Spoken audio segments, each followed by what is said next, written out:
Okay. Hello. Oh, what's going on? I think we're gonna have to stick around for at least 5 or 6 hours today. Well, 5 hours because we have. No, wait. No, it's 4 hours. 4 hours before Trump gives his announcement in the Oval Office. We're about to find out if Trump is gonna announce his own death live on the television.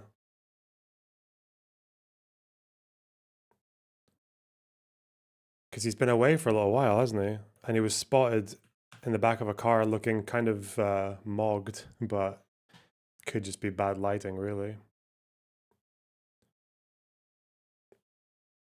You still need a haircut. What do you mean I still need a haircut? I got a haircut and now it's growing back. I mean, another one. That's how that works. It's not like I'm in perpetual need for a haircut. You can't do that. You can't tell someone that they need a haircut.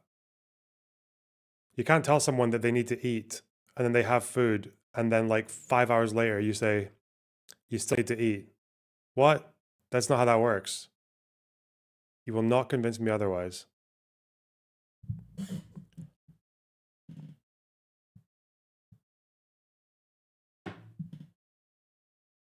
Hmm. He just wants me to join the bald mafia. Exactly. That's it. I'm on to it. Don't you worry. Set a blob goal. Oh. Um. Okay. Blob. Bah!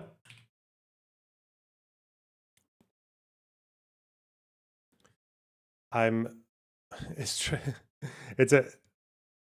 It's a wonder that Trump might be dead. He's not going to. I don't think it's going to be a health announcement. At least Caroline Levitt, blonde queen, has said that it's to do with the Department of Defense. And then that's making me wonder, is he preparing to invade Venezuela? Because that's a whole thing, isn't it?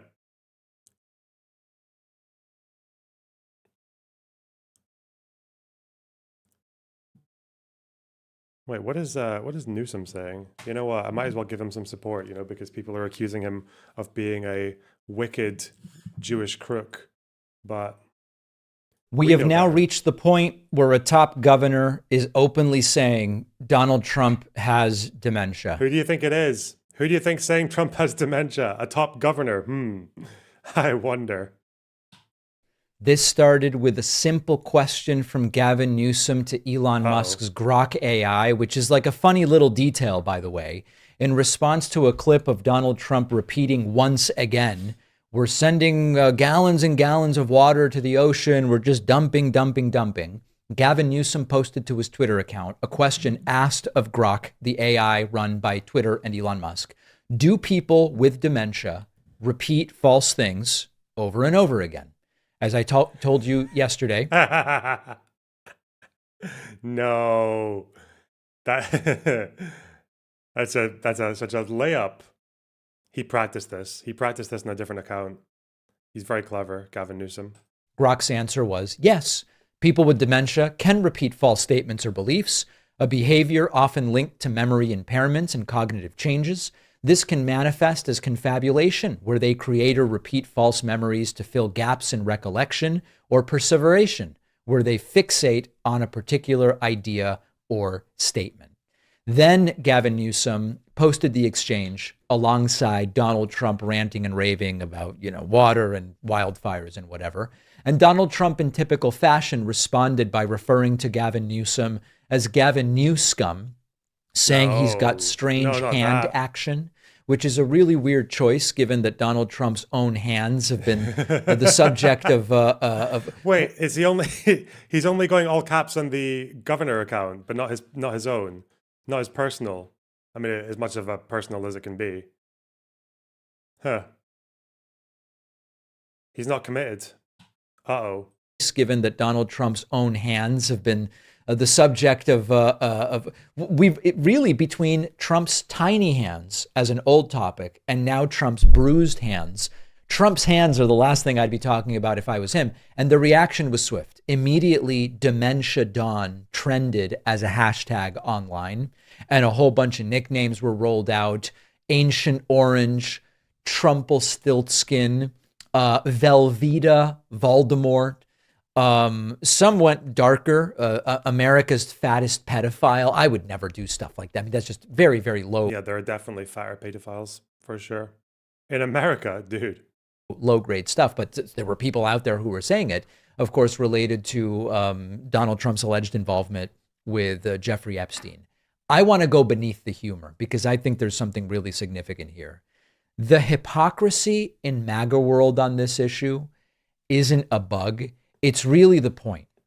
And I read a comment online that said something like, the fascist mind, the cult member mind does not care about consistency.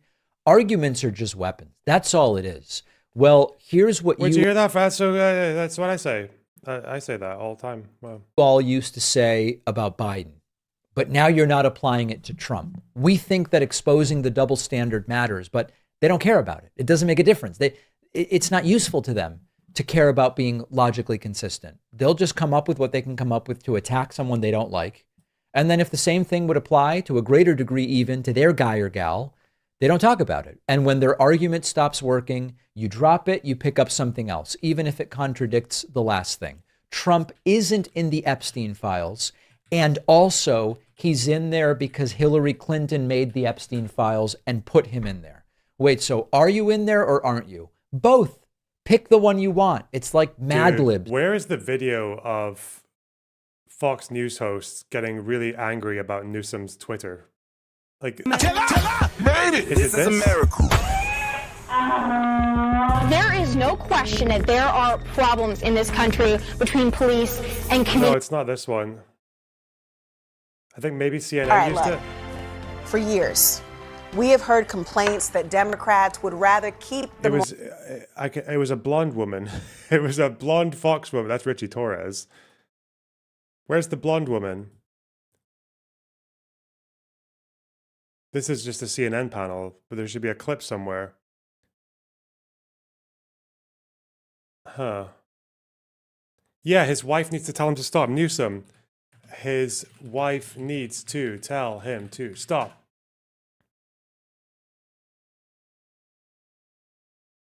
Brian Tyler Cohen on Facebook. Okay. Huh. Driven Fox completely crazy? LA Times? Dude. Wait. Why won't they just show a clip? This clip was everywhere. Where is his wife? Perino.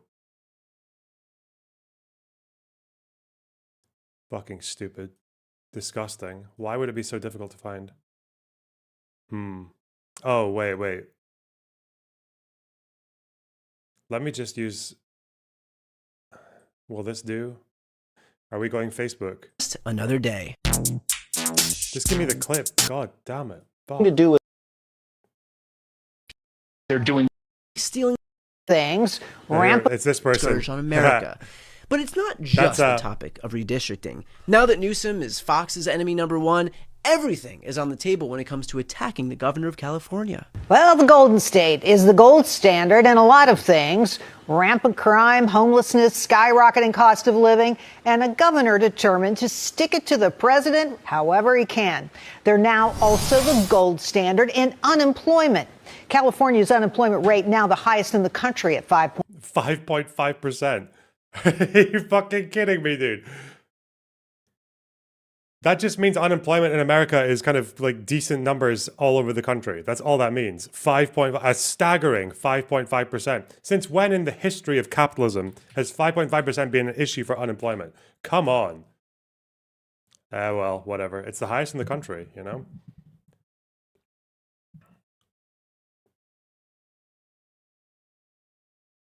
Is this muted?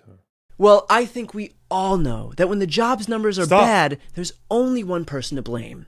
The person who printed out those numbers. Is it her? There was There's another no blonde. The Twitter thing. Does anyone else have a problem with Newsom's style of tweet speak? Stop it with the Twitter thing. I don't know where his wife is. If I were his wife, I would say, "What? You are making a fool of yourself. Stop it. Do not let your staff tweet. And if you're doing it yourself, put the phone away and start over. And if you really, he's got a big job as governor of California, but if he wants an even bigger job, he has to be a little bit more serious. He has a big. It's unbelievable, man. Like, how can you be so fucking transparent? But I guess that's how it's like, it's a good strategy though, because there's an issue with being, it's that stupid fucking quote that the anti-Semite calls you a thief because they delight in watching you turn out your pockets to prove your innocence. Like, it's just, you can spend the entire fucking year, you can spend 10 years turning out your pockets and be like, nah, nah, nah. But you have to turn it around, because otherwise you're just letting them put you on the back foot all the fucking time. You're just constantly in a state of in eternal response, right? And some people benefit that way. Like, some people are like debunkers or whatever. They like to respond to things. But at the end of the day, you kind of have to push some offensive. And I guess the only way you can do it is not by, don't challenge their record, or don't challenge the lack of any trade deals with the tariffs or nothing, anything like that. Just apparently going all caps just throws them. That's how you do it. All caps on Twitter. What are some of the recent ones? Am I even following this account? Yeah. Governor Newsom press office. Follow, actually. Yes, I will give it a follow. Good account. No, not quotes. Caroline Levitt says Happy Labor Day. Is she supposed to be like Marie Antoinette here? I don't even, okay.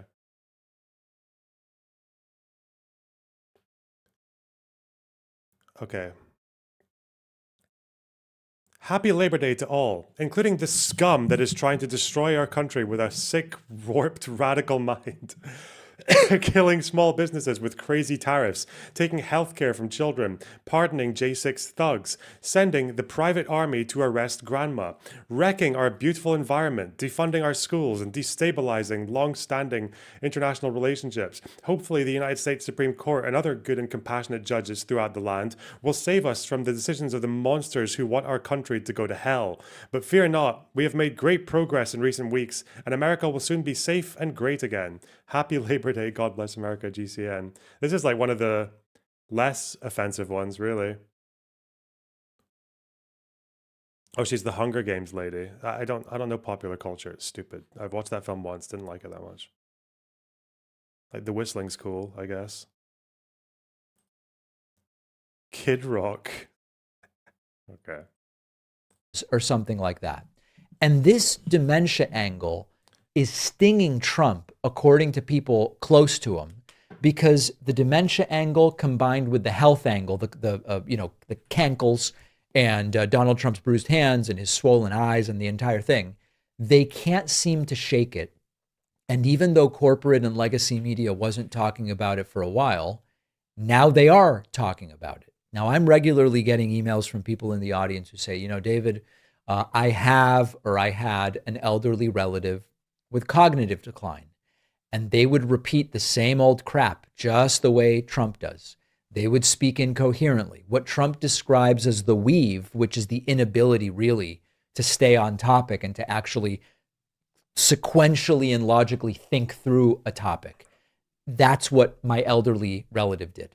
The inability to process new information, relying on the same stories and phrases that go back decades in many cases.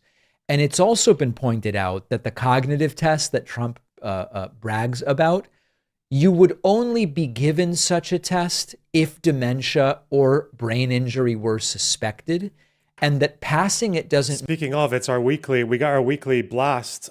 Maybe I should delay it because I haven't tweeted that much last week, so it might just look like an entire wall devoted to this guy.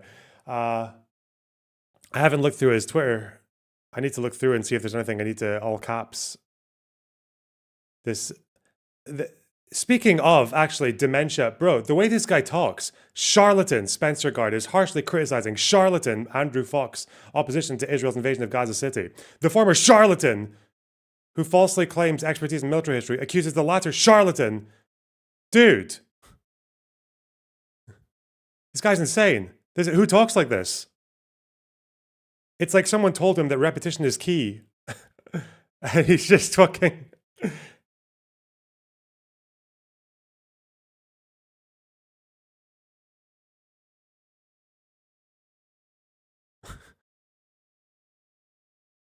It's like but Trump isn't like this excess. Like there's a if you're going to use repetition, there's a way that you do it. There's like a cadence and there's a kind of placement that you do it that makes it make sense. But this just looks like he's been told that. It's like it's like, you know, like it's like, imagine someone watches some fucking how to be charismatic video and they're like, oh yeah, listen, when you're talking to people, what you should do is you should make eye contact. And they're like, all right, yeah, I'll make eye contact. I'll be charismatic. And then they go to the shop and they're like, hey, how's it going? Yeah, you having a good day? Yeah, yeah, wow, yeah, good weather. Yeah, whoa, why are you looking away? Come back here.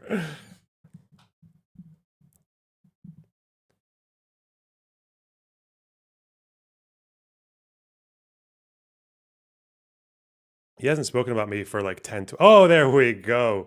Okay.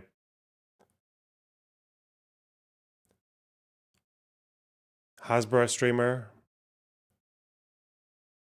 It's about where's daddy? Oh, he's attacking Hutch. No, he's not even attacking me. Okay, nice. Apart from the Hasbro streamer bit. Okay.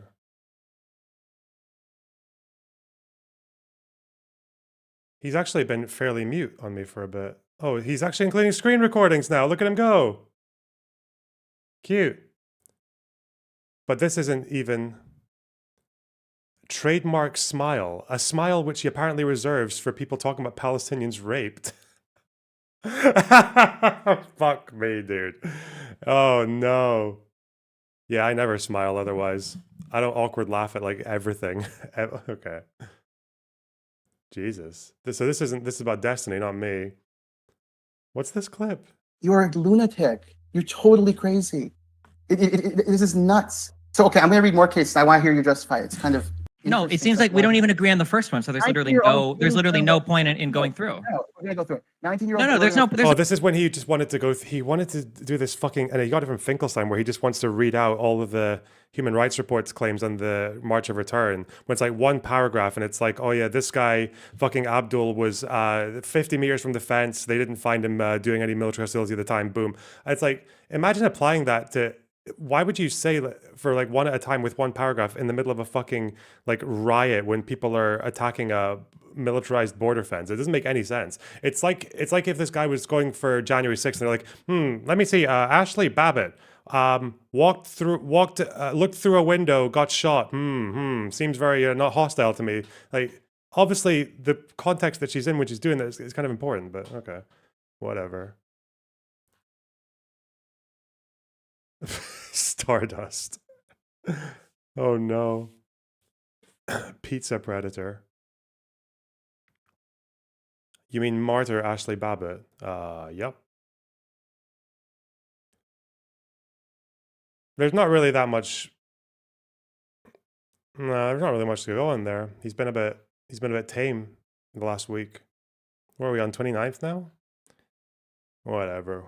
We'll do some other tweets before we do him again. Mean you're fine.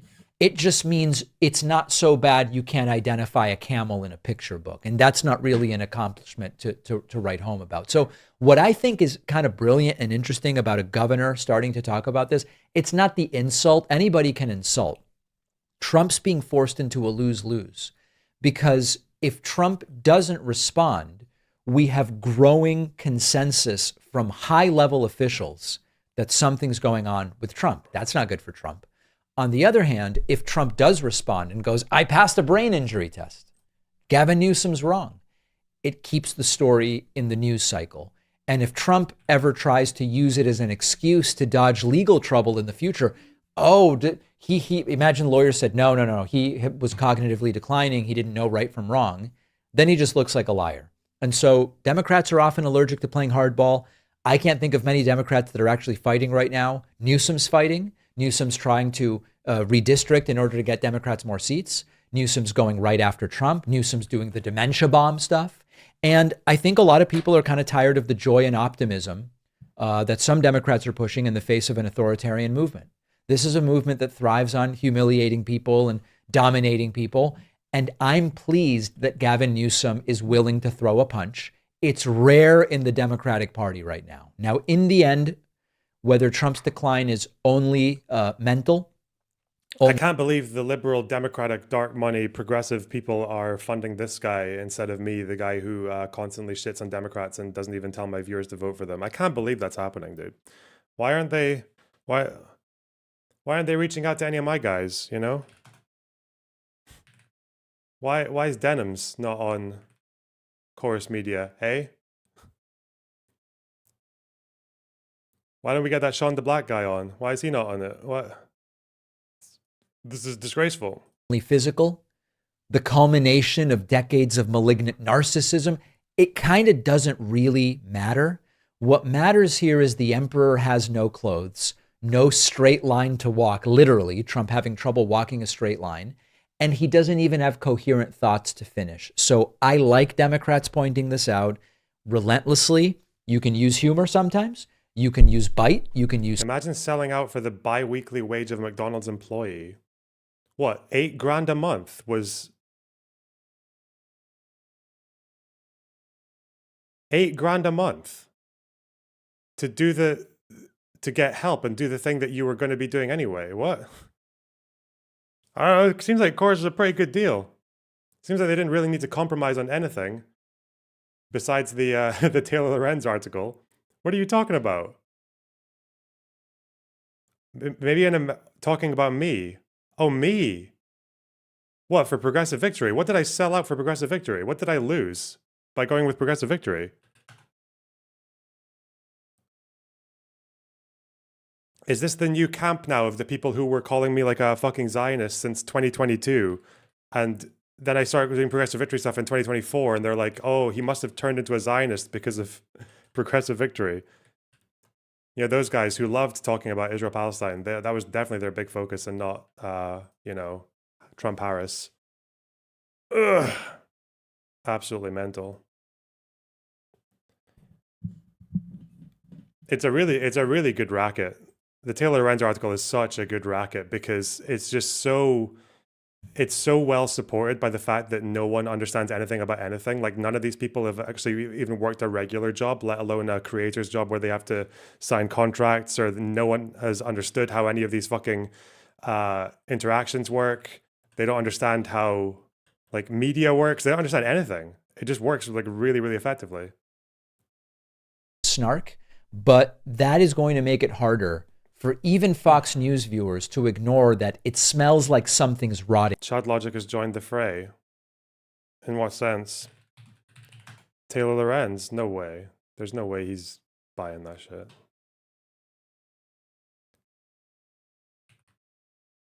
Lorenz is paid by the same company. Well, careful. Lorenz is paid by a company that also funded 1630, the dark money group. Yeah, so yeah, she's funded by whichever. The people who thought that 1630 were worth funding also thought Taylor was worth funding. Yeah, that's kind of how that works. Yeah, but it's also a dark money because the Meteor Network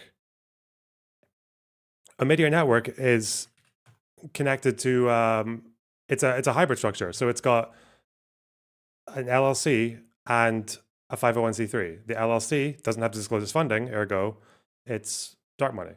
Boom. Here. I'm glad Newsom is doing this. Let me know what you think. There was a time when public... Okay, well done.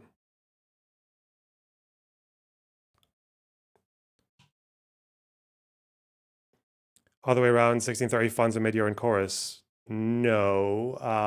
Omidyar, well, it seems that for whatever reason, after getting 45 million from Omidyar, a couple of years later, 1630 gave 45,000 back to Omidyar, I guess.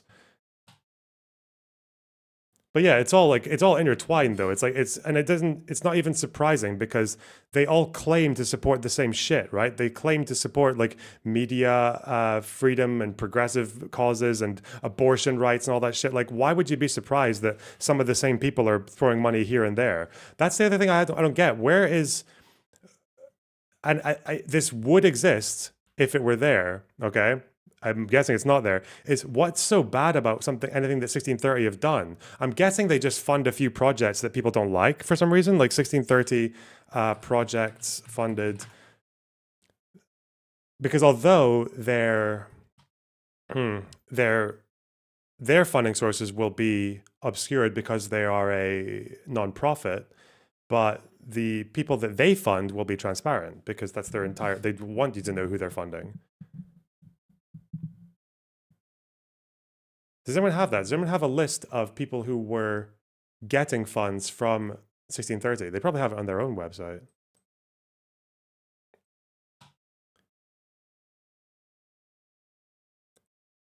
Identify a cause for incubation, project sources funding.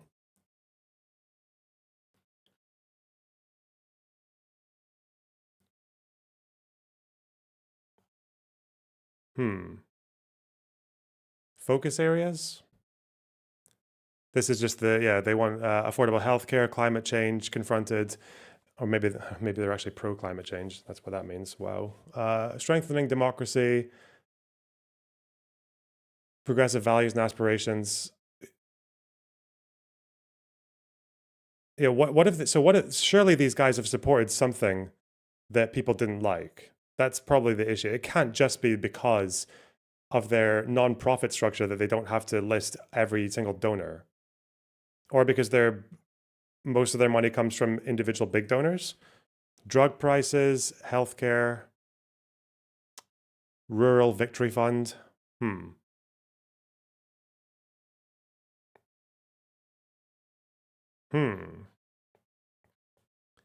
Sounds evil to me. Yeah. I mean, Politico had the article on it as well, but I just don't, it all just seems to be Open Secrets has a list.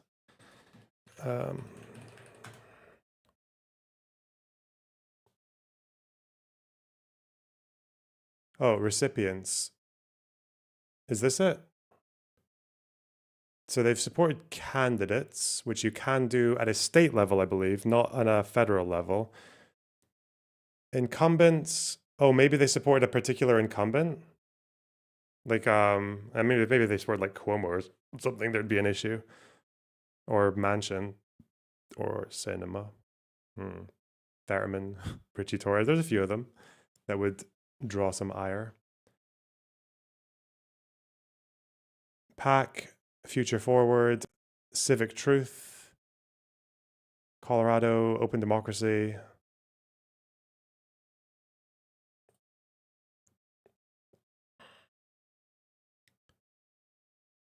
I'm thinking,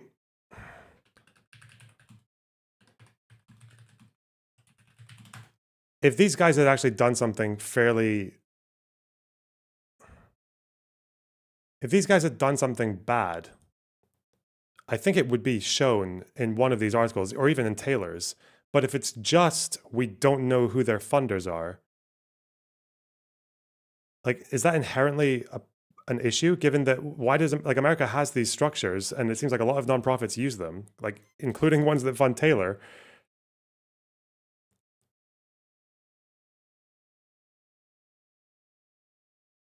Rejects comparisons to the Koch network, casting its mission and model as different. Obviously.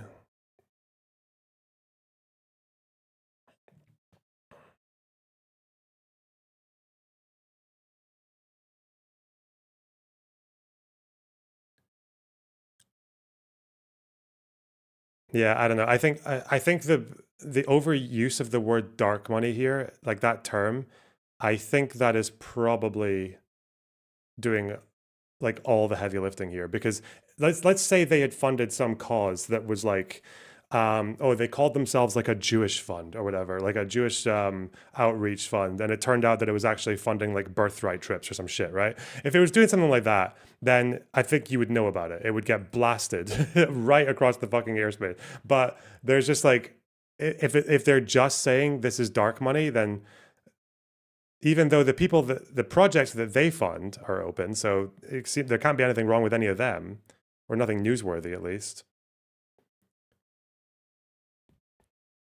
I think, again, the issue is that it's mainstream Democrat, or it's like, it's not even necessarily mainstream Democrat though, because a lot of those people on Chorus are far left by American standards. They're like left of the Democratic Party on a lot of these things. So if they're, it's just because they're not revolutionaries. It's because they're not socialists or river to the sea people. It's all very, very, very goofy. Yeah, it's progressives, but that's like progressive victory as well, right? I don't know. I think people just see money going around and they're like, ooh, brr.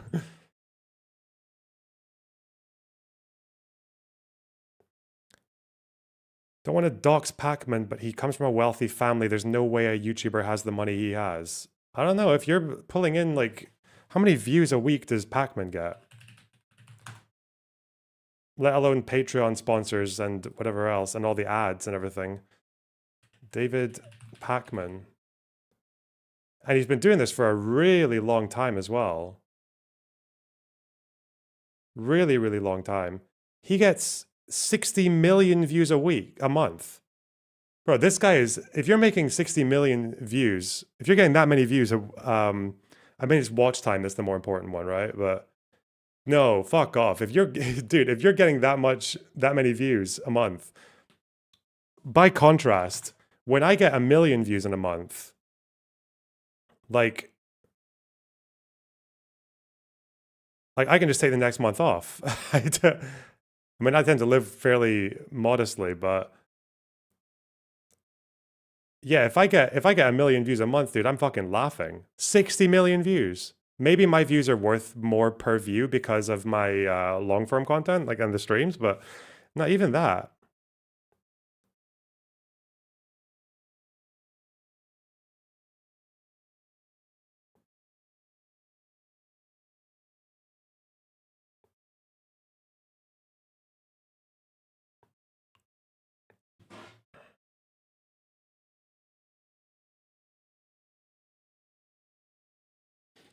I'm sure your parents aren't poor if you're able to go to a good school and start a podcast in college or whatever he started it. Yeah, maybe. But again, I don't think anyone really cares about how well off his parents are.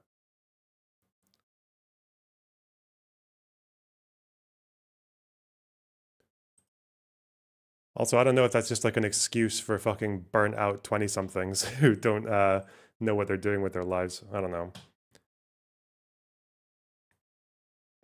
I mean, I was raised by a single parent, so one day I'll show you guys a picture of the fucking first house that I lived in. You'll be like, whoa, I'm from the fucking ghetto, man.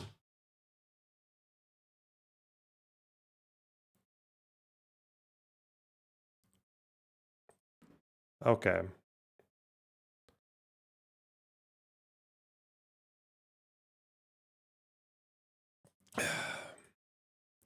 I don't think Trump's going to announce his own death, guys. Don't get your hopes up, okay? Sorry to drop that little harsh truth upon you. I do think he's going to talk about something to do with the Department of Defense. At least that's what Lion Levitt said. And I don't... Where is this Venezuela thing coming from? The US announced it would be sending 3 warships and some 4,500 troops to the Venezuelan coast. This sparked some anxiety inside Venezuela that Trump could be preparing for a full-scale invasion, something he's expressed an openness to in the past. And on Friday, Venezuela's acting president, Nicolas Maduro, asked ordinary Venezuelans to enlist in militias, before deploying thousands of Venezuelan troops to the Venezuela-Colombia border. So in this video, we're going to take a look at Trump's long-standing interest in invading Venezuela, and whether it could actually happen this time.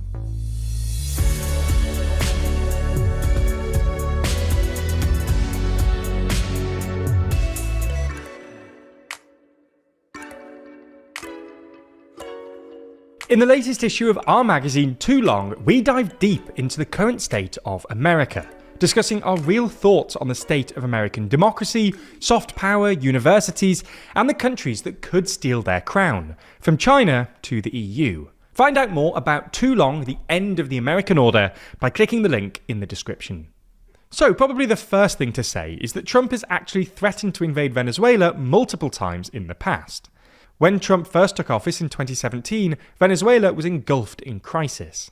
The The country was suffering with a long-running economic crisis, and in January 2017, Maduro's government abruptly pulled out of a dialogue with the Venezuelan opposition and began arresting opposition politicians. Oh no. This sparked massive anti-government protests across the country, which escalated later in the year when Maduro announced his intention to rewrite the constitution, thus nullifying the upcoming... And Maduro's still there. I remember watching Maduro on the news when I was like fucking 18 years old and shit. Or no, it was a bit after that. No, it was wait. Maduro... Did Chavez die in 2012? Or was it later? I think it was later, wasn't it? 2013. Okay. Presidential election and allowing him to stay in power indefinitely. And it was about this time that Trump apparently became interested in an invasion. According to CNN, on August the 10th, Trump floated a full-scale invasion during a closed-door... So his pretext is to save democracy. Is that the pretext because of Maduro's authoritarian measures? This is nonsense. This is fucking bullshit. He's more likely to announce a heel turn on Putin. Heel turn. Get it? Because that's how Putin would see it. Meeting discussing America's Venezuela policy, only to be talked out of it by his then National Security Advisor, H.R. McMaster, on the grounds that it could backfire and was widely opposed by America's regional allies. Nonetheless, a day later, on August the 11th, Trump said he, quote, wasn't going to rule out a military option when it came to Venezuela, and White House spokespeople continued to insist that, quote, all options were on the table throughout his first term. Is Rubio still... Rubio used to be a big advocate for intervening in Venezuela, but was that for cartels or U.S. warships heading to Venezuela?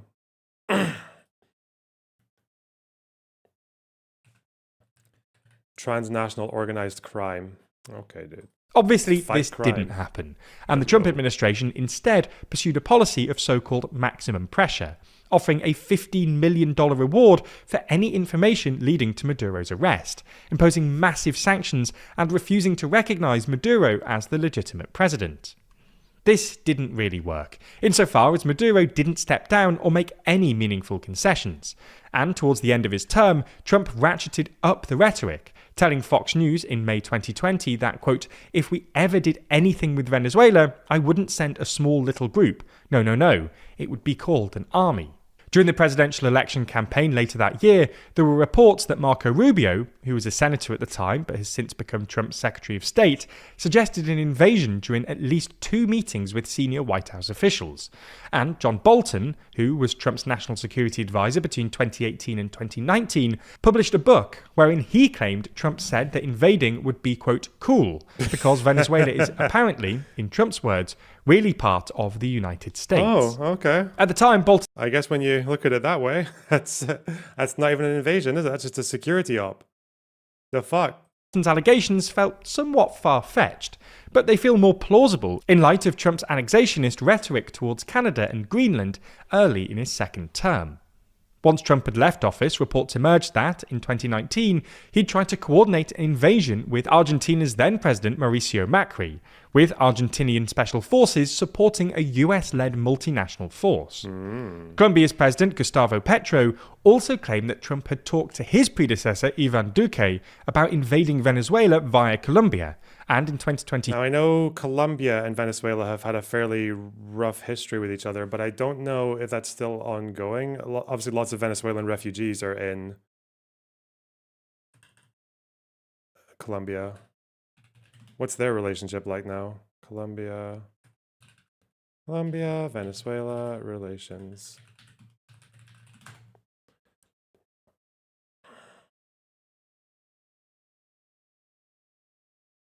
Diplomatic ties restored in 2022. Right. Trump said, quote, when I left, Venezuela was about... Oh yeah, what the fuck happened with Guyana? With Venezuela trying to claim land? Did that happen? I don't even collapse. We would have taken over it. We would have kept all that oil. For context, Venezuela has the world's largest proven oil reserves, but oil production in the country has been hampered by chronic political and economic turmoil, which has in turn been exacerbated by massive US sanctions, plus the fact that Venezuelan crude is particularly heavy and thus more difficult to process. Unsurprisingly, most people expected Trump to take a hardline stance on Venezuela again in his second term, and originally it looked like things were heading in that direction. Tensions spiked in January when Maduro suggested that Venezuela, with the help of Brazil, should invade Puerto Rico, an unincorporated territory and self-governing commonwealth of the US, in order to, quote, liberate its people. A few days later, Axios reported that Trump's team was planning on pursuing a policy of regime change in Venezuela, in large part because they blamed Maduro and his chronic mismanagement for the massive migration outflows Venezuela has experienced in recent years.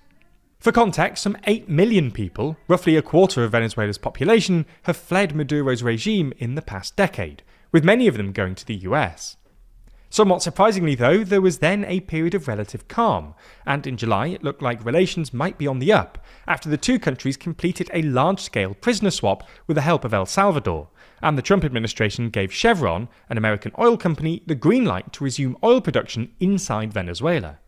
However, in the past few weeks, tensions have skyrocketed. This all kicked off in early August, when the US increased the reward on Maduro to $50 million, having previously accused him of heading up the Cartel of the Suns, a Venezuelan crime syndicate recently designated by the US as a terrorist group. In response, Maduro's foreign minister Ivan Gil dismissed the announcement as an attempt to distract from Trump's Epstein-related woes, and Maduro himself dared Trump to arrest him in a nationally televised speech. Then, last week, the US deployed 3 warships along with around 4,500 soldiers, including 2,200 Marines, to an area off the coast of Venezuela, nominally to counter drug cartels. This apparently sparked some anxiety inside Venezuela that the US was preparing an invasion, and on Friday, Maduro called on ordinary Venezuelans to enlist in national militias to defend against the, quote, imperialists. On Monday, Reuters then reported that the US was deploying additional assets to the region, prompting Venezuela to deploy 15,000 troops to regions along the Colombia-Venezuela border and open talks with Colombia's defense ministry. So, could it actually happen? Could Trump actually invade Venezuela? Well, to be honest, no, almost definitely not. For starters, while 4,500 troops might sound like a lot, it's nowhere near enough for an invasion. Venezuela is a large country, with a population of about 30 million people, and in 2018, the Council on Foreign Relations assessed that an American military intervention in Venezuela... I am starting to wonder if there is some kind of method to him just constantly threatening to capture pieces of the world, because I wonder just how much of it is the fact that it kind of just gives people something to talk about while he actually does real foreign policy damage, which is like his green lighting fucking Israel for everything, and his Gaza Riviera, and his... failure to achieve anything with Russia and Ukraine, right? I think probably the Russia-Ukraine thing, because we're on like the 5th 2-week warning now to Putin to stop firing, and obviously nothing's happened. Like, people are eventually going to catch on to that. I know that the entire English-speaking world now is just a fucking nation of doom scrollers, but people still have some memory, right? They can still figure these things out, that you're given a few too many 2-week warnings here, and it's starting to look like a massive epic failure. Would require at least 100,000 troops, and would most likely end in, quote, disaster. It's worth comparing this to previous US interventions in South America. The 1983 invasion of Grenada, for instance, which had a population of just 100,000 people, involved over 7,000 troops, while the 1989 invasion of Panama, which had a population of about 2 million people, involved some 30,000 troops, some of whom were already in position because the US already controlled the Canal Zone. Similarly, a limited strike looks unlikely, because... well, it's not really clear. I'm sorry. I'm not humoring this story. I mean, it's good that people can just spend half an hour or 10 minutes or 15 minutes saying, yeah, Trump said this, then he said this, then he said this, probably nothing happened. I'm not playing that game. Fuck that. We're not learning about Venezuela. Fuck that. Fuck that. If we deep dive into another potential future conflict, it's probably going to be China-Taiwan, right?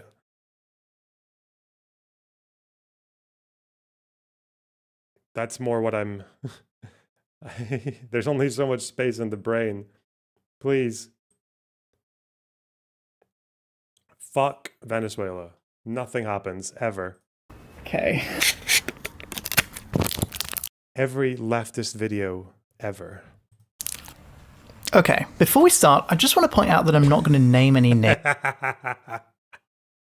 Why has he got a mic attached to the mic? Okay. in this video, and I'm not trying to attack anyone. I don't hate the people who do this, and in many ways I actually admire it. So if you do recognize any of what I'm talking about today, don't send any hate to these people.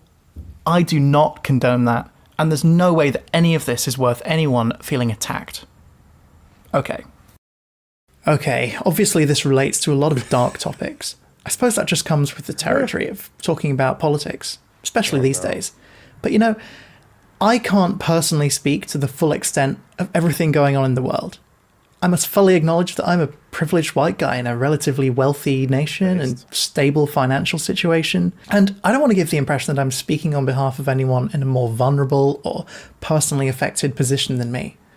In fact, there are a lot of creators and voices online who deal with these things much more directly than I do, and so I would actually encourage you to check them out.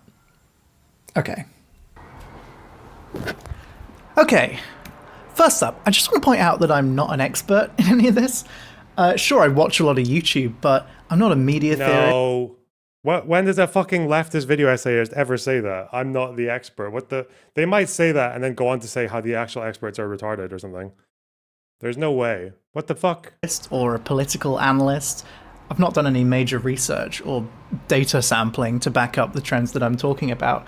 This is a mostly anecdotal and subjective take on the way I see certain areas of the online media landscape these days. So take everything I say with a pinch of salt, and definitely don't base your opinions purely on what I have to say. Okay. The trend that I'm talking about today is by no means universal, and not everyone does it. In fact, many of the most popular YouTubers in the space don't do it at all. It mainly seems to be a habit of much smaller creators and communities, and so, again, I don't want to seem like I'm hating on them. I don't know their situation or what they're going through, and so I don't want to be too judgmental. But it is something that I've noticed and I would like to talk about.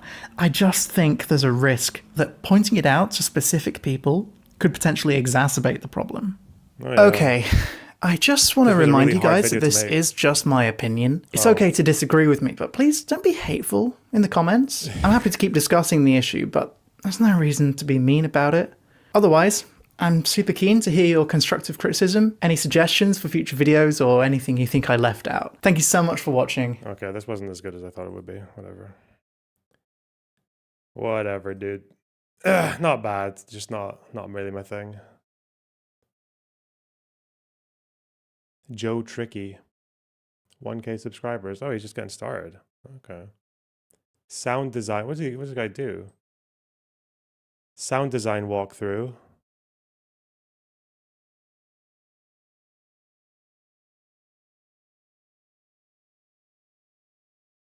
Coffee sounds. Oh, he's like a sound artist. Is that what he is? Is that what's going on here? Search bar. Oh, is he made a beat out of the search bar? Is that what's happening here? Why does this damn thing move about like that? No, okay. Just keep it still where you want it. Back in my day, we built things to be sturdy. Not like this rubbish. It's a film or like a... Okay. Yeah, let's do your shopping. Move the mouse. Move the what? What a well-timed mute. Oh my god, you guys didn't even hear that sneeze. Holy shit. You probably just saw my face go funny. The mouse, Rich. Open this. You can't call me dad, you know. Okay, it's like a sketch. Sound design. Hey, I'm Joe. I'm the editor for the YouTube channel Answer in Progress. Oh. On there we do a lot of editor. animated explainer segments.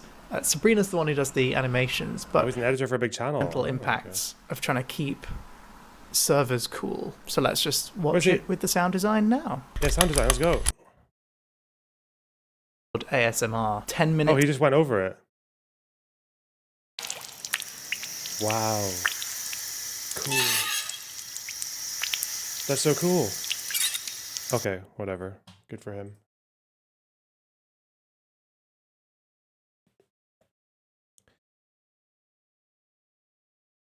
Look at Lookner's new post. He's giving information on Trump's announcement. Oh, Lookner.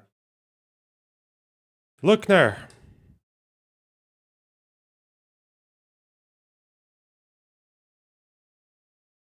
Looks like this might be the Trump announcement scheduled for today. Relocating Space Command headquarters from Colorado to Huntsville, Alabama. It would reverse a move made by the Biden administration. There's no fucking way. Why would you... 1,000 people killed in a Western Sudan village. My God. In a landslide. Dude. It's not... Wait.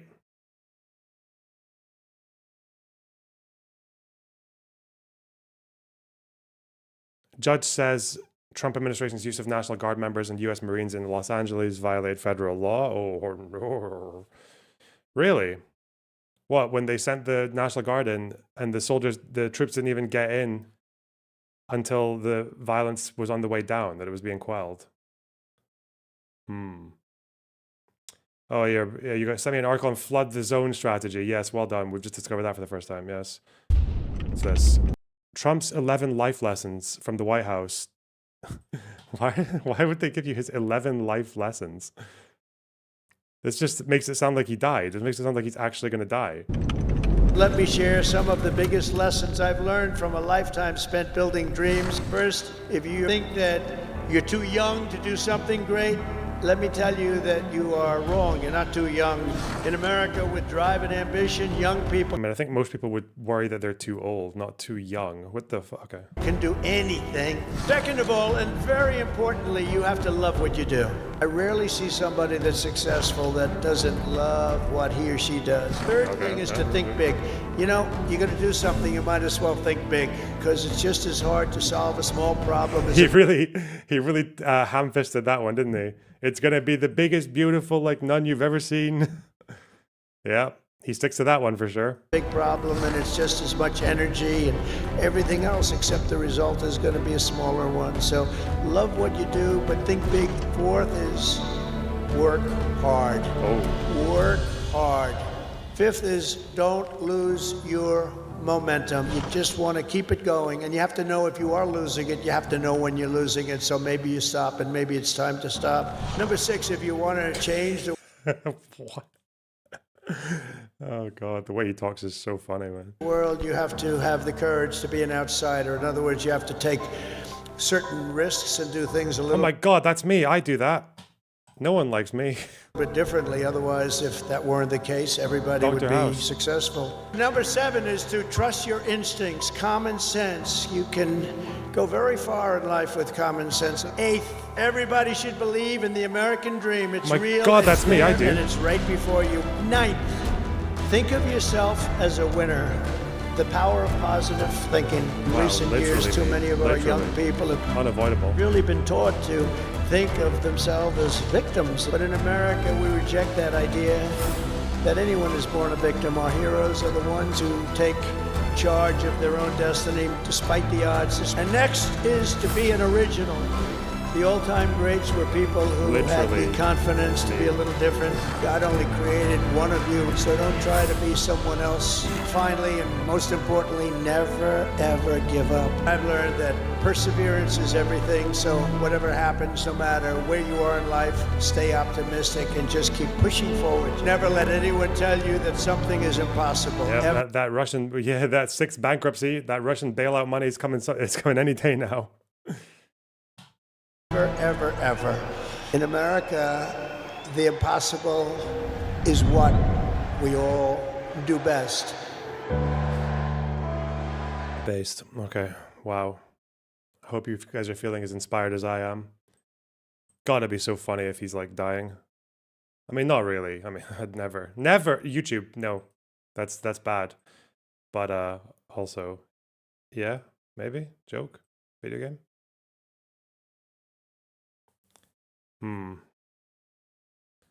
Is that a death teaser? It might very well be a death teaser, you know? We're not quite sure yet. 1 day ago, IDF promises transparent investigation into the hospital attack, so I guess it hasn't been published yet. I haven't seen anything. That'll be the next big story in there. There's no way around that, man. Like, even everything they've already said publicly so far, even up to the chief of staff, would suggest that it was a clear war crime, but good luck with it, though. Good luck. It's just a question of who's going to get fucked for it, you know? if anyone. Cenk on Yemen. I mean, we can do Yemen. Yeah, it's going to be... There isn't that much to say, apart from that it's going to be an epic fucking deep dive into whether or not the Houthi government in Yemen, How Israel's the prime minister assassination and the civilian government is actually a valid military target. That would be the question. UN Security Council, Houthi government structure. The UN Security Council did have an entire document on the Houthi government. Where was it again? UN.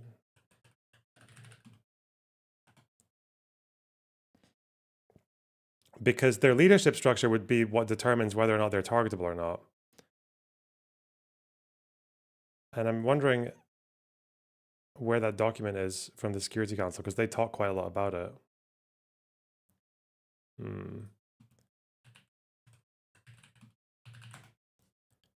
Ooh. AI mode? Fuck off. No thank you.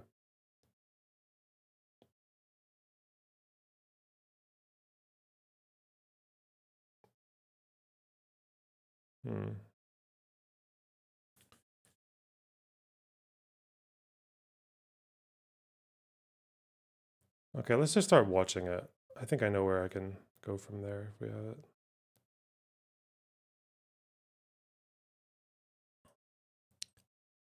So the news is that Israel have taken another long series of W's. They struck Sana'a a few days ago and killed quite a few top officials in Yemen, Houthi officials, one of whom was the prime minister.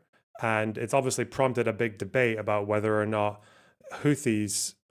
First of all, there's a very strange number of people who are just saying that this is Yemen's prime minister. He's not. They're not the official government of Yemen. The Houthis are still, they're an illegitimate government. They couped the government in 2014. They now control not the most territory in Yemen, but they control basically all of what used to be northern Yemen, which is where about 60% or a bit more, it's where the majority of Yemenis live. So there are more Yemenis under Houthi control than under the legitimate government that's backed by the coalition, Saudi, Emirates, etc. But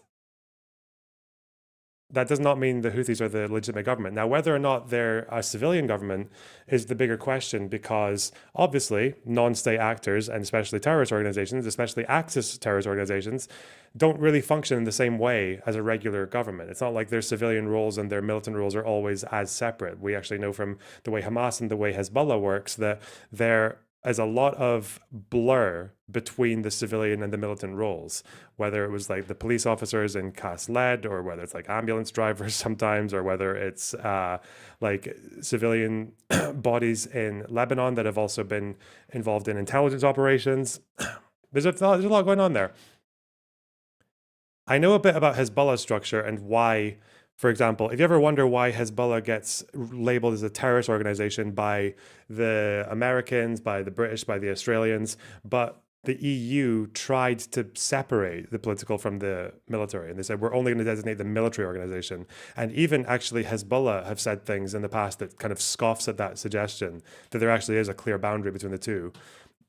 So I know a bit about Hezbollah's structure. I know that there's the Shura Council, which is above 5 different bodies, one of which is the military, but the other bodies, I think at least one of them, maybe more, also are involved in military affairs.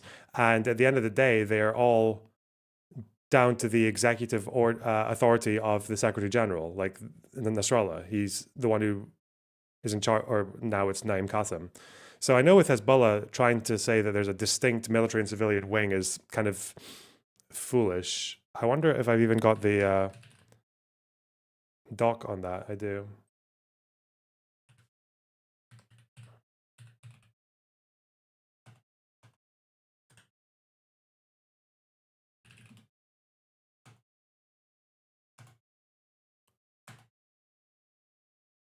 It's from this book about Hezbollah's international actions.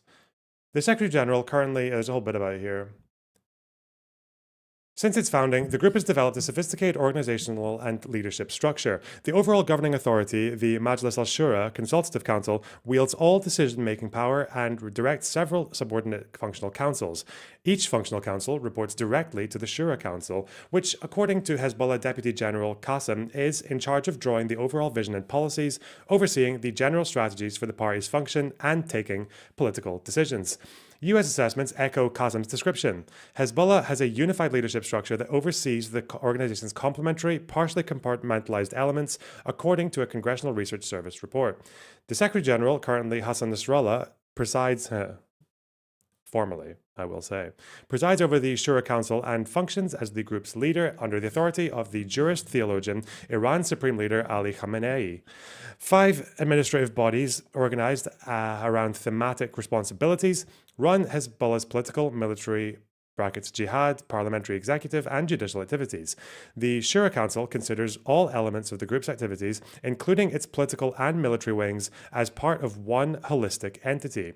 In the words of Naim Qassem, who is now the current Secretary General, who replaced Nasrallah, if the military wing were separated from the political wing, this would have repercussions and it would reflect on the political scene. But Hezbollah has one single leadership, and its name is the decision-making Shura Council. It manages the political activity, the jihad activity, the cultural and social activities. Hezbollah's Secretary General is the head of the Shura Council and also the head of the Jihad Council, and this means that we have one leadership with one administration. There's other quotes from him where he's basically saying that there is no distinction. Like Qassem, Naim Qassem, military wing, political, separate.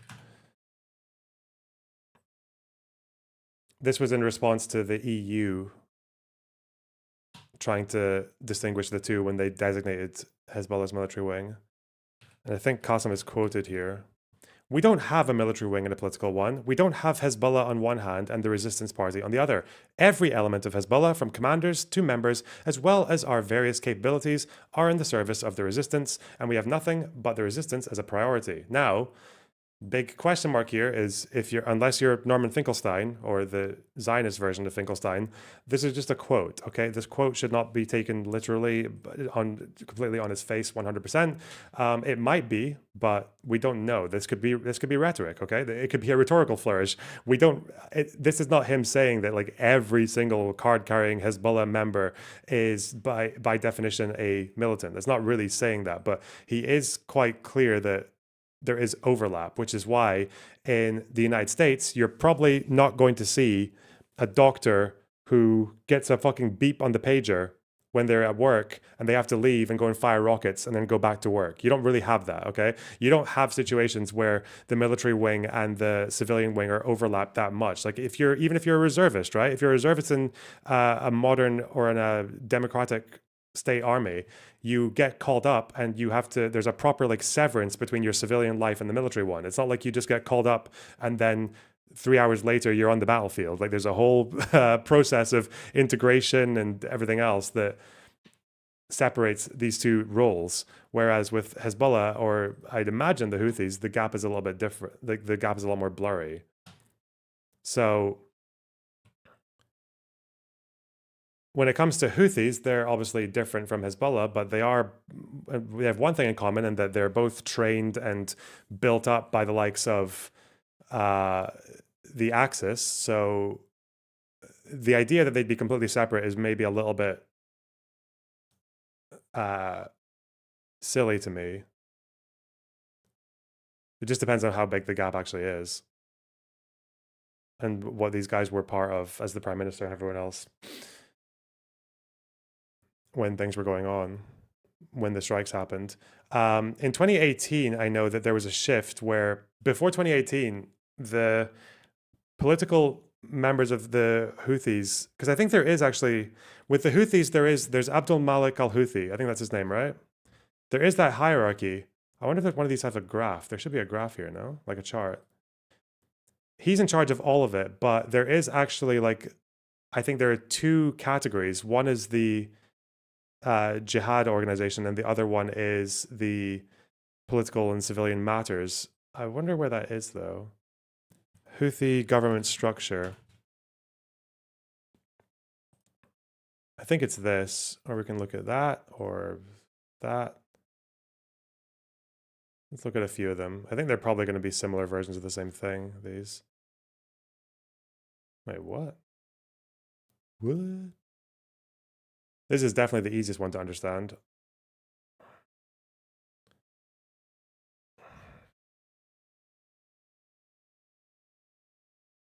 So you have the Jihadist Council here with Abdul Malik al-Houthi on top, and he's on top of this as well, the internal structures. Jihadi aid, deputy aid, you got their military regions officer, operations, security official, jihadi preparation, head of general council, executive council. And then here, this is where you had the people who were killed recently, the general council, which has the judiciary, the governmental authority, the political council, the governance affairs. Now, the funny thing about the Houthis is that since 2018, I think the prime minister died or was removed, but since 2018, the overlap between these two has definitely shrunk. And you can tell because if you look at the lists of names on both of these sides, they're all ending in al-Houthi. The Houthis actually consolidated control over both wings and tightened, and it became a lot more cohesive within the family after 2018. So I wonder if that's maybe going to be part of the justification. I wonder if I can find a list of names.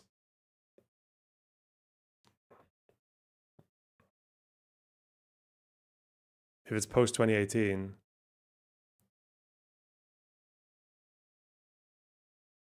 That's the defense ministry. Yeah, we'll see. Israel just eliminated a significant amount of the Houthi senior leadership in a single wave of strikes, handing that organization arguably the worst day in their history. I mean, going back 10 plus years, the Saudis, the United States more recently, and even Israel over the course of the last few months have not seen this degree of success from one operation. And according to the Israeli defense minister, this is only the beginning. Quote, if someone comes to kill you, rise early and kill him first. Wow. On top of this, we got news overnight that Israel targeted it and may have eliminated the chief Hamas spokesperson, Abu Obaida. More on that in the second half of today. Abu Obaida has been the Hamas spokesperson for like 20 years, hasn't he? His video. Now, what we know so far from this series of strikes in Sana'a, Ynet reports the operation was called Drop of Luck, and it relied on real-time intelligence to effectively target the Houthi leadership. And I should note, Houthi leadership, the designated terror organization that controls the western portion of Yemen, not the Republic of Yemen, the internationally recognized government in the eastern and most of Yemen, for what it's worth. They say the strike came hours after Israel intercepted 2 drones launched by the Houthis at Israel and coincided with a speech by the Houthi leader. And more on that here in a minute. They say residents in Sana'a described powerful explosions, with one telling Ynet it felt as though it came from underground. Reuters reported the strikes targeted the presidential compound, which housed an operations room and missile storage, while IDF officials said it struck a single target.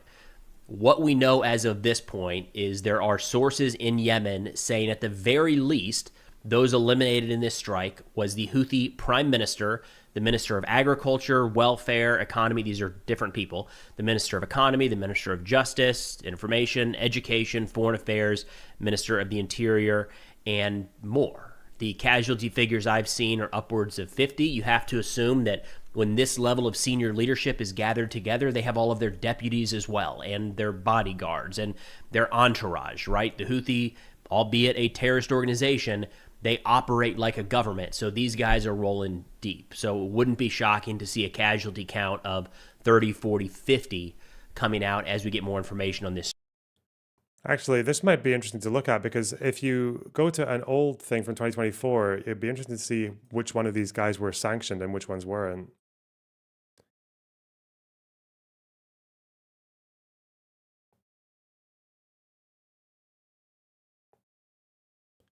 Call me crazy, but I don't think the Ministry of Agriculture is going to be launching rockets from his backyard.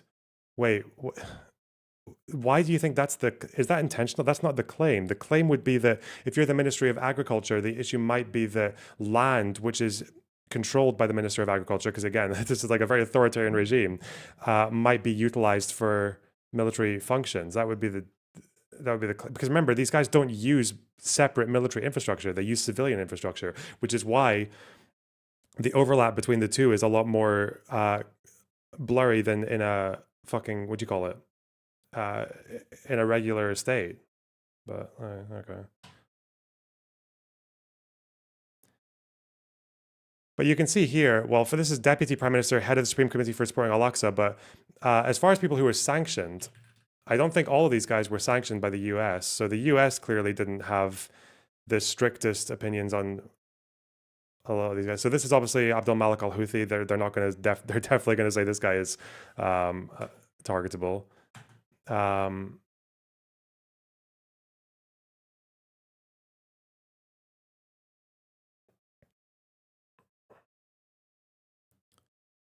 This guy is the commander of the Republican Guard. Obviously, that would be related to military. Director of the leader of the Revolutions Office. That's not there.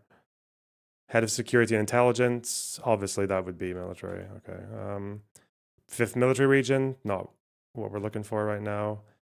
Security and Intelligence. Whatever. Minister of Defense. Whatever. This guy's role was unknown. It's a shame that the names are in Arabic because I can't read them, not quickly anyway.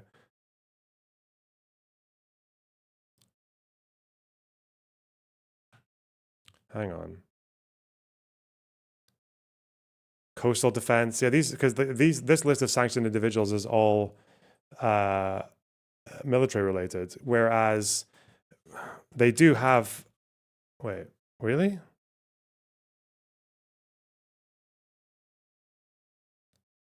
Wasn't there a foreign affairs guy here? Minister of Interior, Deputy Minister of Internal Affairs. But this guy is not sanctioned in 2024. Deputy Minister of Interior. Oh yeah, wait. Is this the same person? Okay. I don't know. Is there a foreign minister here as well? Supreme Political Council. Director of the Presidential Office.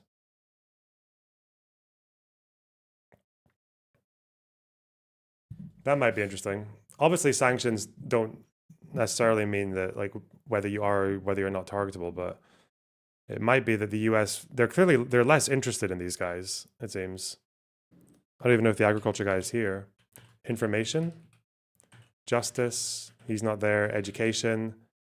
Recently dismissed Minister of Education, Yahya al-Houthi. Again, it's all the same family. I might eventually read all this from the Sana Center, which is a whole pretty in-depth document about their governmental structure. But until then.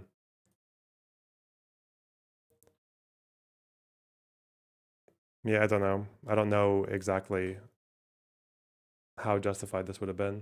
Strike. The IDF issued a statement saying, quote, on Thursday, the Israeli Air Force struck a facility that hosted dozens of senior officials of the Houthi terrorist regime. Among the senior officials present at the site during the strike was the Houthi prime minister, who was eliminated, along with additional senior officials. At the facility were senior officials responsible for the use of force, the military buildup of the Houthi terror regime, and the advancement of terror actions against Israel, along with other key senior Houthi officials. Actually, one thing we can do, we can just speed run and find out where all the al-Houthis are. This is no, that's not al-Houthi. It would be an alif, lam, and a ha.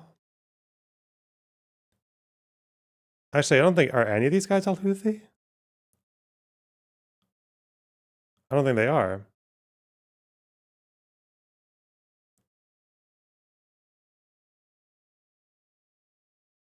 No, I don't think they are. Oh no, wait, this is their title. The name would be here. Never. Oh, fucking idiot. Jesus Christ. This is the name in white. Is that what I'm looking for? Sound it out. Hell no. Wait, I still don't think I can see anything that looks like al-Houthi. Wait. But then again, I'm also, wait. No.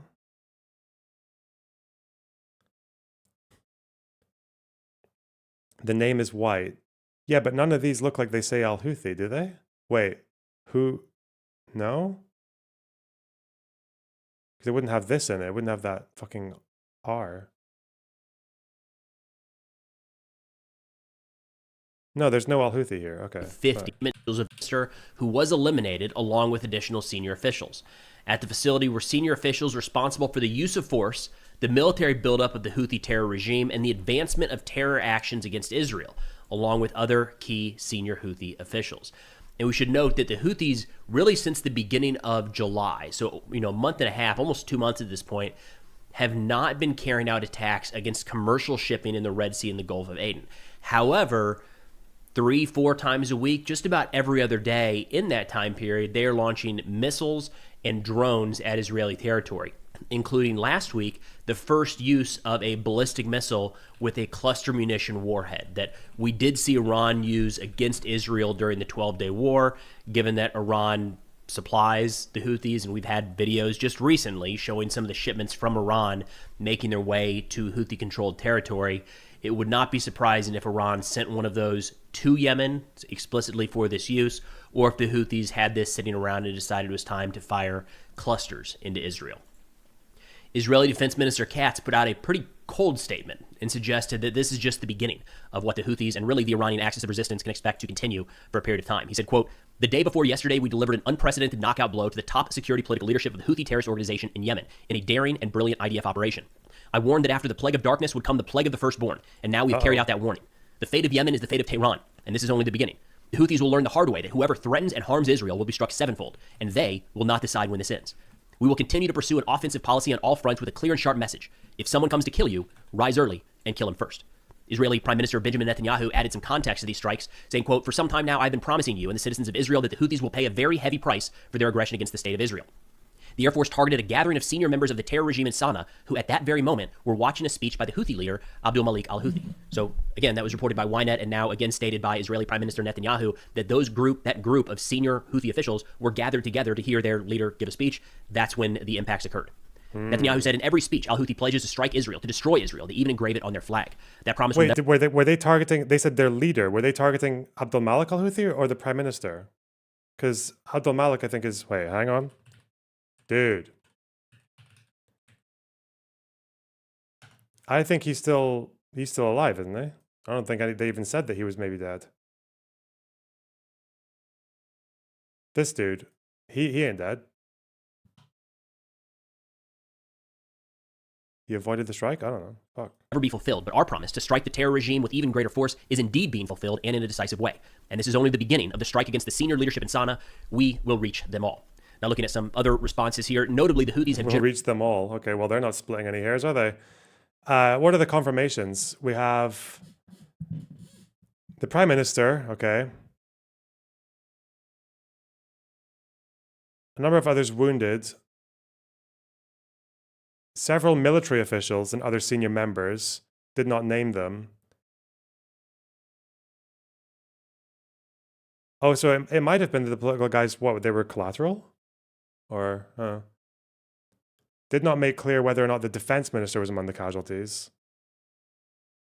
12 other ministers likely killed. Likely, okay.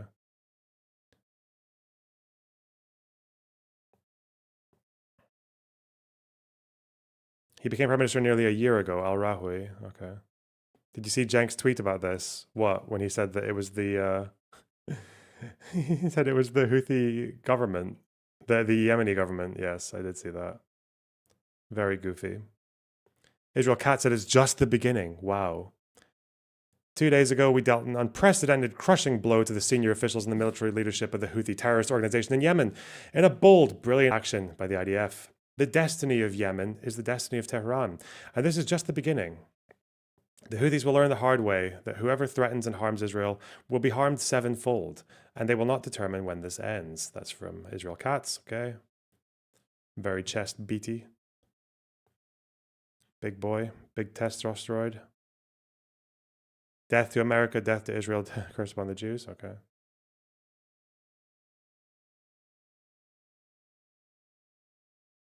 They've been firing at Israel like almost weekly now, haven't they? I feel like every warning I hear about coming from Israel is Houthi rockets. Whatever, bro. Whatever. been very quiet with announcing the death of anyone in their ranks, and this is nothing new. If you look at these... Also targeted was the chief of staff, who was reportedly seriously hurt but not killed.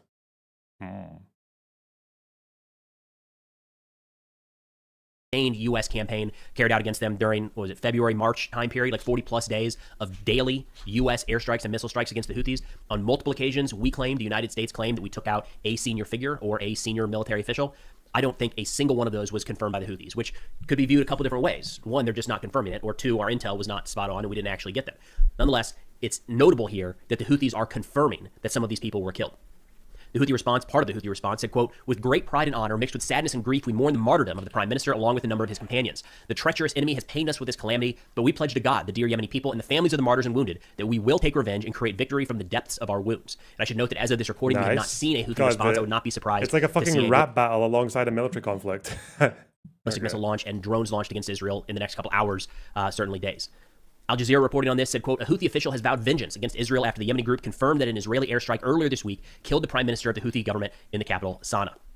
Now, it wasn't just going after the Houthis in recent days. We've seen a series of Israeli airstrikes targeting them. Again, remember the United States entered into a ceasefire agreement with the Houthis. I believe we still have a number of military vessels in the region. They're not conducting offensive operations at this time. Now, on top of this strike against the Houthis, we actually saw Israel just yesterday go after what appears to have been the senior spokesperson, Abu Ubaidah of Hamas, the guy that his picture, he's always the one putting out the statements, threatening Israel, threatening the hostages, talking about ongoing military operations. This actually came just following a new video released by Hamas titled "The Master of Martyrs," which for the first time showed a couple key figures in the Hamas organization that have not really been shown since they were killed by Israel over the course of the last couple of years.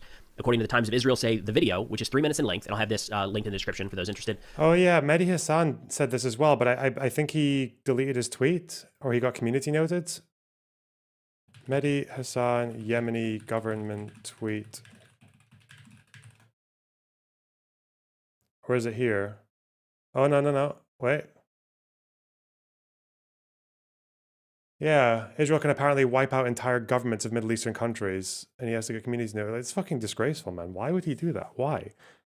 Not even if you just think, oh, it's just a civilian government or whatever. Like, what do you think the civilian government of Yemen is doing to its own people and to anyone who opposes them and shit? It's fucking crazy.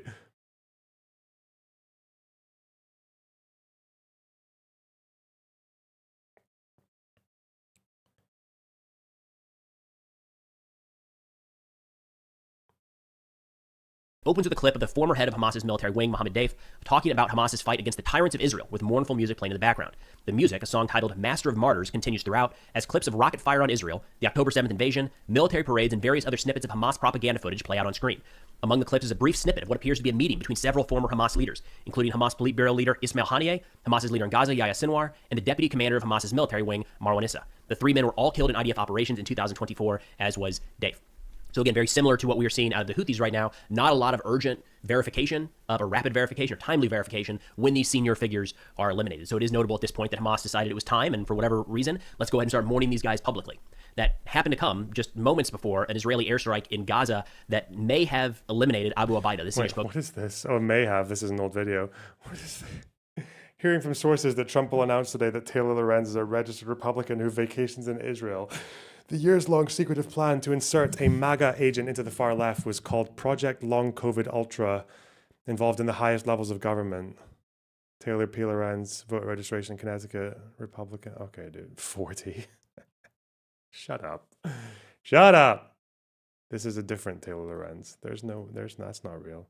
Nazis are fascists, but unironically, IRL can be very welcoming and accommodating. This is not even a controversial statement. They show more empathy in IRL spaces they're recruiting than these DSA people ever have. Uh-oh. Oh, no.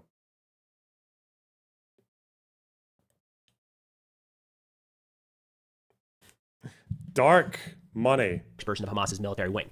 Still mixed reporting on this. The Saudi Al Arabiya network quoted a Palestinian source saying that Abu Ubaidah was present in the apartment that Israel attacked yesterday. Everyone who was there was killed. They say Abu Ubaidah was also killed. Senior members of Hamas's military wing and several members of his family confirmed his death after seeing the body.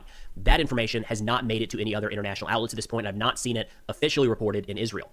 The Hamas response, as expected, this is generally pretty standard with how they do this. They talked about the atrocities that were committed in this strike and made no reference to Hamas or even the target of the strike.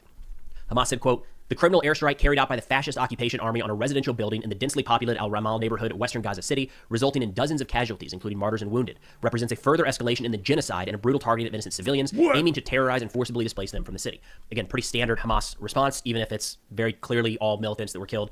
That's generally what we're going to hear from Did from you Qassam hear brigades. that ultra-Zionist Joshua Tomar murdered his wife by accidentally impaling her with a comically sharp dreidel? No, I didn't. But thanks for the £20. And I don't know. That could be a good thing, or it could be bad. I don't know. We need more information. Clearly, sounds bad though. I'm sorry that happened to the person and his wife. You know, I wish them.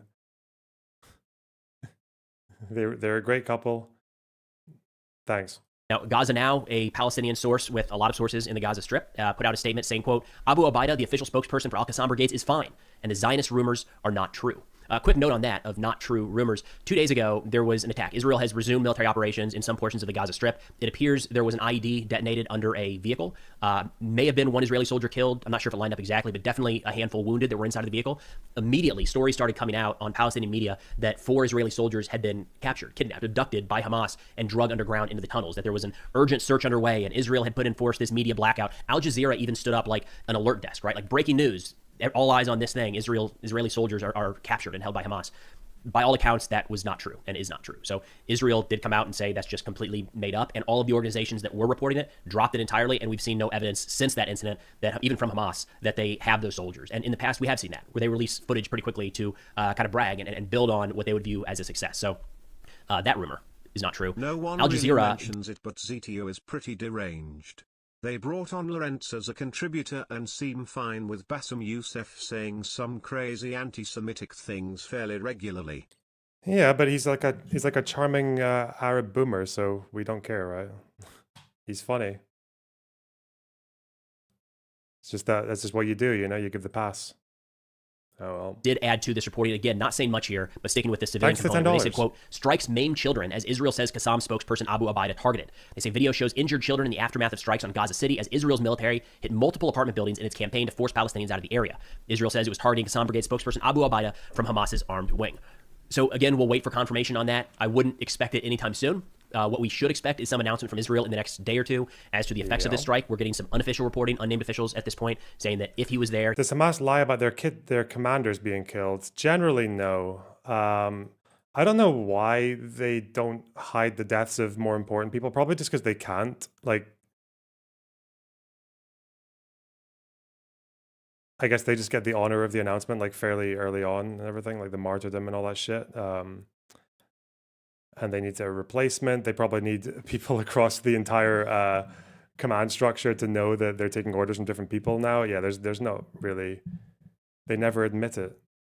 Are you sure? I mean, they admitted when people like Sinwar died and everything else. But oh yeah, with Dave, they kept it quiet for a while. Maybe I'm wrong. Huh? It is harder to hide, but they try to, I suppose. Yeah.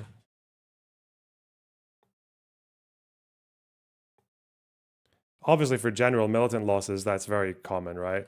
But the thing is, as well, is like these people now that, like, you know, U.S. Intel was saying that, oh yeah, they recruited like 15,000 new people since the war started, and that was at the beginning of this year. So if that thing kind of happens, then if they're doing that, then I think those people are just never going to be discovered. They're going to be hidden forever, I think, because it's not like they're going on the Al-Qassam Brigade's website after the war's over, or probably, I don't know if most of these people who died in the conflict are, but yeah, not really sure what happens there. Like, is there going to be much documentation for some young dude 2 months ago getting handed a mortar launcher or a fucking grenade or whatever? Like, yeah, he was definitely probably killed, not. But nothing on the record. We are not going to get any confirmation from Hamas anytime soon, so we'll have to wait and see how that one plays out. Now, I do want to wrap up here with some footage that just came out a few days ago from October 7th, the initial Hamas attack into Israel. I'm not going to play the whole thing. It's pretty graphic, but I do think it's important to note. If you're interested in watching this, I'll have the source video linked in the description below. But according to JFE, they say the Israeli government has released I saw that. I was wondering if this was new or if this was just something that I missed earlier on. This is like a video of, you can see them here. It looks like 2 boys and either their dad or their older brother all getting taken in their boxers, like running to a bomb shelter. You can see there, 710. Yeah, and Hamas just like they jump over the wall and they throw a grenade into the bomb shelter, and the dad is just lying, presumably dead on the floor. He was probably shielding his kids because the two kids come out, and then the Hamas guys just tell them to stay in this room, and they're covered in their dad's blood and shit. Like, and I think they just run away because a Hamas guy comes in and like goes into the fridge, takes a fucking drink of Coke, and then just leaves. Kid lost an eye. Harrowing security camera footage depicting Hamas murdering Gil Ta'assa, a 47-year-old father, in front of his two young sons during the October 7, 2023 attack on southern Israel. In the footage, Ta'assa is seen shielding his sons, aged 8 and 12, from a grenade thrown by the attackers. Yeah, you can he see jumps he's on the shielding explosive them. device, absorbing the blast and sacrificing his life to protect the children, who were nonetheless severely injured. The terrorists then enter the home, where one casually rummages through the refrigerator and takes a drink, while the wounded boys... He can't show you, but the wounded boys are just on the couch on the left there. But you can't show blood, I'd imagine. ...pleads for help. The children survived the ordeal but sustained life-altering injuries, including shrapnel wounds and psychological trauma. So again, that full video will be linked in the description below. Know what you're getting into if you want to watch that. But I think it's important that Israel releases some of this, as graphic and nasty as it is, because it is kind of the source reason for what they are doing in Gaza today. Whether you think they're on the right path or they have the right end state in mind, or they're even moving in the right direction at all, seeing a reminder of October 7th, I think is important. Unregistered That's all we got. /support personnel of Hamas have died? Would be an interesting question to ask at this point. Thanks for the £10. I have no idea. Well, we know that the estimates from the United States at the beginning of the war was that Hamas had 30,000 fighters and PIJ had about 15,000. And that's two of them. The rest of them would all be much smaller, but it's like they have the thing, what's it called? I should know, the fucking committee it's called, where there's 12 different groups. It's 12 different groups.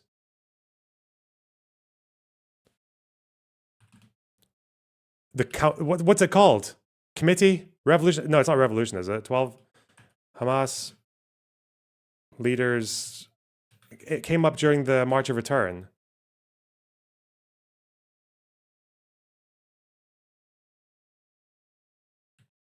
Gaza Leaders Committee. There's 12 groups in it.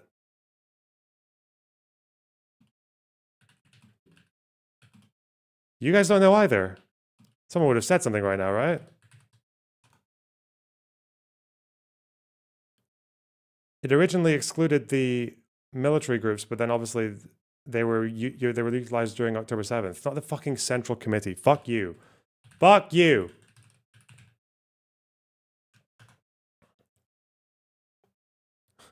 Why can't I remember? I was looking at this today. Idiot. Fuck.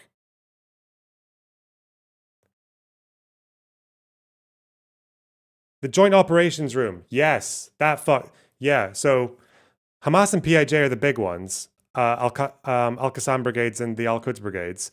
But then there's also 10 other ones, right? But they're all obviously much smaller. What are they? Can I name all of them? You got Hamas, so 10 more. Hamas, PIJ. There is Al-Aqsa Martyrs. They were involved. There's the Salah al-Din brigades. Is there the Nasser brigades? Maybe. There's the Ali Abu Mustafa brigades. There's the Mujahideen brigades. There's PFLP, DFLP, PFLP, GC. Those are 3 different groups, believe it or not. What else is there? There's the one that has the ISIS flag, but they're not ISIS. What are they? They have the black flag that looks like ISIS, but it's not actually ISIS. They've got a name that I'm never going to remember the name of. I'm never going to remember what they're called.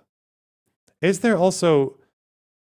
PIJ is called Saraya, and there's also the Al-Quds brigades, but is there a separate Saraya Al-Quds? Al-Nasser, I already mentioned Al-Nasser.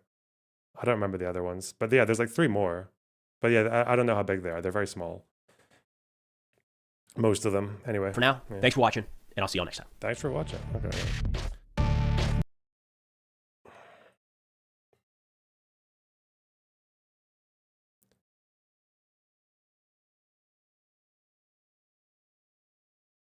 They've held a funeral for the Houthi Prime Minister. It says hundreds attend. You'd think it would be bigger, right? I thought the Houthis could draw a crowd, whether it's through coercion or popularity. I'm not sure, but.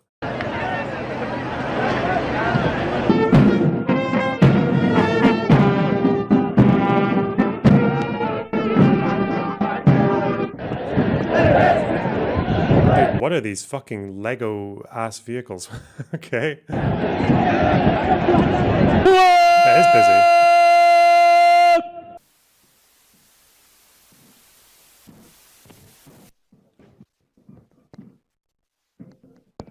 القوا بالكامل.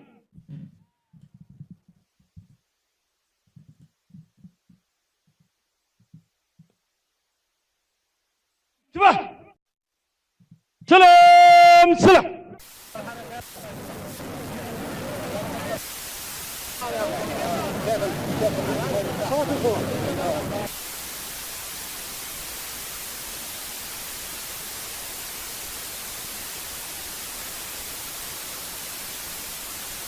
And I believe one of their patrons gave a eulogy.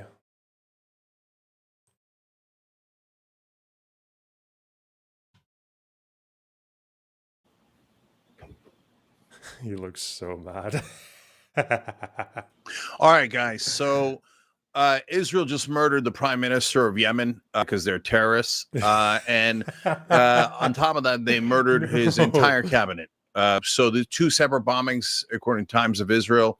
Why did they do that? Okay, you guys ready? Of course, as always. Wait. Surely you can complain about the civilian wing. And again, I'm agnostic on that. I don't know how targetable each of these individual politicians, political members were. He's going to mention that they also either injured or killed military officials as well, right? Members of Hamas not involved in active combat, but instead deal with logistics, intelligence, recruiting. I am interested in how the Israeli row accounts for them. Well, I think even by the Geneva, I think gathering intel is hostilities, straight up. That's why you can't just be like that's why they said that they were targeting that camera in the hospital. Now, if they were actually just after the camera and the cameraman, and that cameraman was gathering intel, that would be fair. But the problem is obviously they did quite a bit more than that. They killed quite a few more people and used a very excessive amount of force. But this is the thing I don't get. This is the thing that's really fun. It's not ignorance. It's not ignorance that he's only... maybe he'll mention that they killed military as well. Maybe there were military officials in that strike as well, and actually the chief of staff was gravely wounded as well. Maybe he'll mention that. Otherwise, I don't know. Is he just going to intentionally say it was just civilian cabinet? We'll see. Defense for every time they go and attack neighbors, start wars, slaughter people. I'd my eyes out too if my axis of resistance was being turned into glass too. It's a weird world watching people contort themselves into defending the most evil non-state group in the region. Wheelchair symbol emoji. Thanks for the $10. Assassinate world leaders. Their excuse every time is what? Self-defense. Self-defense. We had to defend the native Germans in the Sudetenland. That's why we had to go and take the Sudetenland and Poland and all those other places just to defend the native Germans. It's self-defense. It's self-defense. That's why we had to... Is he going to say that these Houthi rockets were false flags? Because the Nazis went into Poland over a false flag. They staged it. They got a camera crew and got costumes and everything. Starve the Palestinians to death because collective punishment and the murder of young children from malnourishment is self-defense. No, it's not. It's what fascists do. It's what terrorists do. So now in this case, they say, oh, well, of course, self-defense. Yemen was bothering our ships. It was costing us money. It was slowing down our trade. If you're slowing down our trade, well, then, of course, you deserve to have your entire cabinet murdered by the terrorist state of Israel. Okay, so now, is it definite that they're terrorists? Yes, because let's just do the shoe on the other foot, and real simple. So, for example, if the Houthis had murdered Benjamin Netanyahu, would they be called terrorists by every media organization? Well, you all know. If that's all they did, it would probably be a bit harder to call them terrorists. Like, do you think they're not targeting Netanyahu? They're not. Their rockets aren't aimed at Netanyahu. Okay. The answer to that, if you're a big Israeli supporter, you hate Israel, you're somewhere in the middle, you all know the answer. Of course they'd be called terrorists. Oh my God, they murdered the prime minister of Israel. Terrorists! And they're Muslim on top. Oh, no. Dirty, savage Muslims. Terrorists, right? If they murdered the entire cabinet of Israel, what would they be called? They'd be called the worst terrorists in the world.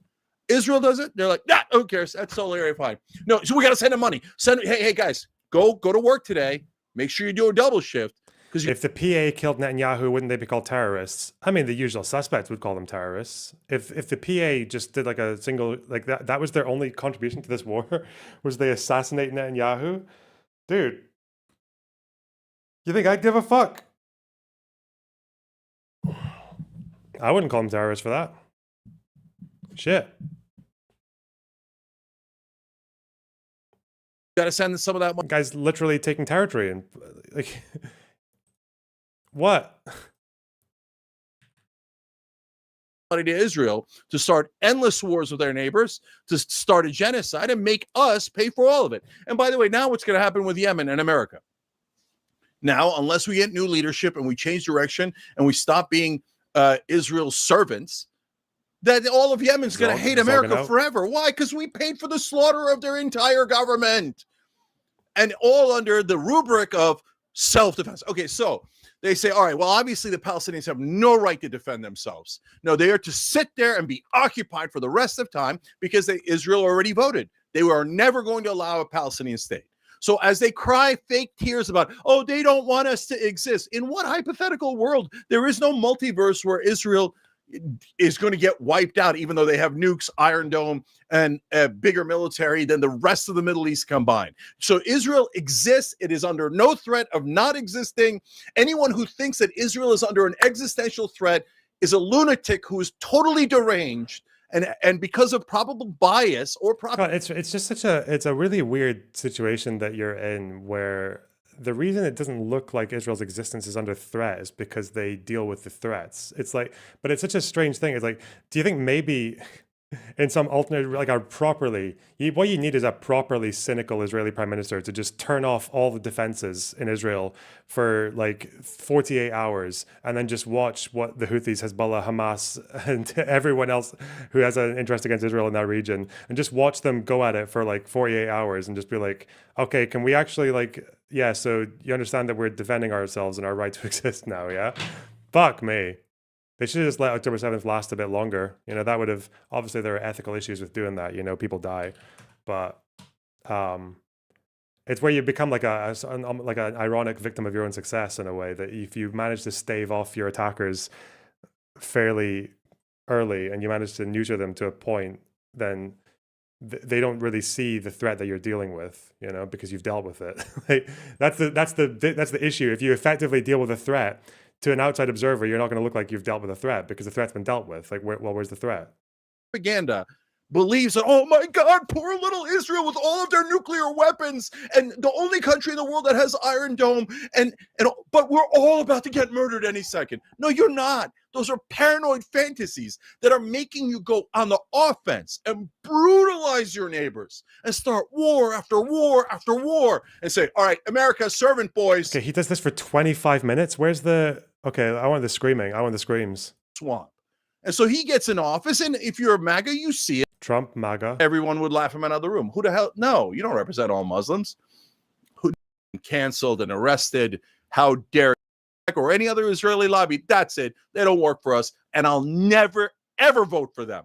I vote for people who represent America. Wait, was he crying? He's like really glassy-eyed. All right, guys. So I think it's just the lights. It's just the lights, right? He's got lights on his face. Either that or he's sweating out of his eyeballs.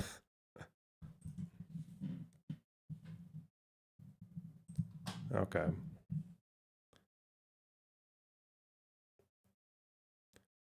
That's plenty. That's plenty. In other news, okay, Israel, it turns out, is not the only party that has been severing terrorist leadership in the last few days. Abu Ubaidah the Houthi politicians, prime minister, and their and some military officials. But also, on the other front, Israel has found a rare ally in Hasan Piker. Remember how Israel's at war on 7 fronts, right? Remember that whole meme that the Elon Levies and the right-wingers, like, they like to push that? They like to push this idea that Israel's at war on 7 fronts. It's not just Hamas, the West Bank, Lebanon, militias in Syria, militias in Iraq, the Houthis, Iran, but they also, sometimes they'll add another front, which is obviously the Western propaganda wing, right? The white wing, the white third worldist wing of the Al-Aqsa, the Al-Qassam brigades. But it seems like Hasan has done a strike as well. He has struck Bad Empanada from his... in the most surprising plot twist I've ever seen in my entire life. You know, this guy, this inbred mutant, this human fucking mooncup that he utilized as an attack dog, as a rabid, drooling attack dog for the last year almost against his critics because he's too incompetent and too insecure about his intelligence to do it himself, has decided that it's actually a bit much to empower people like this, you know? The guy who purity tests the fuck out of people who are full on, like, left-wing, river to the sea, everything, but he will find something, and he started doing it to Hasan, and Hasan's getting upset. It's very funny. Actually, why am I doing this? I've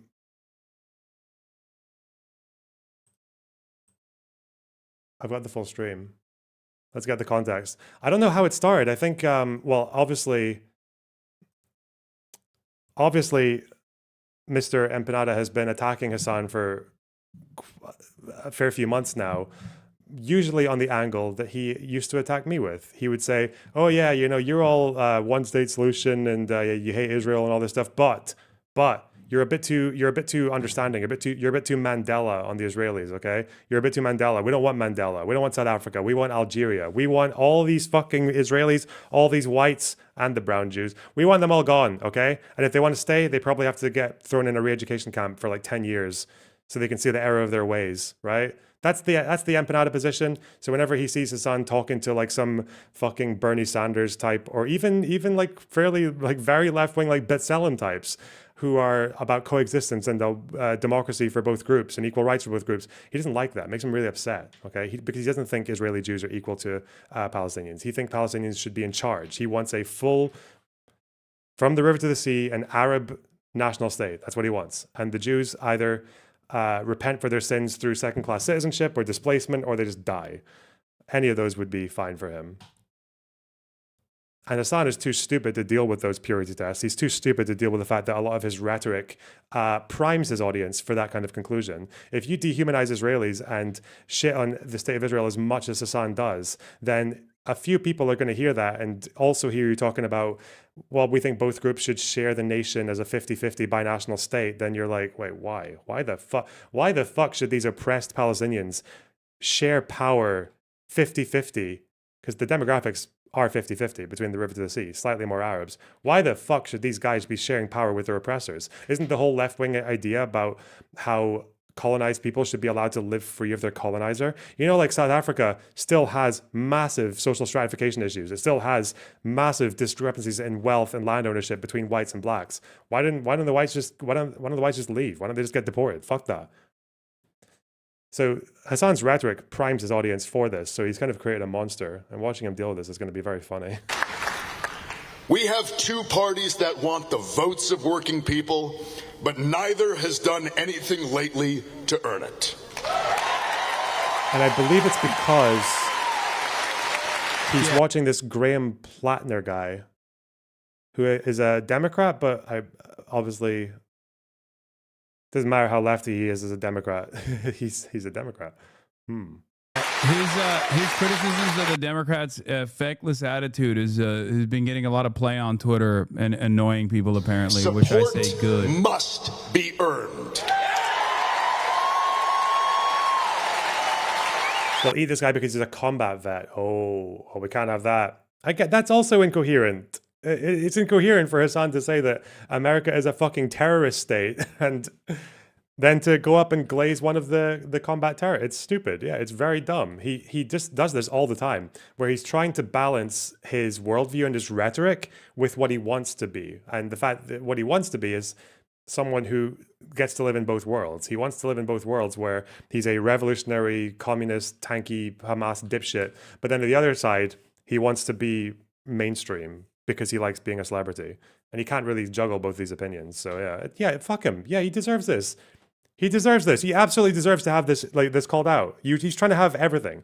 He's trying to have his cake and eat it. Like, fuck you.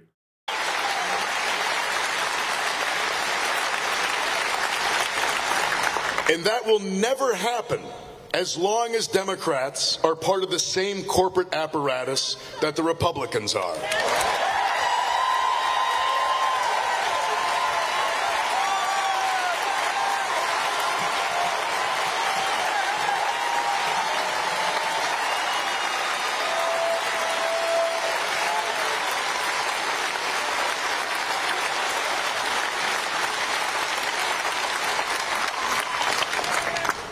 Now, Susan Collins' charade is wearing thin. This is the easiest applause lines in these speeches. No one cares that you pretend to be remorseful as you sell out to lobbyists. Better not say anything positive about Platter or bad if I'm going to get very angry. No one. That's what set him off there. Better not say anything positive about Plattner or BE is going to be very angry. Oh no. No one cares what you sell out to corporations, and no one cares Shut what the you sell out fuck to up, even in jest, okay? Don't even engineering joke the about that greatest shit. I don't give a redistribution fuck of what he has wealth to say. from the working class to suck the my ruling dick. class in American history. Why is it so quiet?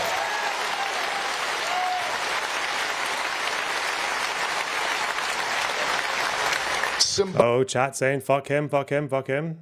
Fuck that transphobic. Oh yeah, because he did the transphobia tweet. Okay. Symbolic opposition does not reopen hospitals.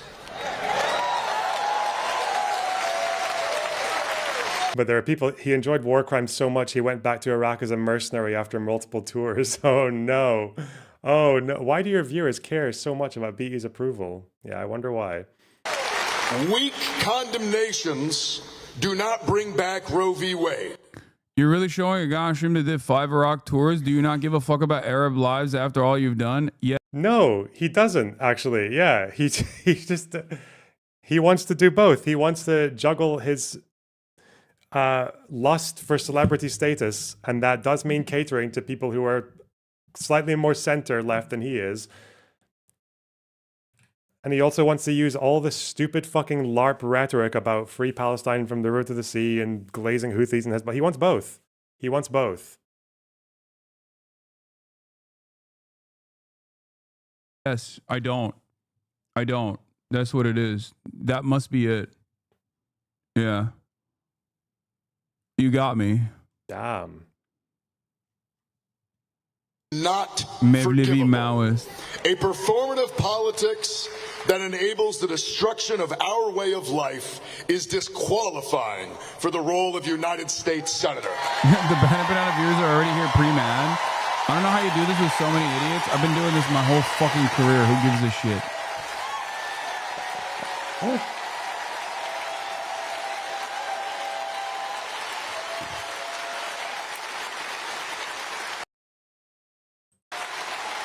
What's United States Senator? The benefit out of viewers are already here pre-mad. How do we deal with the idea that he did 5 tours as a soldier? I don't know how you do this with so many idiots. I've been doing this my whole fucking career. Who gives a shit?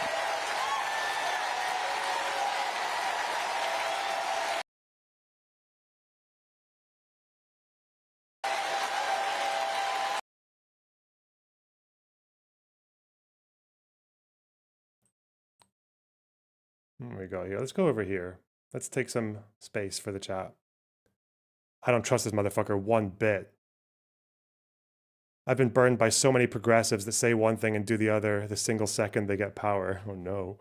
Oh no.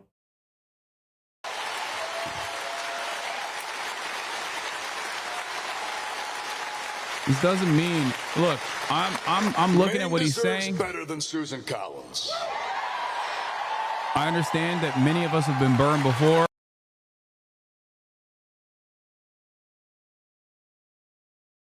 Leftist infighting, leftist when rehabilitation is being discussed.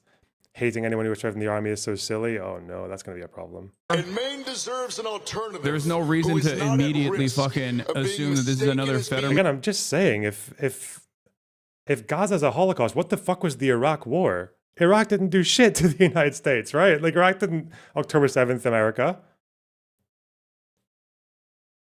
If you're using lefty stats, you wouldn't. Don't these people say that America killed like 1 million Iraqis? They killed a lot. They did kill a lot of Iraqis, a lot of civilians as well. Clone, it can be the case. Status quo that she is. But I'm not going to immediately slap aside. I am running because it is time for change. This dude literally has one single tweet about Palestine, but hey, at least he said that it's a genocide, which is more than Bernie has done. This dude has literally one single tweet about Palestine. Because I believe he just in started a better running for democracy Congress and in a better system. Oh no. And I believe that a politics that is willing. I'm a victim of genocide. Yeah, you are. Look at this. Look at this Turkish colonial overlord, this Ottoman overlord, showing how little he gives a fuck about Iraqis compared to Palestinians. Come on, that was a long time ago. This guy, this Nazi genocidal occupier of Iraq, he went there 5 times, dude. He must have loved it. To sell anyone so out stupid. Is a politics it's so that will dumb. eventually sell. Bro. I'm sorry. We can't. He's we. not very I'm not transformative in regards to engaging with the content that he's reacting to. Is he? Thanks for £10. No. I'm not doing this whole thing with like leftists who just genuinely come in here and they go, look, man, I'm fucking mentally ill and you need to abide by my standards right now. Okay? You need to abide by my standards. Like, I'm the most fucking mentally ill person you've ever encountered. I am a truly repulsive individual to every single person around me. Okay? To every single person around me.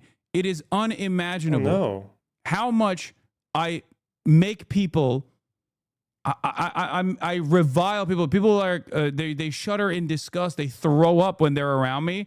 And you have to be just like me in your analysis, okay? My mental illness is my strongest fucking suit.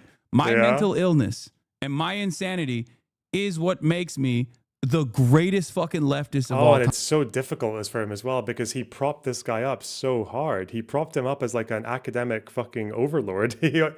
He propped him up as his academic weapon with all these fucking video essays like, yes, this guy's very well informed.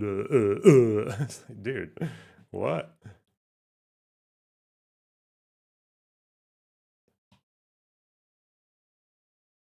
But now suddenly because he's mean to you, he's a problematic person again. It's the full cycle. The only reason Hasan initially didn't promote Bana Banada was the same reason.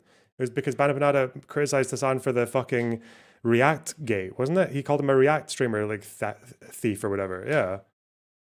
It wasn't because he was mentally ill or because he threatens people or because he doxes people or because he supports killing civilians and everything else. It wasn't because of any of that. It's because he was mean to him. And now we're back to it. It is a weapon. Okay? Get a fucking job.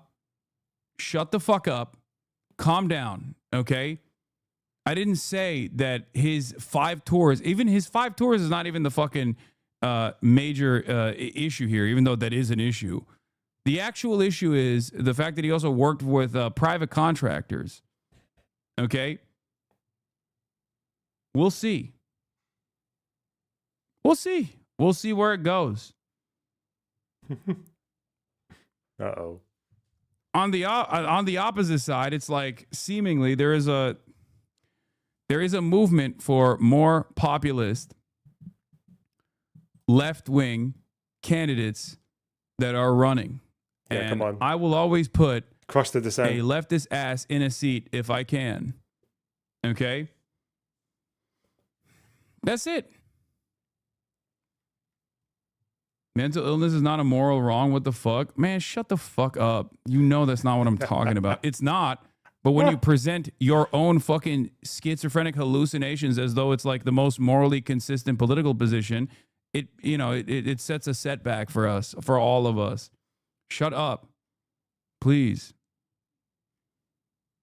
The reason we are in the straits we are today is because that is what has happened. But it has happened because we let it. And the world that we live in today is not how it has to be.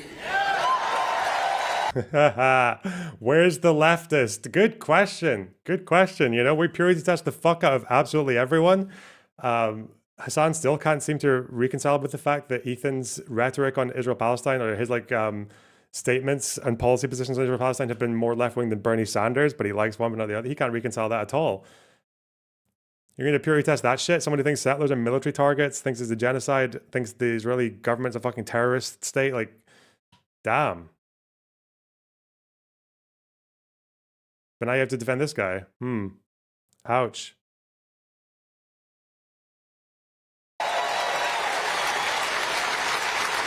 We can have a healthcare system that is not a mechanism of extracting wealth out of working Americans, but a guarantee for safety and health for all. PMC tour is a non-starter for me. I can't bring myself to trust this man, but his rise does show there's a space for anti-establishment candidates. Okay. Thought process. Pros and cons, eh? Major life events like buying a home or getting a college education can be points of joy and pride, and not relegation to a lifetime of debt.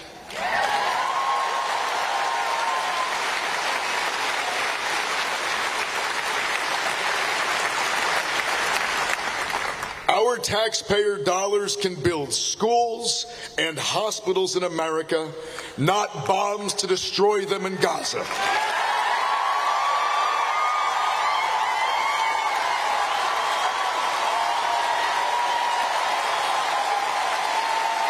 The guy's a good speaker. For sure.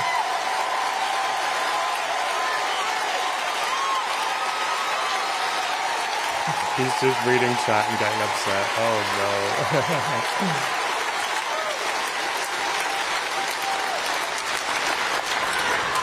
no. We can take back the wealth that belongs to us, that has been stolen by corrupt politicians and the corporations that bought them. We can use government to usher in a golden age for unions and workers, not double down on gig work and union busting for the benefit of Wall Street and CEOs.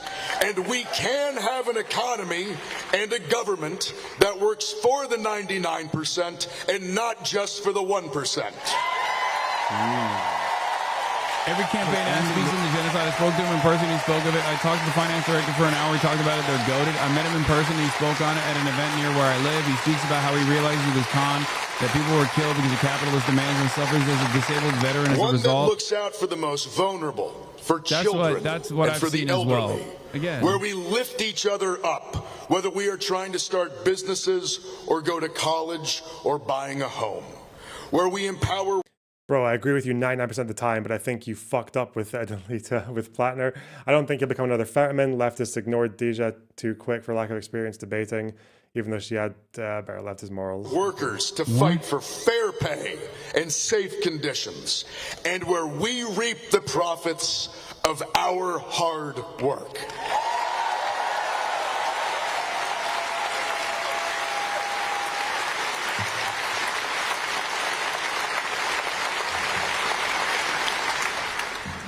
To find that path forward, we need only look down on the shoulders of the giants we stand on.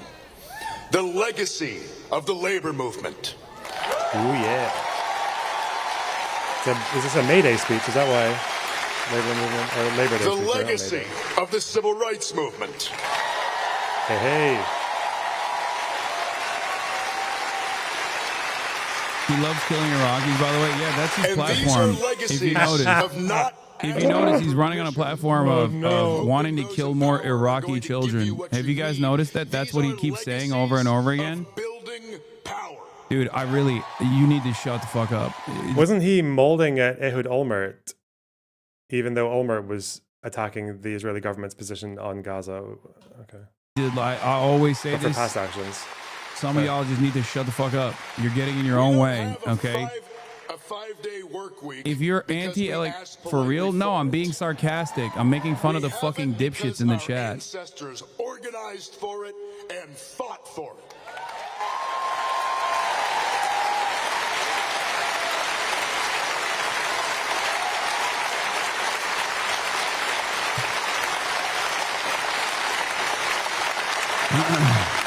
Regardless of what some might want you to believe, power exists for those who are willing to organize and to take it. And power is for the people.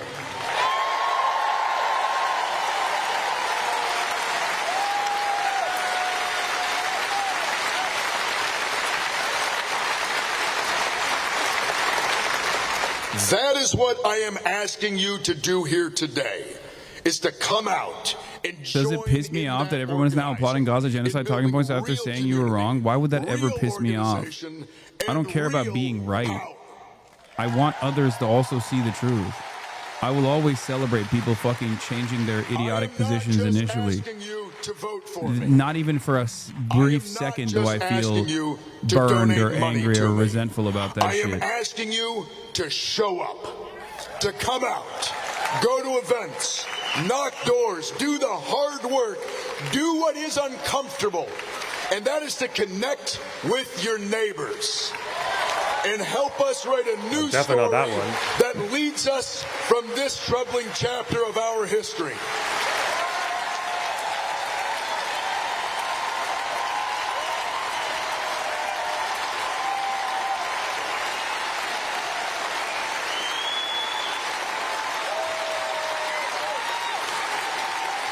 Entryism is not the way. He does entryism. That is a dead end.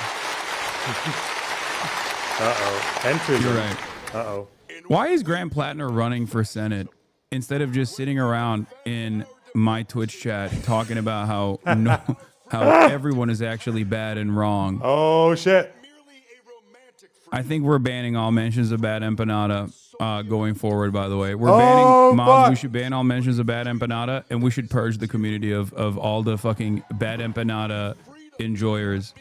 No, it's done. I don't give a shit, okay? I don't care. Go watch him then. Okay? Oh, God. He has sound critique and sound analysis.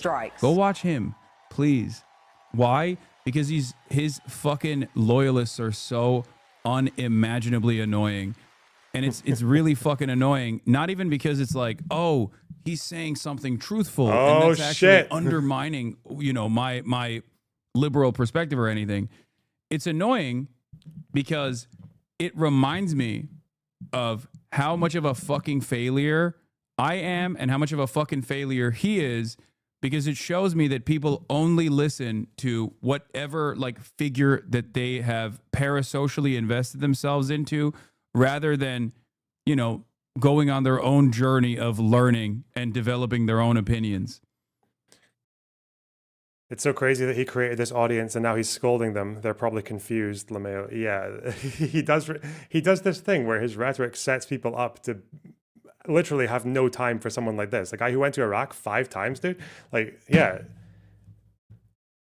It must be very confusing. Yeah, especially since you elevate all these people who would be the same. They would have no time for this either. You elevate the deprogram, you elevate Bad Empanada, you elevate all the kinds of people. And not only do you elevate them in the sense of entertainment, or he doesn't even really just elevate them to go after his opponents. He does that too. Obviously, that's very useful to him. But he also elevates these people as intellectual leaders. He sees them as thought leaders. At least the community builds them up to be like that, because really, who are you going to think is the more researched, knowledgeable person on the conflict? Do you think Hasan is going to be, or do you think Bad Empanada or whatever other wanker Chris or whatever that he promotes? All these people he promotes, he poses them as academics, or the people who have read all the books that Hasan pretends to have read.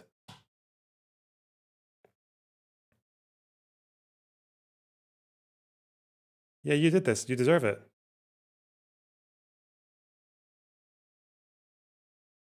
It's just another version of what the fuck I get mad about with respect to like people who love molestiny. Obviously, with Bad Empanada, we are aligned on the ultimate goals, I think. Again, you don't even you don't actually think that. You don't. Because again, before any of this useful psycho ethic was adopted, before that happened, everyone knew that this guy actually just wanted to fucking, his solution to Israel-Palestine was not equality, it was kill one side, destroy one side so that the other side can just have the whole thing. That's what his end goal was. And also whatever other third worldist shit. Destroy America. Take Hasan's house. I don't know. Okay? But it's so fucking dumb and childish. He could save himself a lot of frustration and time by hiring more moderators. He is so incompetent at streaming and media despite being #1 for so long. Does he have genuine interest in it? Save money? Probably not. I don't know.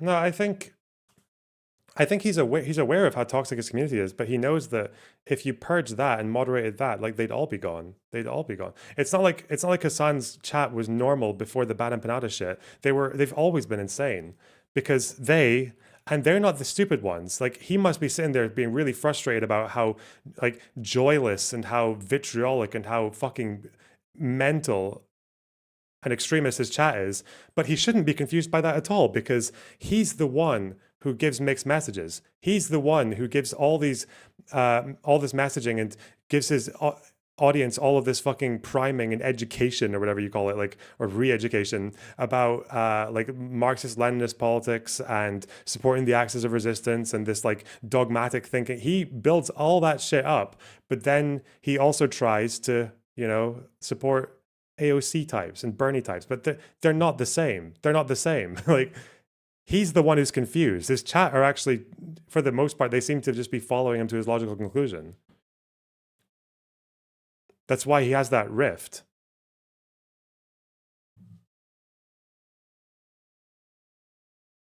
To come in here and be like, wow, he said this. I don't care. He is an irrelevant figure. He's even more irrelevant than I am. Uh-oh. Okay? And I'm an irrelevant figure in the grand scheme of things as well. You guys have propped us up, myself and Bad Empanada and whoever the fuck you watch and listen to, as though we are these like these beacons, these political revolutionaries or whatever. You did okay? kind of prop It's him not up the like, case. Like a beacon of truth. It's not the case at all.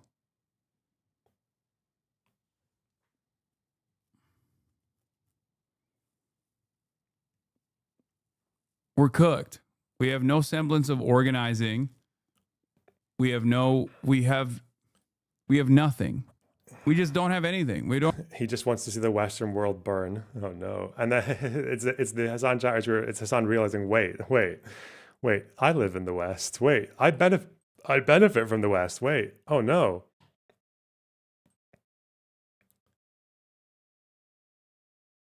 How fucking stupid, man.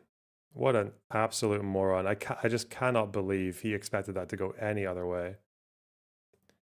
Yesterday I did start to think that something interesting was happening here. I thought I saw this and I was like, is Mike from PA thinking for himself? And then I was like, no, that can't be it. And this is why he decided to flip. I was like, there's no way Mike from PA is turning on Bad Empanada for out of the blue because of this tweet. He would tolerate so much worse than this. He's doing it because Hasan did it first. That's what's happening now. For a minute, I was like, wow, Mike from PA demonstrating a spine? No. An original Mike from PA thought, no. Because this tweet went out. At this point, I open to the idea that for a lot of otherwise unremarkable, horrible white people, being trans is mostly a way to claim a marginalized identity to hide behind. Okay, I tolerated the vulgar third worldism because it was a good bit from a white Australian man, but this is nuts. Oh yeah, it was all just a bit, wasn't it? It was all just a bit. Oh God, they're so fucking slimy. Oh, he's so fucking spineless. It was just a bit. I was just tolerating it. Yeah? That's what you were doing.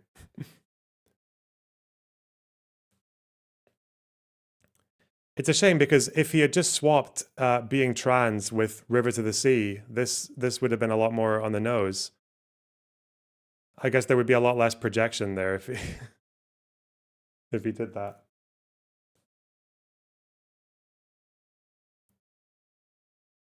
Unremarkable, horrible white people. Dude. Don't have anything in this fucking country. The best you can expect from a robust left movement in this country is to marginally improve the working conditions, marginally improve the living conditions of the working class in this nation, while also simultaneously urging American foreign policy to change its trajectory so it gets out of the way. Okay? That's it. And a lot of you guys don't understand that. You think like, I don't know. A lot of you guys just don't necessarily care about electoralism, and that's fine. Okay. I understand why some people like the streamed weebs. Thanks for the $10, V. I really appreciate that. Everyone's giving $10 donors today. That's so generous. What the fuck? It's teal or above, but you guys have all gone yellow. Full yellow. We hit the goal. The blob. I can't believe blob became a thing in one day. That's fucking mental. Das Vildania. Thanks to the $5. There's a couple of smaller ones. Okay. Jenk and Anna have completely lost it. If anyone is curious, Anna Kasparian has moved on to the controlled demolition conspiracy of 9/11. Oh, we know. You're behind. We know. Bogsy, thanks for the $1.99. Did you cover Adam Friedland and Richie Torres on IP? I watched like 2 minutes of it and I cringed myself inside out. So no, I'm not going to watch the rest of that. No way. Permanent brain damage. Now we care about electoralism. Beautiful. Hey, thanks for the 100 NOKs. North Korean currency. Thank you. That's what that means, clearly. I tolerated Learnerbox for so long. I guess I still do, for now at least. Thank you. would not choose to participate. But if you're not going to participate in it, then don't fucking shit from the shit fling from the sidelines. Okay? Like, as long as it doesn't make him entirely wrong, man. There needs to be some kind of reckoning with the fact that someone's actual past is a killer. Okay, there you go. Wait. Let's just watch a little. What's Hutch watching? Once again, there are valid concerns to have here. 100%. But if you're shutting yourself off from even analyzing the situation, interpreting it on your own because you listen to an Argentinian dude or you listen to an Australian dude living in Argentina and his assessment of it, and just you're repeating the talking points in here, then you're not engaging in any sort of real critique. Okay? That's number one. Number two, once again, when I look at these sorts of developments, I look at it from the frame of what the broader American, also what the broader government and their attitude is on these sorts of issues. This person is above and beyond aligned with, at least the way he's communicated himself so far. This person is far above and beyond the expectations of like a Pete Buttigieg or whatever the establishment's trying to present. Okay, he's as the best. Look at listen to this. He doesn't even fucking believe in any of this shit. He sounds so lackluster in his defense of this guy. It's so stupid. Forward. The way I look at it is like, this is just his mainstream appeal, right? You could take issue with Zoran. You could take issue with Graham Plattner and their campaigns. But would America be in a better situation overall if it was if we had 100 Graham Plattners as opposed to not having any? Wow. And if the answer is that's 500 visits to Iraq. That's so many. 500 Iraqi genocides in Congress. Come on. You're not helping here, are you? Yes. You move on with that assessment in mind. Okay?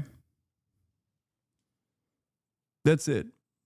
I'm not demanding you like hug and kiss him, okay?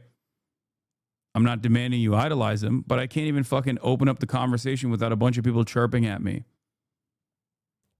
It's ridiculous. We're not going to play that game here, okay? If you think that this implies that I'm betraying this revolutionary sentiment or something, then sure.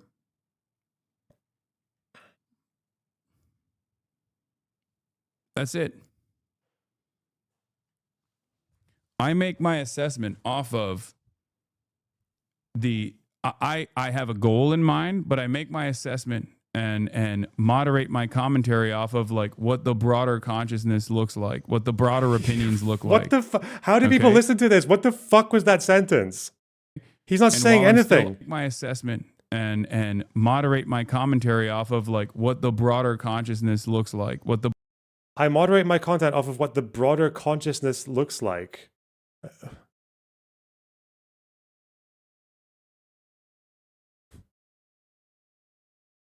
What is he talking? What the fuck is he talking about?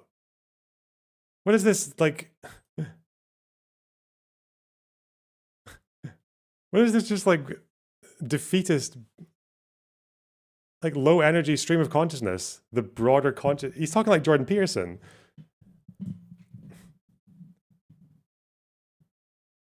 You have an untrained ear. I mean, obviously, one interpretation that's fairly blunt is that he's just like kind of admitting to being a kind of grifter, right? Being audience captured. A fucking loser. God. You absolutely deserve all of that, buddy. Sorry. The broader opinions look like. Okay? And while I'm still uncompromising, when it comes to electoralism, when it comes to propping up candidates, there are always going to be candidates that are far better than the average Democratic politician. And if one presents itself and they have a viable alternative, you have to look at the rest of the race and recognize that if he's the best and he is choosing to unseat a Republican politician, then it is idiotic to not push for more a robust and a larger national platform for people like this.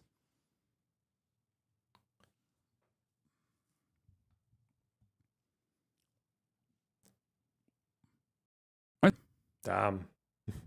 Get out and vote, guys. Get out and vote. Feel inspired. Eject from your wank hammock. Stop wishing death on people on Twitter. And absolutely ram that ballot box. I already said you can't be pro-Israel and garner support at this stage. And it's obvious that not only is he tackling the issue of Democrats' inability to put hurdles in front of the accelerated fascist administration, he's also openly communicating that what Israel is doing with our support is a genocide. So he absolutely passes that. He absolutely passes that bare minimum standard. The bare minimum standard. You might have different ones, and that's okay.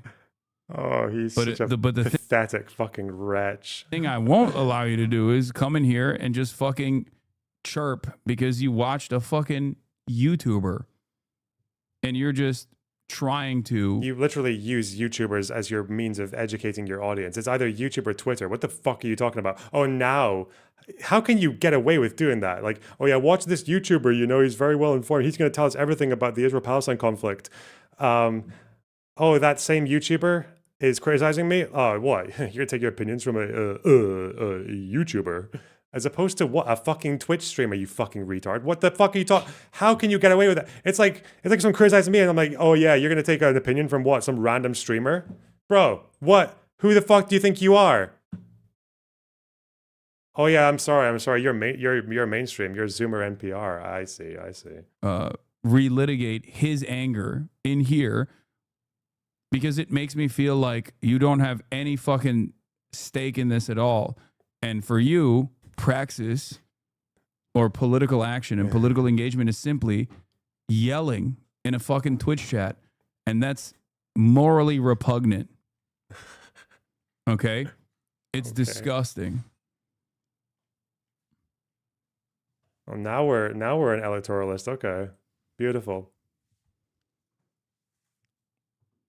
Go build the fucking vanguard on your own on the countryside. Yeah, fuck that. We're not building a vanguard. We're just going to give incredibly lackluster support to some fringe Democrats. Meanwhile, radicalizing our audience against them the other 90% of the time. Yeah, exactly. He doesn't want to do the vanguard. He just wants to make people want the vanguard. And he's a pacifier. He's a fucking pacifier. Bro.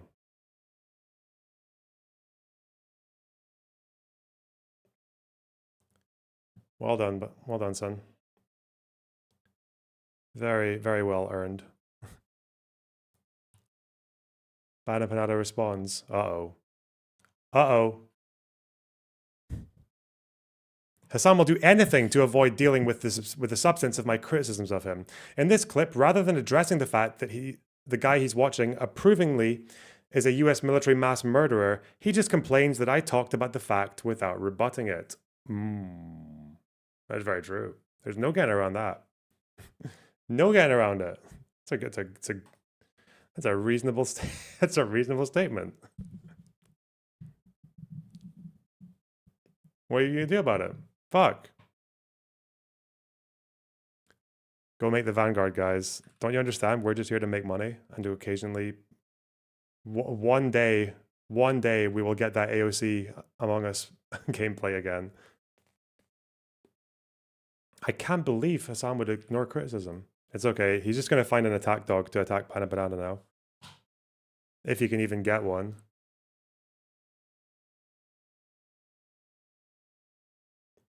Now, again, let's see how... We already saw with Mike from PA. Let's see how long it takes for Denims, Mike from PA, Gremlo, fucking Sean the Black. Let's see how long it takes all of them to suddenly be like, you know what? Actually, that Banana guy's actually... Maybe he's not that reliable as a source. Maybe he's a bit of a problem guy. Mike's already done it. He was obviously the first one to follow the marching orders. He's like Winston Smith in 1984. He's pulled the night shift, rewriting all the newspaper headlines, saying, "No, we've always been at war with this guy. This guy's always been a bit of an issue."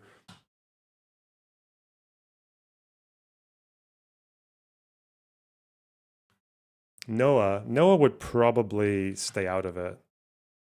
Noah is way too much of an empanada loyalist. He would just call it lefty infighting and we shouldn't do it. Is my guess. I could be wrong.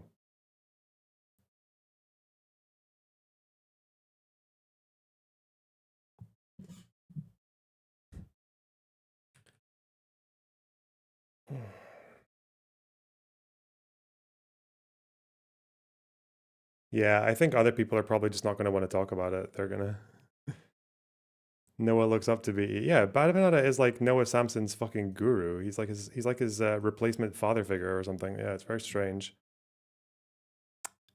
Oh, I thought you were joking. Look at how quick it happens. Mike from PA's stream title. BE's crash out. Is he okay? Please be talking about this. Please. Shit. No, because it sounds good to you intuitively. I'm not forgiving Graham for killing an innocent person. Oh, he is. In Iraq. Uh-oh. But I don't know what the fuck you're not even proposing anything. You're just chirping. And you're creating a sense of now separation. We want proposals. You are creating the anti-solidarity. I support Graham because he's opposed to American imperialism. I'm not forgiving American imperialism. I'm not overlooking it. In fact, it's a core of my worldview is that he says it's a genocide in Gaza. No way he said chirping. He doesn't have his own personality. Yeah, this guy, he looks inside himself and he sees absolutely nothing. There's nothing there. So he latches onto Hasan like a fucking tick. Yeah, it's kind of, it's quite sad. Yeah. Now, I will call for that. I will fight for that. Because to me, it's not about balancing the books. It's about stopping the genocide. I mean, do you think it would have been better if Mao had won the revolution and then just started mass exterminating anyone who fought for the KMT? Do you think it would have been better if the United States of America had just gone in and mass exterminated every single person who was in part of the German government or the Japanese government? Actually, yes, quite a lot of people in this chat do want that. Yeah. If the United States of America had just started mass exterminating... Don't any other day of the fucking year, this guy would say that America went too soft on the Nazis. What are you talking about? Post-war. Or do you recognize that truth and reconciliation means that some people ultimately are not going to pay the price in blood that they caused? Like, what the fuck are you even talking about? At least Mike is actually clever enough to be... At least Mike is actually able to illustrate the issue. The fact that he, like, yeah, the people that he supports, the people that he supported with all those content reviews and all that glazing for the last year, is someone who doesn't want the same things as you. He doesn't want truth and reconciliation. He's not a truth and reconciliation. He's an anti-Mandela. He's like he wants Algeria. He wants them all to leave. He wants all the Israeli Jews to leave or die. It's being proposed. You're not saying, okay, Graham is a war criminal, therefore we should do this. You're just saying Graham is a war criminal, don't care. Is that actually going to help do anything or accomplish anything? Over Labor Day weekend. As a Mainer, Brian, I would imagine you're as excited as anything. I'm going to be in Maine, so maybe I'll go. You should go. I'm going to be there anyway. Well, you have to know that you said that. Oh my gosh. I mean, I'm sure like you could get an in now that we have a MR listener who is getting this kind of profile. It's very exciting. I'm not sure if you watched the video essay of the Tamil genocide and how close it resembles what's going on in Gaza. We actually watched both part 1 and part 2 on my stream. And we had the creator on. So I've been trying to get more there's internal visibility conflict to the Tamil. Some of you chatters are so fucking annoying. Shut the fuck up. Oh no. Oh no.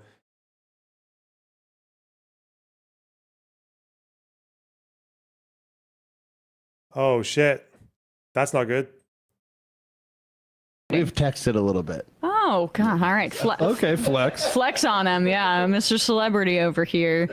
So it's like glad to see Plattner. It's like when that guy who was part of the Gaza Humanitarian Foundation came back to America and blew the whistle about how the Gaza Humanitarian Foundation is shooting indiscriminately into Palestinian crowds and served as a whistleblower. And people were like, we should kill that guy.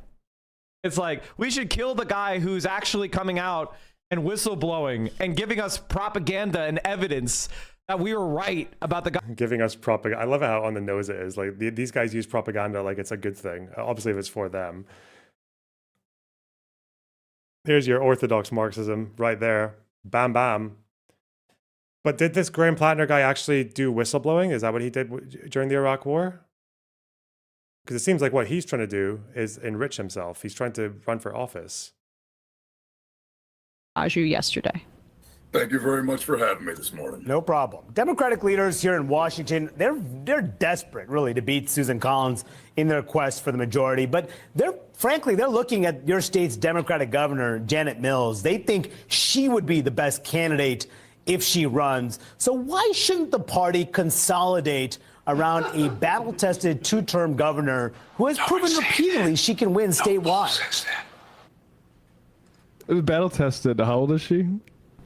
77? Exactly. I think that battle was World War I. I mean, that's the thing is like, just reading his chat and I'm getting angry always now? fascinated by World War I history, where the Brits thought they could bring like old wooden ships that they'd been patrolling like the Atlantic with for the last 100 years into war, and then it's like, oh no, we got submarines now. You're not built for this, actually. Let's see. Janet Mills, 77 years old now. Battle tested you. I mean, it's not like he had a difficult choice, did he? He was always going to choose Hasan over Empanada, obviously. They all will. War of 1812. I mean, so she's born on December 30th. She'll be 78 by the end of 2025, meaning that if she were to win, she would start her 6-year term at 78 years old. 78 battle tested years. Sorry to be ageist, but Dianne Feinstein was crushing it at what, 106? You gotta question the Democratic insiders that after what we just experienced with Biden clinging on to power. Okay, this is exciting. Gramlow. Palestinians, because you this guy avoids confrontation like the plague. He's a fucking coward. All right. Whoop. Okay. Okay.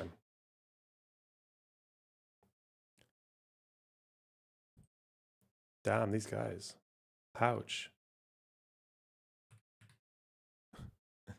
Fucking state of them, man. I think tomorrow and the day after we have debates on dark money. Yeah, Majority Report was soying out over chorus. They absolutely were. We're gonna have to do that.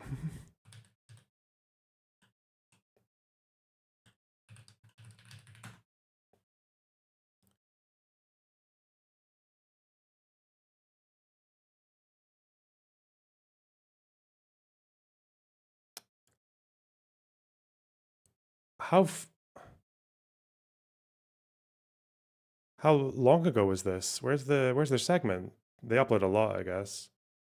Was it more than 5 days ago? The Palestinian Mandela, Mustafa, Marwan Barghouti, Holocaust, PBD. Check Discord suggestions. No! I don't care why you think all the journalists are terrorists. I don't care.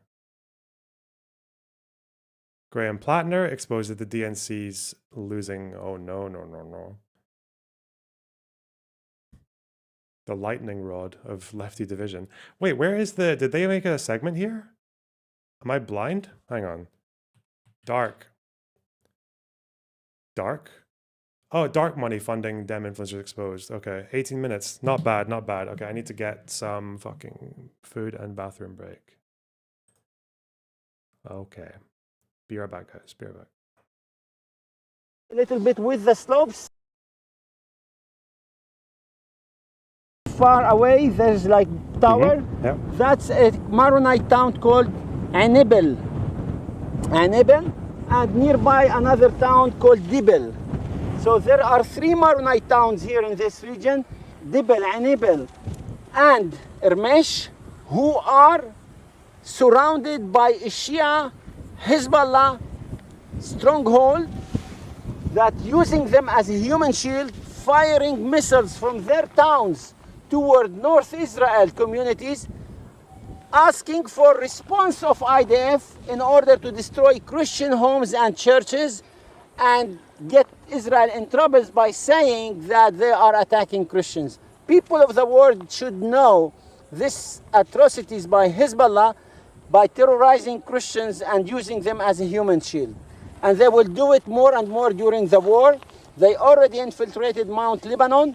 They dig tunnels in Mount Lebanon, storehouses of ballistic missiles to fire from nearby Anaya of St. Charbel in order to actually make all of us here stand with them against Israel.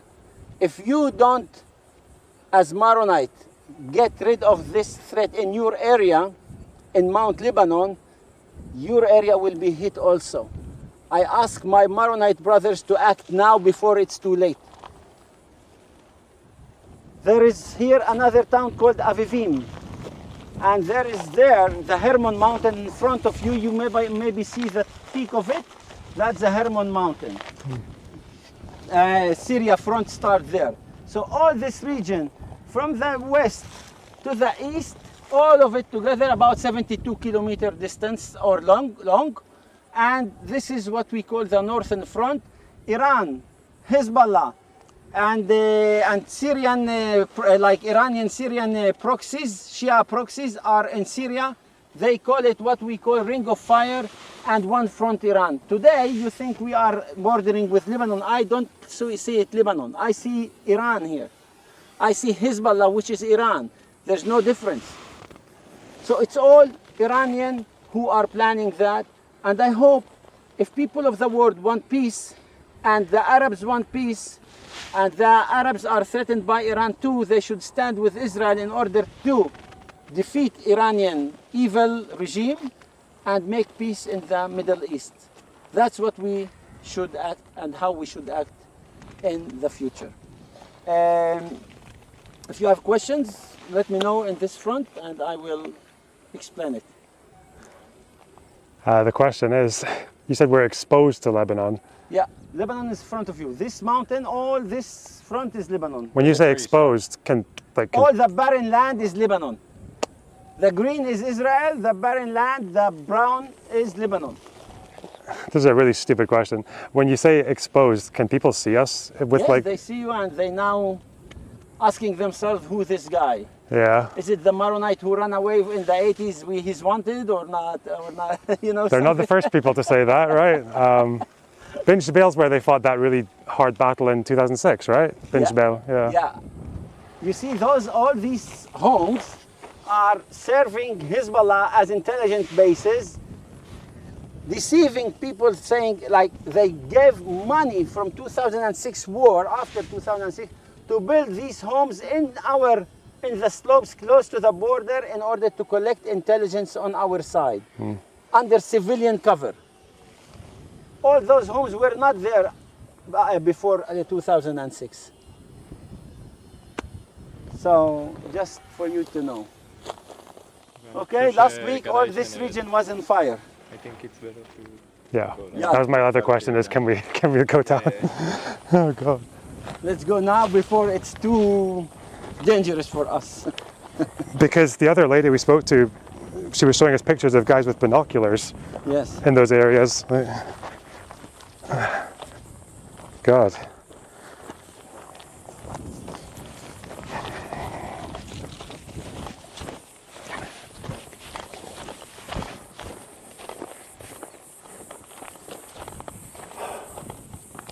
Finish? Yeah. You got it, the point?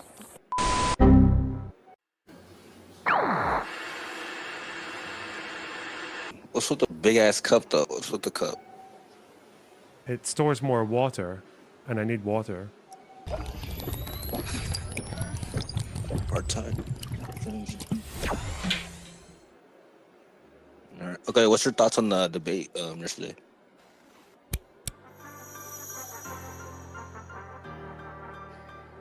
No. Yes. Okay. I'll go closer to you though. Yeah, no, follow Because I'll maybe look like I'm talking to you guys. This is so f***ing unnatural, holy shit. It's broadly accepted as a racist term. Yeah, I know. That's why I used it. Observe as the political streamer, a fully grown adult, takes criticism on the internet. What does he resort to? Slap a community note on him.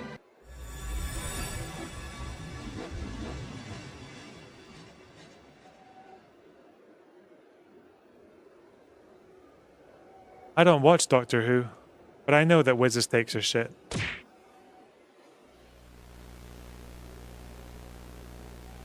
Who the fuck?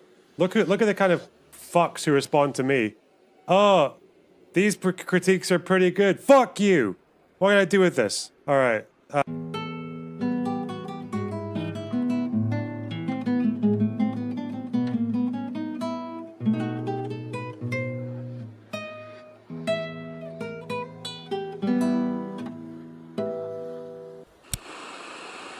Are you ready for it? It'll be as follows. Let's make some predictions. Today, I'm going to show you how Hezbollah turned this Burger King into a terror Burger King. Come inside. Look at this. You think this is a deep fryer? Look in here. These are Kalashnikovs. These are RPGs. These are Katyusha rockets, long-range missiles, anti-tank missiles, grenades. Look at this other deep fryer. You think this is oil? No, it is rocket fuel. You think you can cook a large fries in rocket fuel? You cannot. Doesn't taste good. Look back here. You think these are burger buns? No. These are grenades. This is not the appropriate equipment to produce a Happy Meal. These are not Happy Meals. These are unhappy meals. Terror meals. Meals of death. And then he'll just take like 2 steps to the left. Whoosh. Today I'm in Gaza. We killed Yahya Sinwar. Shalom, shalom, Shabbat.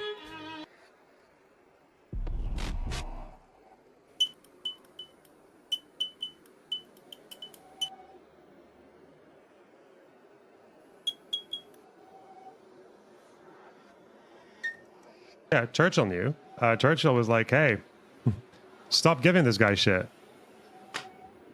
Because he's just going to take more. This guy's insatiable. He didn't say it in that way. He said it more like... That's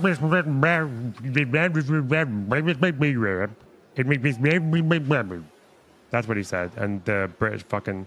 Chamberlain was like, nah, what?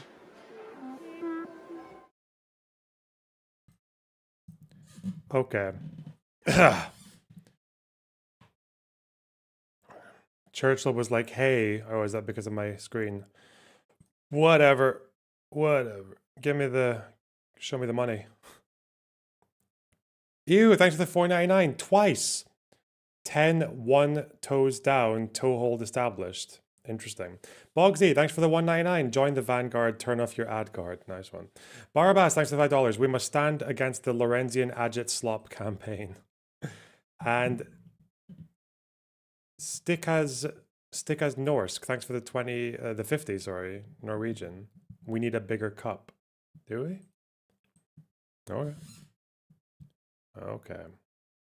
What are these assholes going to say about Taylor Lorenz? Taylor Lorenz had an article that came out in Wired that's generating quite a bit of buzz in our corner of the internet. Wired, one of the best publications right now, you know, broke all that Doge stuff, broke the Jeffrey Epstein. There's metadata showing that they edited out minutes of footage of his cell in Adobe and that they left that in place. Like, I still think that story should have way more legs than it does. They left whoever, the FBI agent who did it left breadcrumbs or was too sloppy and showed that they edited footage out of that jail cell thing. But it just, you know, there's so much news and that's what benefits Trump here. That's a big aside. So Taylor Lorenz had this article entitled "A Dark Money Group is Secretly Funding High-Profile Democratic Influencers," showing that essentially there have been some Democratic, or liberal influencers and podcasters like us that were offered $8,000 a month to take part in a secretive. It's just like, oh my God, that's like a full salary per year, for like a high salary. Like I would say $100K. Yeah. $8,000 a month to take part in a secretive program aimed at bolstering Democratic messaging on the internet. But the contract sent to them from Chorus, a nonprofit arm of a liberal... Secretive, by the way. This is their Instagram post from November 19th, 2024. We're excited to announce that Chorus is launching our Creator Incubator program. Why the fuck?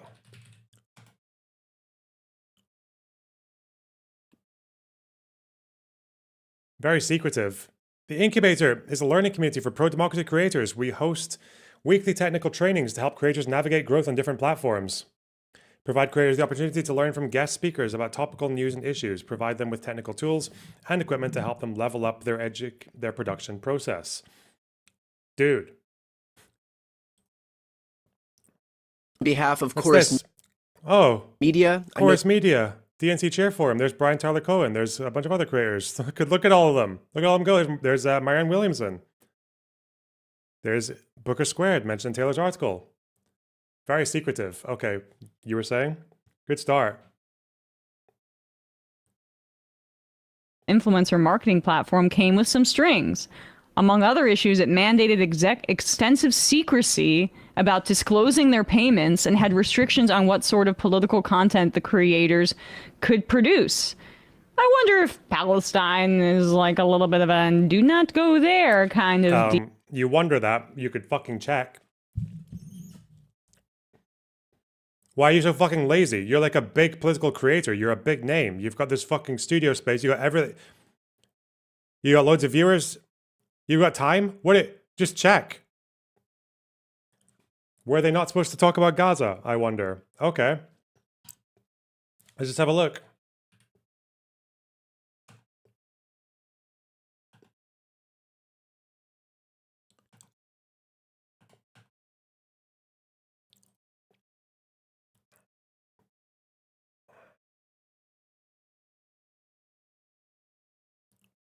I need to go on to a login for this, don't I?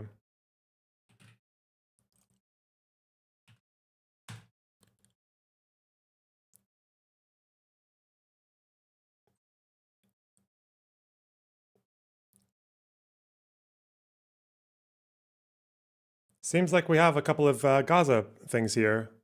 Mahmoud Khalil, pro Zohran post. And this is all just in recent months as well that she's doing this. She's got quite a few of these, the Gaza ones. We haven't passed them earlier. No war in Iran. And this is one of the ones who put out a video to defend this organization, by the way. So I don't know, just check. The obsession. Why the obsessive fucking hatred that you would just infer must be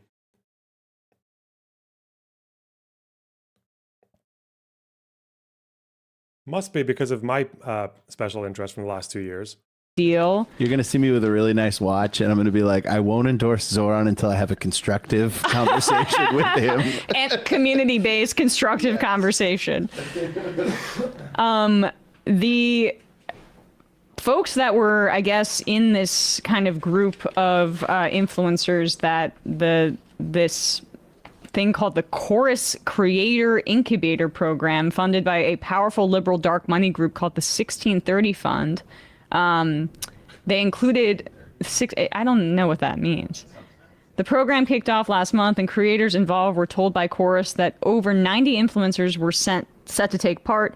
Creators told Wired that the contract stipulated they'd be kicked out and essentially cut off financially if they even so much as acknowledged that they were a part of the program.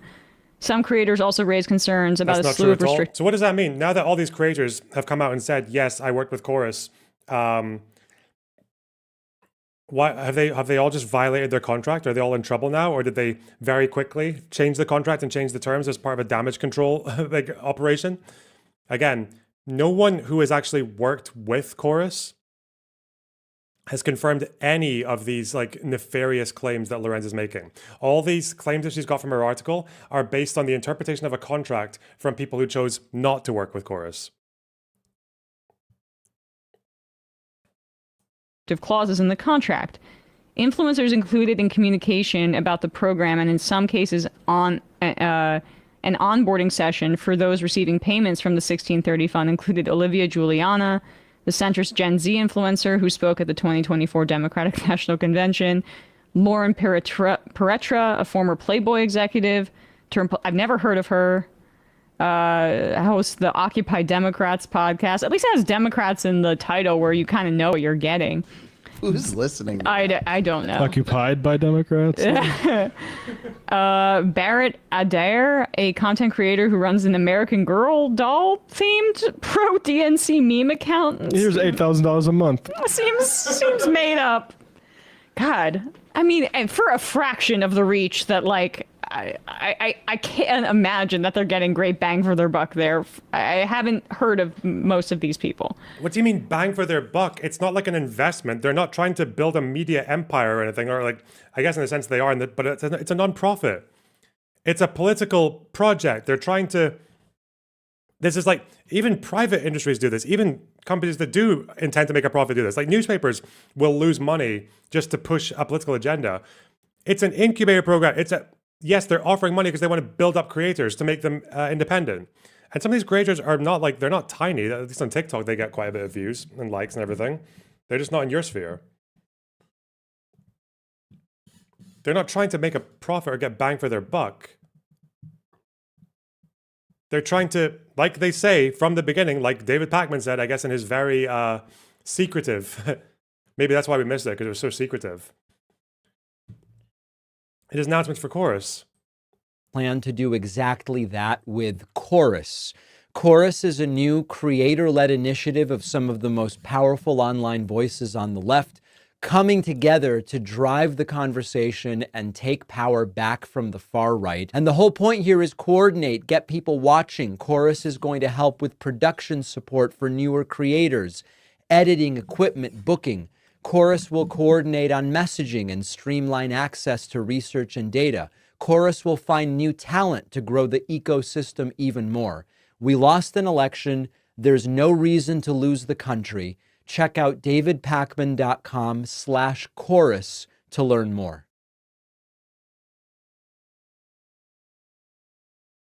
Sorry, I'm not crying on behalf of David Pakman and his secrets getting exposed. I just coughed up a fucking lung, but anyway. Suzanne Lambert, who has called herself a Regina George liberal. This is fucking horrible. So you're both like, so you're a bitch, and then also a supporter of like Adam Schiff. Is that what that means? I think so. Ariel Fodor, an education creator with 1.4 million followers on TikTok. It's so interesting watching a reaction to this article from someone who clearly doesn't give a fuck about any of this and who hasn't done any homework or any prep before reading this thing just off of a bit of paper that was given to her. It's so interesting watching just like a passive reader, which Emma is. She's very passive. She has no like initiative. She has no cognitive initiative. She's just kind of like a bit of a retard. But watching the way she's absorbing this and the conclusions she's drawing from it on the spot, like that's what the article intended to do. Don't let any of these people fool you. Like the more cunning types, like your Erins and of the world, who have read the article and are aware of all the cracks and the flaws in it, and are just trying to salvage anything they can with like, oh, this bit of the contract actually said that you've got to let us know about people who are using the newsroom to talk about our policy, like, and that's really restricted, like any of that. Or why don't they just don't be fooled by people who are doing that? Because again, the intent of the article wasn't to talk about what might be in one or two places a poorly worded contract, or the fact that some of these people took money for something that it probably is more ethical to disclose, but they just didn't because they didn't think it was influencing their views or anything in any way, and it wasn't really changing their output apart from that, because they saw it as more of a training course than like an advocacy campaign. So but that's not what it's about. It's about calling it a secret program to fund establishment Dem people who call themselves Regina George and want them to shut the fuck up about Palestine. Like, that's the conclusions that she's drawing from it so far, and it's all bullshit. Like, all of those claims are wrong. Jennings, a former TLC reality star and older brother of trans influencer Jazz Jennings, David Pakman, who hosts an independent progressive show on YouTube covering news and politics, Lee McGowan, who goes by the online moniker Politics Girl, and dozens of others. According to copies of the contract viewed by Wired that creators signed, the influencers were not allowed to disclose their relationship with Chorus or the 1630 Fund, or functionally that they're being... That's not true. They were obviously allowed to disclose their relationship with Chorus because they have videos of themselves doing stuff with Chorus.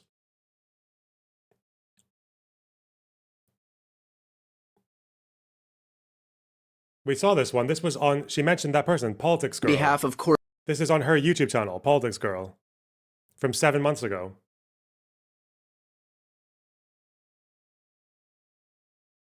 Chorus, DNC Chair Forum. Being paid at all. Here's a fun game I want people to play. Who's the most pro-Palestine person implicated in any of this? There's none exactly. Who's the most sort of? How do you even know like- if there's none if you don't know who the fuck they are, you fucking liar? What the fuck's wrong with you? Go look them up. How do you... fuck you, man. Again, I don't blame her for doing it. She's getting rewarded. She gets all the reward in the world for behaving like this. Just like, where's the short-term memory? Is everyone just like a fucking living embodiment of a doom scroll right now? They just say, oh, wow, I bet they weren't even telling people to talk about Gaza. Oh, let's look at these creators. I have no idea who the fuck are these people? They must be tiny. No bang for your buck from the non-profit organization. Yeah, who the fuck? I don't know any of them. Yeah, are there any pro-Palestine people? Nah, none of them are. Nah, none of them. What the fuck? You mean none of them are your mates? You fucking asshole. Like, fuck you. like socialist. Right. You know, Juliana and David Pakman, who, you know, he's always been nice to me. I think I have some disagreements with, you know, his politics, particularly his foreign policy views. You know, I think you gotta, if you take this kind of money, you can't sign a contract that says you can't disclose it at the very least. Like, straight up. Or you have to very simply lose the word independent from your marketing. Right. Because if you are taking money from people who think that they are supporting independent media, and actually there's a giant subsidy going to you from the like donors and you know partisans of the party, that's a huge problem. That implicates he's trying to say anything but DNC because he knows that would just be a fucking lie. But he's just saying enough that's close to that to make the audience think that because they won't know the difference. us. Yeah. That makes my fucking industry look cheap. And there's this sort of like posture of how dare Taylor Lorenz? How dare you have questions about this? No, how dare you motherfuckers seriously debase this entire area by taking this sort of money and acting like this is nothing. That this is actually what you wanted to see. This is an incubator. Fake fucking performative outrage, you fucking worm. Like what? Oh, how dare you debase my good name as the majority? Really? Sorry, disclose all your fucking super chatters then. Disclose all the people who give you guys money. What the fuck? You think it's a majority report? Like even I don't struggle to come across the odd like very generous donor. I don't think I get $8,000 a month or anything, but there are people who even for my size give me like a fair few hundred a month in donations. Do I need to disclose all of that? If they're not swaying my politics, if they're not compromising you, if they're not taking away your independence as a creator, which there's no evidence yet that Chorus was doing that, then why the fuck would you? Again, you can argue that. Personally, I think given that Chorus had the newsroom connection, and if you had politicians coming into the newsroom to do interviews, or you're getting hooked up, or you had people where you sat around and discussed news of the day, you'd probably be okay disclosing that. Like, I think you probably should. It's better than not doing it. But as far as that being like a newsworthy thing, fuck off, man. Like, it's show us one creator who changed their opinions before and after Chorus.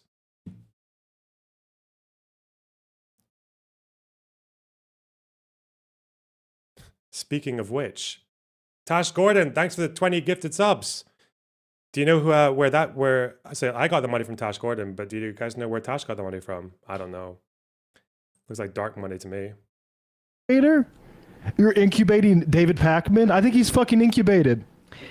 Yeah, I mean, like, these guys were at the White House, right? Remember, posing with Joe Biden and Olivia Giuliana too, and this was in the midst of him committing a genocide. How can these people who are so fucking cataclysmically uninformed on this conflict? I remember the last time I watched the Majority Report talking about Hezbollah getting targeted, and she's out here being like, why are you doing? They're the government. No, they're fucking what? Because they have a couple of guys in the Lebanese parliament.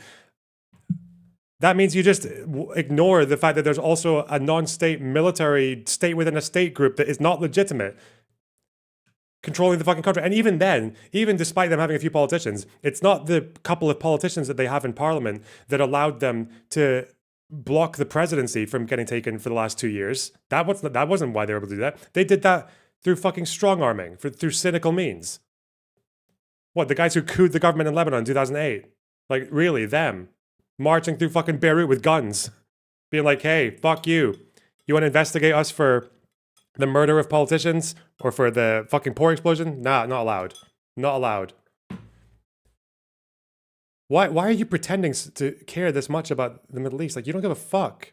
You don't care. Like, the ratio of obsession to actual thought about the things she's talking about. That was that because it was a lot of the same people. Was that the direct connection? It seems like it. It seems that was the direct connection, and you see them posing the photos with them. And Umish Voter, I think is the name of the account. A great follow for like election type stuff. A progressive account made this point that it feels like all of these influencers were there to convince old people that that Biden had young support versus trying to get young people on board with Biden. I thought that was such a great point. The old people are more him. likely to get their wallets out for Joe Biden and Kamala Harris. Is look at.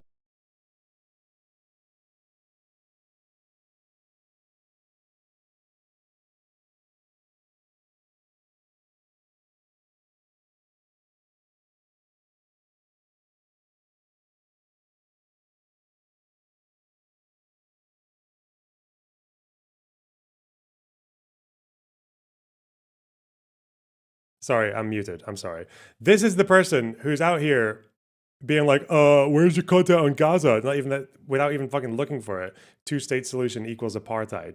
What the fucking cock? What? I don't...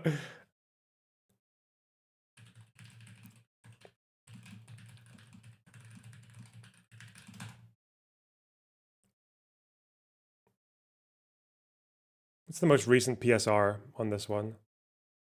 This is July 24. This is May 2025. PSR polls. Recent.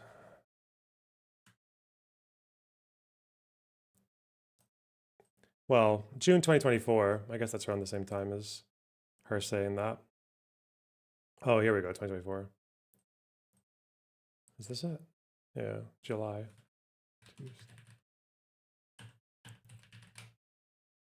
Oh. This is actually from a poll where support for the two-state solution was reducing.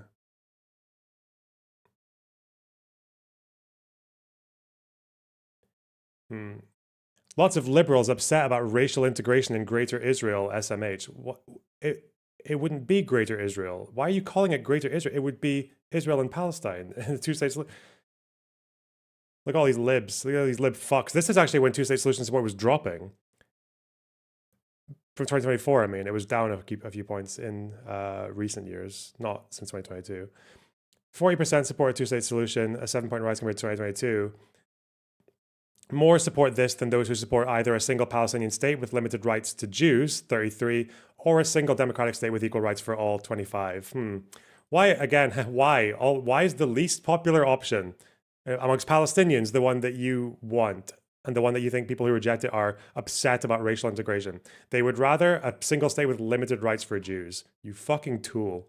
But meanwhile, you're going to go around here and purity test people on how many fucking Gaza posts they have on their Instagram. All these young, nice influencers that are saying, actually, people don't care about Gaza. People don't like Bernie Sanders that much or AOC. They want Alyssa Slotkin. And we got a clip of Hasan that someone sent to us reacting to it. I am proud to say that the majority report, I don't think we were approached, right? I mean, we would have... Maybe Sam was, and Sam laughed at it. Yeah, I mean, or it got lost in junk email and we would have never responded to it anyway. But in terms of like, you know, calling yourself independent media and then taking a bunch of money, this was our same critique of TYT, who then accused us of being a part of this, like, because we have advertisers. Because we have advertisers. That we actually, like, are paid to announce the connection on the show. What is this? Deleted tweet from Matt Leck. Oh yeah, this guy's Twitter is absolutely fucking hideous. Like, he's such an absolute like moron. I guess it's because of the fact that he was like, the problem with Matt Leck is that he was tragically born without a personality, so he kind of needs to compensate by just saying the most unhinged batshit nonsense on his social media.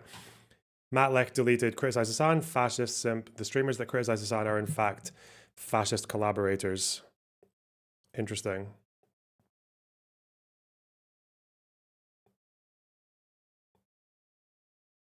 What's this repost? Making the rounds on Instagram.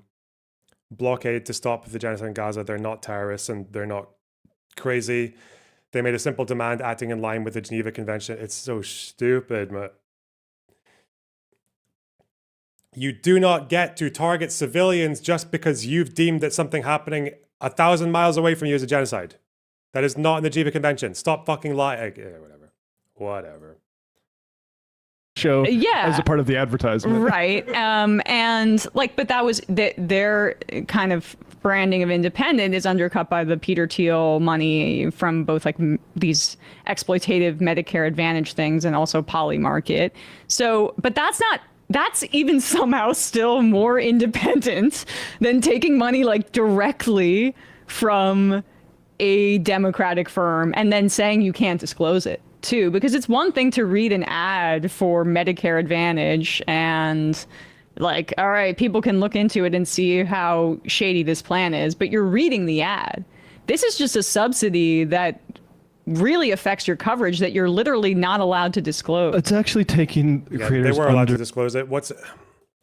None of the creators so far have said that they were not allowed. Like the actual creators who took the contract have said, yeah, we weren't allowed to. Why would they? They're disclosing it now. They're talking about it now.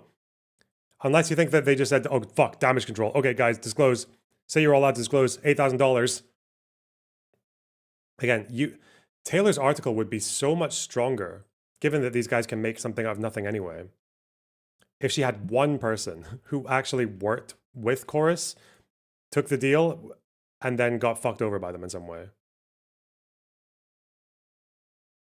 Their wings. But yeah, this just so you know, this was the goal of Taylor's article. It was to just have it read by ignorant fucking buffoons who are just going to wing it and editorialize and just editorialize the editorialized article, and then just pepper it with a bunch of their own assumptions. That's what Taylor wanted. She's getting it.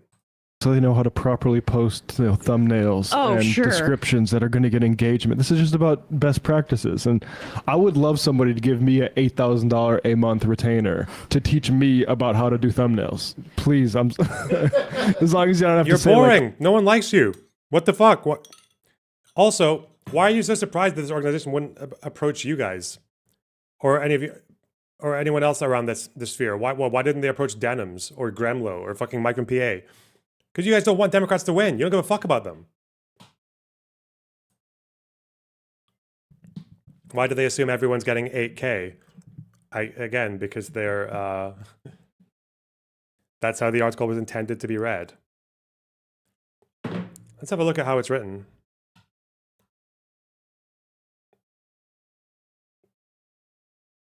Because they've only read the first couple of paragraphs as well, have they?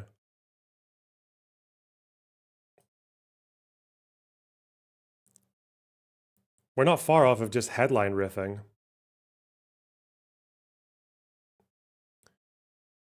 An initiative aimed at boosting Democrats online offers influencers up to, well, it says up to. They were being offered $8,000 per month.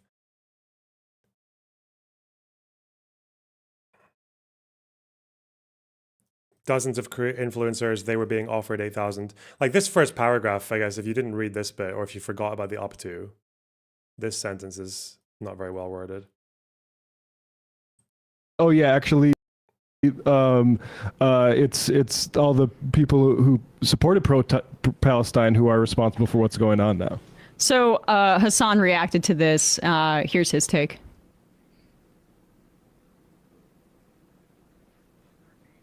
Say then all those people noted in the article should just say Israel bad. What do you see the shit Dem party defenders doing? More their audiences turn on them. I think they're just like actively going to actively try to defend their honest intentions. They're going to say like, no, we didn't do this because of money. We did it.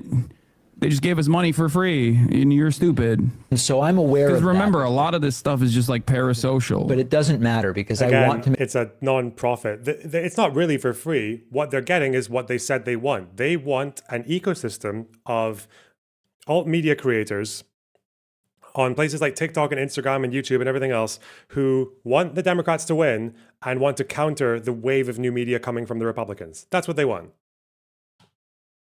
That's what they're paying for. Make sure my audience hears from me about this. Now, the most important thing to say is that the idea behind this group is exactly what I've been advocating for years. It's For years, I've been saying. I mean, I will say, it's not very surprising to me, at least, that like there are a lot of left content creators on the independent media side, some of which are very popular, myself included, Chapo Trap House, Majority Report. And I don't think these guys went to them at all. One must ask the question, why? Why is it, you know? Perhaps it's because if you have a... You're useless fucking parasites who only see the Democratic Party as a vehicle to advance your own retarded like political agenda that they don't care for.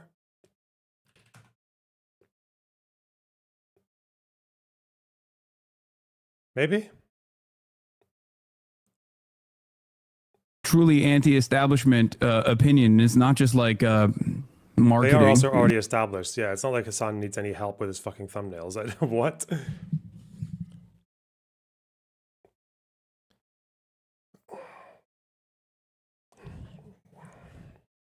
Then it's not likely that you are going to have billionaires that fund you through dark money groups so that you can actively demand that they no longer be billionaires. This is not happening. Left needs to organize independent media in the way that the right has been doing. The left needs to fund independent creators the way that the right does. The right has won even arguably presidential elections. Yeah, I think they're also saying, yeah, this is the argument. This is the meta. Well, the Republicans do this too, and if we got to fight fire with fire, this is how we got to do it. It's like you're just making an argument to get money from the Democratic Party. Yes. Yeah. All right. Well, crazy. I mean, well, again, are they going to correct the fact that none of this is DNC money? Are we going to correct that? I gotta organize my retirement account. did you have the part also where we don't need to play it, but No, the we're not Olivia going to correct that. Juliana Okay, why not? tweet? Pretty cinematic. Okay, yeah, just play a little bit more. Just because it was so funny to see. Yeah, here it is. Just put it up. The tweet. Yeah. Making like what? Almost 60 grand a year. Yeah. This is the major problem. Okay. You're right. Zero people come to this conclusion naturally. Okay. This is the issue. Bro, you support fucking Houthis. You're surprised that someone, I don't even know who Alyssa Slotkin is, but my guess is she's like a right-leaning Democrat? Like that, is that it? You support fucking Houthis.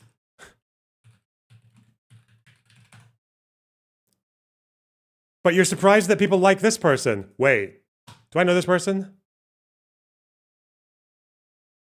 She's not the one who went on Crystal and Kyle. No, not Crystal and Kyle, Breaking Points.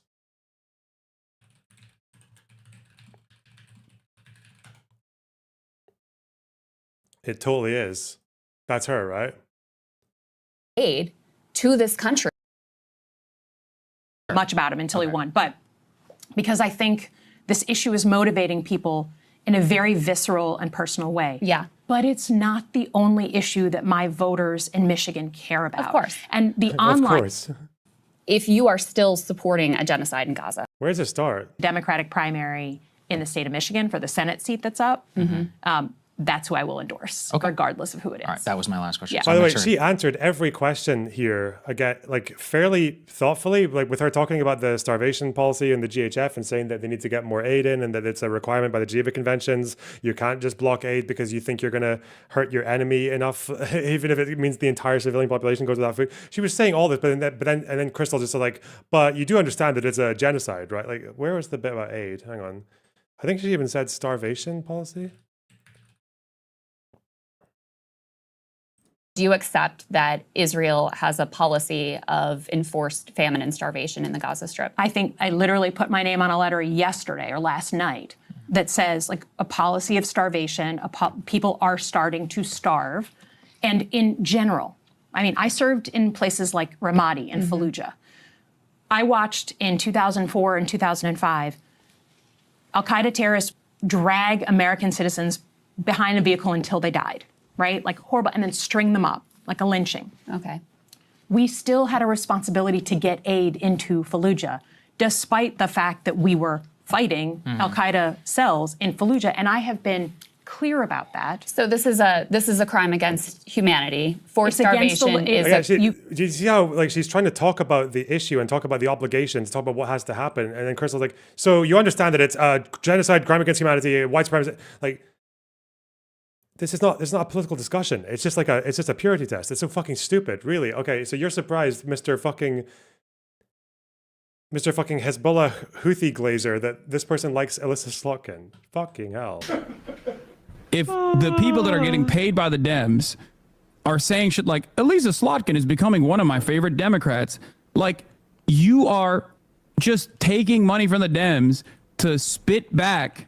Not taking money from the Dems, I suppose. Even Taylor Lorenz wouldn't make a claim like that. Even she's not stupid enough to go for that for that level of blatant dishonesty. Is anyone going to correct that? Second time now. Taking money from the from the Democratic Party to spit back these kinds of takes for absolutely no one. You know what I mean? It's destroying democracy, honestly. Right. I mean, we saw, remember that the Vanguard guys talked about this, that they were approached with some like shady money. Is it like Harlan Crow or whatever, something like that? Or something. I think when they were more with the Jimmy Dore wing. It was about anti-vax stuff, I know Right. that. And we have speculated that there's a lot of subsidization of anti-vaccine views on the internet. And I felt like that's kind of where this got really going, and there were wealthy people that realized this is pretty cheap. Yeah. Well, And unless you're Spotify. Yeah, and then That's 200 million. Mo, but for real, like the podcasters, you got to think like if they even have a Patreon, you're a rich guy, you go in there and say, here's $1,000 a month. Yeah. That's all it takes that's nothing to those guys. Nothing. That's a lot for some of these outfits. I mean, It maybe would change not. my opinion on Elise Slotkin.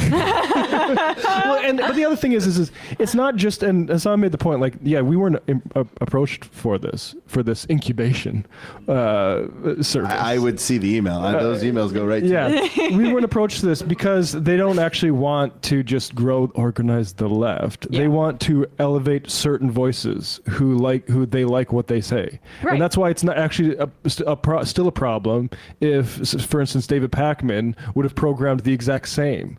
Now all of a sudden he's got $8,000 more to play with from rich people why? Because they like what he says, the way he says it about, or just avoids Gaza entirely.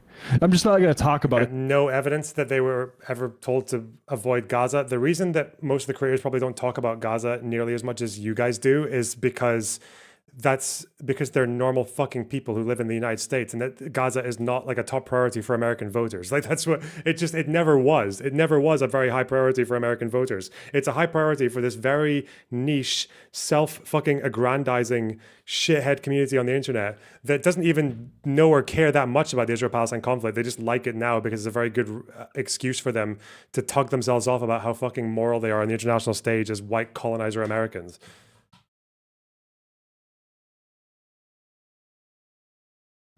Which is not to mention the fact that these guys still spoke about Gaza. Because people get upset during this genocide. That's one reason why these guys are valuable to these people. It's in the second paragraph. It's in the second paragraph. It mandated extensive secrecy about disclosing their payments and had restrictions on what sort of political content creators could produce. That means What's an they're example? dictating Is there any creator? Wait. Your content directly in the contract. Any creator who said that they had their content was dictated. Any source for that? No source for that. No.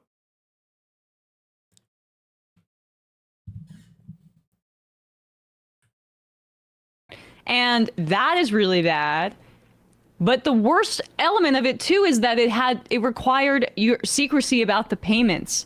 Like the thing is that a Democratic associated group, Chorus, is not left media.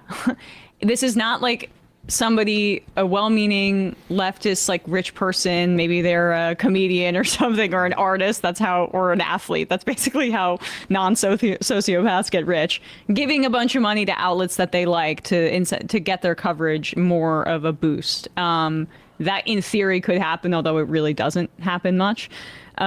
This is What secrecy was there when they were on the site? Oh, did we not look through that one as well? What, the Pac-Man video where he's talking about the Plan to do website and chorus. powerful And online. there's like a whole, that's Booker Square, that's Brian Tyler Cohen. We are chorus. Look at all these people, man. Look at them all. It's a secret. November 19th, 2014.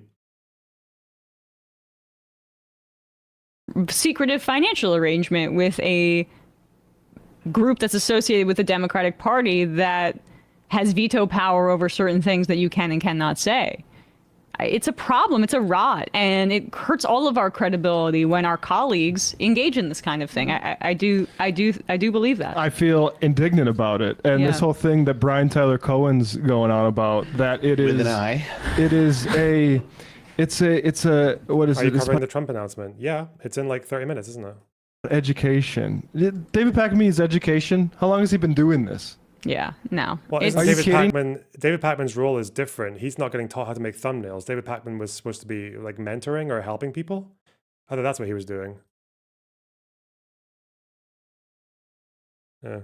Me, like you're recruiting for something else than just like helping the party win, because this dumb shit where Olivia Juliana is 1 year she has abolish ICE and defund the police on her profile picture, and then the next she's saying actually Vosh responds to Destiny calling him out. Wait, really? Is this a response or is this just its own tweet? Ooh. Okay. Thanks. You linked a Destiny tweet before, but you thought this was a reply. It's not a reply. It's just a separate tweet. Okay, clever. You were joking. You were pulling my leg. Oh no, we have a master post. Oh, he's got notes. We can compare. At this point, at Wired, you mean Charlatan, Wired, should remove charlatan Taylor Lorenz. I'm just doing the history speaks thing. Should remove Taylor Lorenz's course article unless she can substantiate a single major claim in it. It was written and stylized as a hit piece, and every major claim listed in the article is incorrect. She has yet to provide any evidence for any of the listed claims, despite multiple content creators from the platform openly refuting every major claim. If she's not willing to post the contract she supposedly has access to and is reading from, the article needs to be retracted in its entirety. 1, there doesn't seem to be anything mandating secrecy of any part of the contract. According to multiple creators who have come forward, there is zero proven evidence that Chorus is dictating opinions or giving content demands to the creators who are signed up to the program. Multiple creators have come out and said that they've already publicly acknowledged the program, and them getting paid by it is literally listed on the website. The article has multiple contradictions as well. 1, the article claims that at least one creator, Anonymous, was told they couldn't review the contract. Well, oh, this is about the lawyer redlining. You know what I wonder now? I wonder if they had like the project about to start and the person had just like not made their decision yet, and they're like, we kind of have like until tomorrow to go through with this, like before we start the program. And then they were like, can I get my lawyer to look at it? It was like, you're not gonna have time. And then maybe that was it. I don't know. But yeah, she said lawyers. The article opens up with a bunch of creators going over a revised revised contract. Meaning it seems obvious they could redline it and ask for revisions. There's one addition that I got to this, because I wasn't sure about the redlining thing. But it was Ali202 who said that she was implying that people have lawyers and managers to help them with the contract. There was another creator as well who said something about lawyers. What did Ali say exactly? Hello, I am a leftist that is known for being very critical of the Democratic sponsors in the program, many of whom have very small accounts and joined the program to... What's important is that they're literally acknowledging claims to have read through the entire contract. But like, here it is clearly written that what you stated in your article was categorically false. Like, that is quite concerning about your journalistic integrity. Like, I get that these contracts are long and confusing. That's why people have lawyers and managers to help them. But you don't write an article about it unless you understand what's going on. This whole... So yeah, she mentions lawyers. Obviously, it seems like creators were allowed to redline it. What was the other thing about redlining that I got here? Oh, Suzanne Lambert talking about being represented by some of the best lawyers in the world. Hey, gorgeous. No, actually, George Soros bought my car directly with his credit card. I didn't timestamp. I'm a fucking retard. Oh, no. Shit.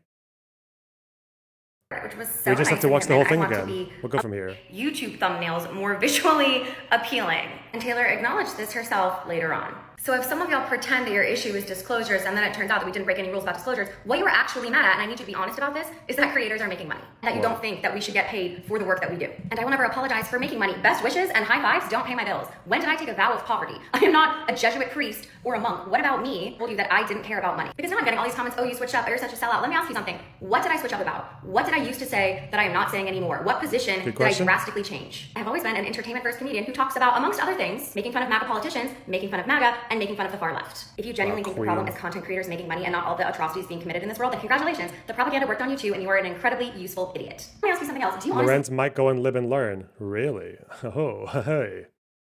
Do you think she's expecting the Vanguard treatment? Man. Oh no. I'm not saying it. With all of the lawyers in the group, Elizabeth Booker Houston, Eliza Orland, Aaron Parnas, to name a few, that we would sign contracts that required us to participate in unlawful activity like doing sponsored content without disclosing it. Do you think me, as someone who worked in finance for 10 years and is represented by some of the best lawyers, best talent agencies in the world, would do that? Why would that make sense? So again, for the amount of so the fact that Lorenz said that lawyers weren't even allowed to redline the contract, but then two people have kind of like somewhat alluded to lawyers being involved, and the fact that no other creator has said this, and the fact that there were revisions made for at least one group of creators, it's just like, yeah, I don't know. It's such a weak claim with that statement. Timestamp it. No, we will watch The Queen. Okay, we will give her all our time. I'll watch it from the beginning next time. There are times when this article quotes dubious experts like Dubois and then says that the legality of this is questionable, yet the same article states they weren't allowed to make direct contributions to campaigns, which satisfies the FEC rules. Oh yeah, this was the one where they said, I didn't challenge the experts because it seemed like their quotes were not really particularly making a difference to the quality of Lorenz's arguments. Where was the thing about FEC? Or federal law, was it? Federal. Oh yeah, Kendali Brown spoke about this, yeah. Because in the article it says that creators in the program are not allowed to use any funds or resources that they receive as part of the program to make content that supports or opposes any political candidate or campaign without express authorization from Chorus in advance in writing per the contract. This is because a 501c4 is prohibited from using their resources to back federal candidates. So that's why that clause is there.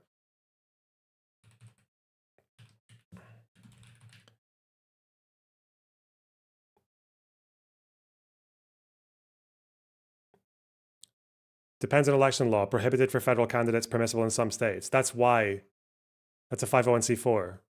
That's why that matters. So yeah, this is just them doing something that's compliant. But again, if you don't know that, then it just sounds like they're arbitrarily controlling your content. It's so stupid.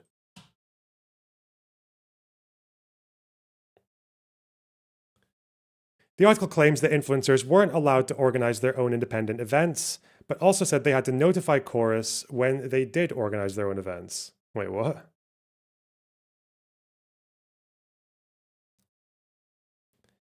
Where is this? I don't recall that bit. I don't recall.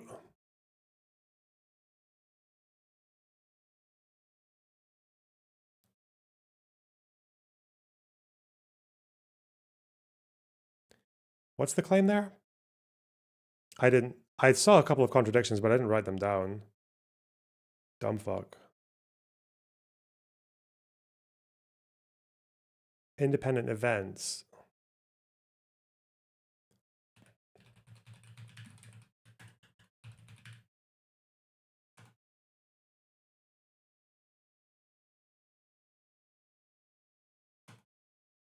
I don't know. Bookings. Must funnel all, copies, creators must funnel all bookings with lawmakers and political leaders through Chorus. They also have to loop Chorus in on any independently organized engagements with government officials. Is it this contradicting it? Is that what they're saying there? Because funneling everything through Chorus would imply that you can't do any independent independently organized anything. I don't know. That's probably nothing I would get hung up on. The use of the word funneling, and obviously watching how fucking Pisco and Aaron went on it, that's enough for me. The entire socialist and communist media apparatus has jumped on board. Glenn Greenwald, is he? Okay. He's just more of like a Russian, isn't he? None of these creators will retract anything they've said. Other right-wing outlets are obviously picking up on and amplifying the division as well. Lorenz goes out of her way several times in the article to rattle off creator names and platforms so that you can find them, just so you can attack and discredit the way that she names them is very strange. Some reporting harassment. Zero prescriptions or guidance other than to say Chorus should disband and shouldn't exist as an organization due to their funding from 1630. This is extra ironic considering she already works with a super PAC entity, a media network herself. The socialists have zero desire to do anything that could possibly benefit the Democratic Party. Their goal is to destroy everything there so they can co-opt it with their own movement. Oh no. Leeches, parasites, viruses. A virus.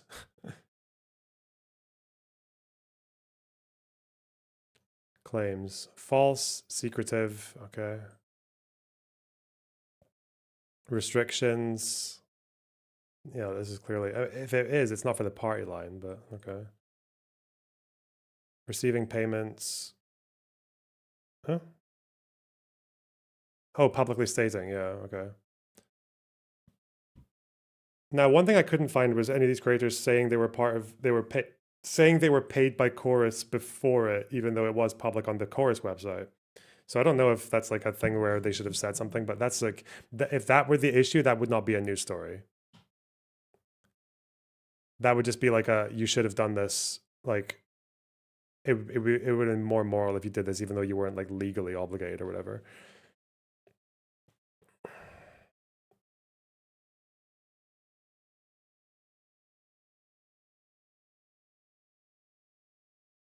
Not paying people to create content. Yeah, so they're not dictating. Okay, contradictions, prescriptions, verdict. This is a hit piece with the goal of attacking and destroying the Chorus organization and destroying the reputation of anyone who touches or defends it.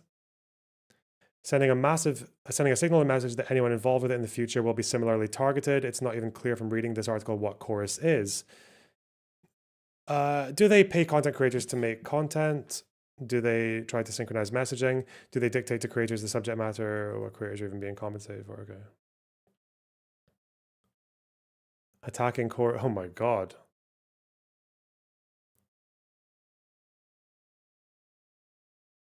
Ben Burgess.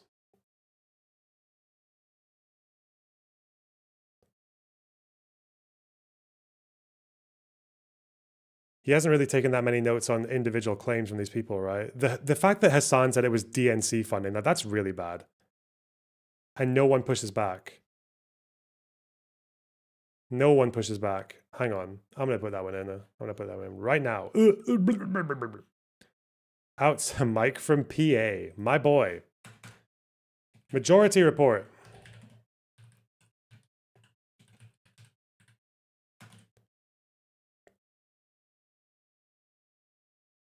I might put this up on Twitter. Why not?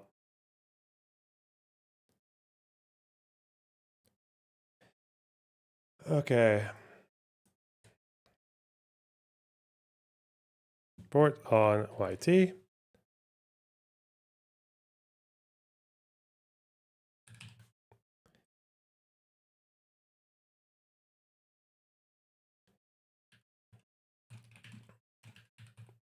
Pigland reads through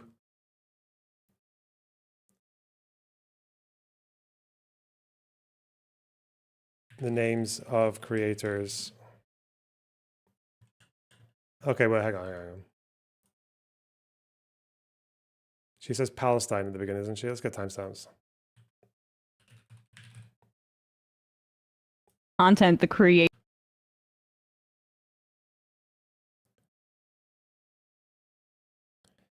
Okay. At 1:35, Emma immediately already guesses. Assumes that creators are having their content controlled, specifically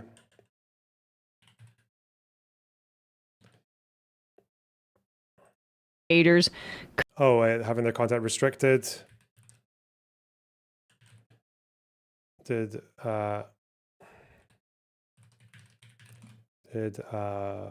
with regards to Gaza, make the timestamps also be links. Fuck you! This is too much. People can navigate. 135. Despite admitting that she doesn't know any of the creators mentioned in Taylor's article,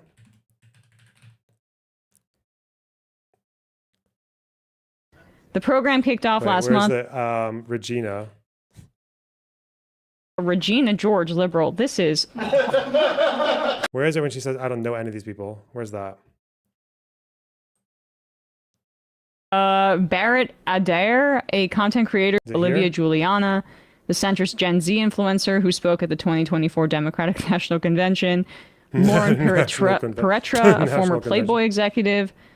I've never heard of her. Hosts the Occupy Democrats podcast. At least it has Democrats in the title where you kind of know what you're getting. Who's listening? I don't know. Occupied by Democrats? Barrett Adair, a content creator who runs an American Girl doll themed pro DNC meme account. Here's $8,000 a month. Seems made up. God, I mean, for a fraction of the reach that, like, I can't imagine that they're getting great bang for their buck there. I haven't heard of most of these people. Suzanne Lambert, who has called herself a Regina George liberal. This is fucking horrible. So you're both like, so you're a bitch and then also a supporter of like Adam Schiff. Is that what that means? I think so.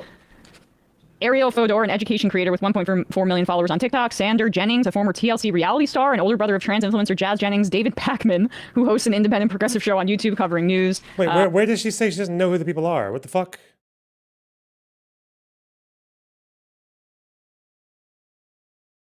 Never heard? Don't know?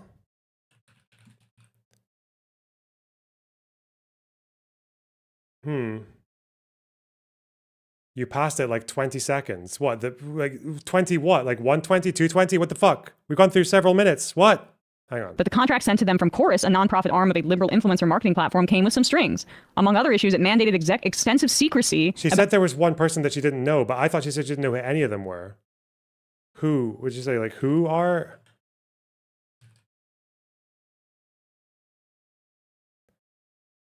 During the list of names, she says, I've never heard of most. Wait, what? Oh, God. No, we know the Propali line, but I'm just looking for the bit where she says, she said she didn't know most. Wait, where? Let's just go here. Folks that were, I guess, in this kind of group of influencers that this thing called the Chorus Creator Incubator Program, funded by a powerful liberal dark money group called the 1630 Fund. Okay. They included, I don't know what that means. The transcript messed up. The program kicked off last month, and creators involved were told by Chorus that over 90 influencers were set to take part. Creators told Wired that the contract stipulated they'd be kicked out and essentially cut off financially if they even so much as acknowledged that they were a part of the program. Some creators also raised concerns about a slew of restrictive clauses in the contract. Influencers included in communication about the program, and in some cases on an onboarding session for those receiving payments from the 1630 Fund, included Olivia Juliana, the centrist Gen Z influencer who spoke at the 2024 Democratic National Convention. Lauren Peretra, a former Playboy executive. I've never heard of her. Hosts the Occupy Democrats podcast. At least it has Democrats in the title where you kind of know what you're getting. Who's listening? I don't know. Occupied by Democrats? Barrett Adair, a content creator who runs an American Girl doll themed pro DNC meme account. Here's $8,000 a month. Seems made up. God, I mean, for a fraction of the reach that, like. Well, I guess the way she's reading them out as well, like the comments she's making, it doesn't make it quite clear that she doesn't actually know who the fuck these people are. Let's try here. Star, an older brother of trans influencer Jazz Jennings. David Pakman, who hosts an independent progressive show on YouTube covering news and politics. Lee McGowan, who goes by the online moniker Politics Girl, and dozens of others. According to copies of the contract viewed by Wired that creators signed, the influencers were not allowed to disclose their relationship with Chorus or the 1630 fund, or functionally that they're being paid at all. Here's a fun game. And then there she says there's none. So where was she saying? So she starts reading the names. You skipped it. Fuck you. Huh? An American Girl doll themed pro DNC meme account. Here's $8,000 a month. And imagine that they're getting great bang fraction of the reach that like I can't imagine that they're getting great bang for their buck there. I haven't heard of most of these people. Okay. It's just she hasn't heard most. Well done, spelling box. Okay. 332. Okay, the 332. 2.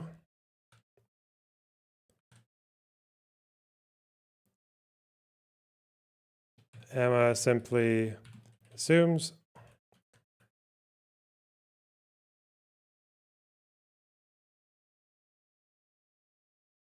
exactly 1 minute afterwards.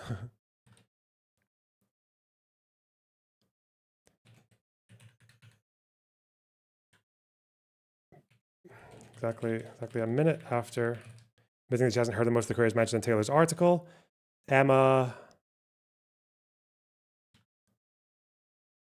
decides that none of them can be considered pro-Palestine.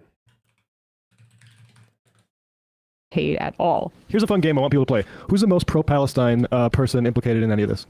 There's none exactly. Who's the most? Here's a fun game. Wow, well done. It's a good. I guess it's a good game when you're just kind of making shit up. Damn, it's exactly 60 seconds apart. Pro-Palestine.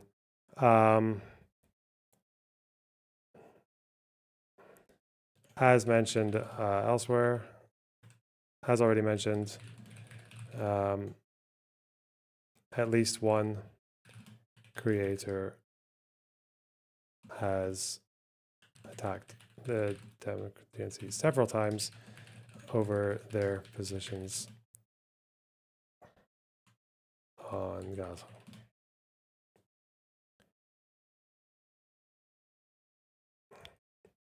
One of the mentioned creators. Where was it? Ali?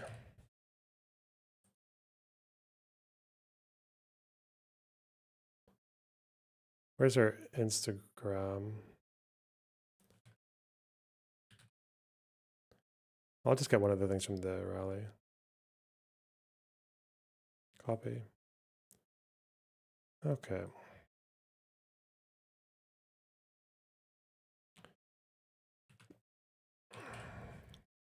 Okay.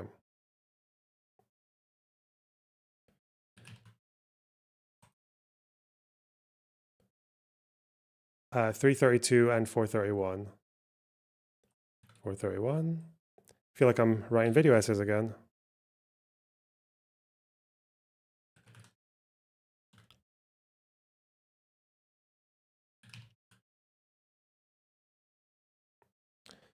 Okay. And then I want to do Hasan's fucking DNC Democratic Party shit Somebody that they give don't me push back on. It's all the people who supported pro-Palestine who are responsible for what's going on now. So Hasan reacted to this. Here's his take. Say then all the people noted in the articles who just say Israel bad. What do you see these shit Dem Party defenders doing? More their audiences turn on them. I think they're just like actively going to actively try to defend their honest intentions. They're going to say like, no, we didn't do this because of money. We did it. They just gave us money for free, and you're stupid. So I'm aware of remember, that. a lot of this stuff is just like parasocial. But it doesn't matter because I want to make sure my audience hears from me about this. Now, the most important thing to say is that the idea behind this group is exactly what I've been advocating for years.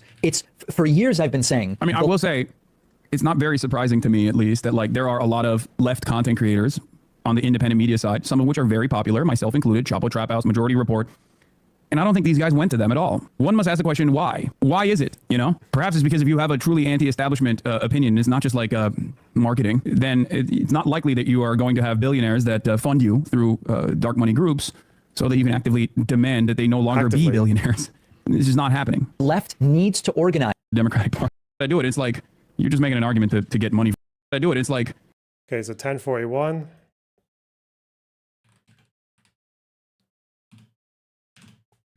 Where's the other one?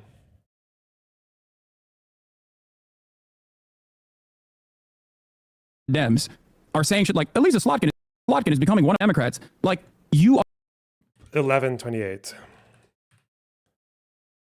Being funded by the Democratic Party, and none of them bother to correct this. Even Taylor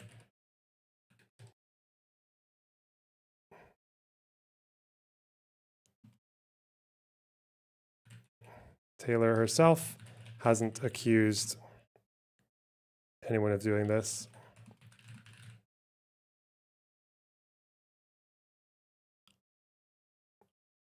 Hasan is simply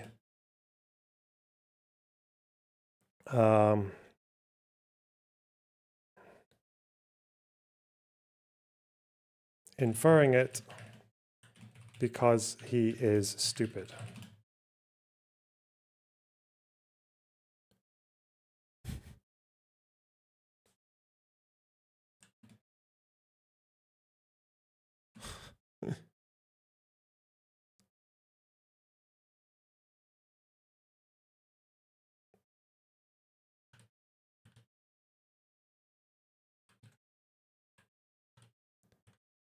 $40.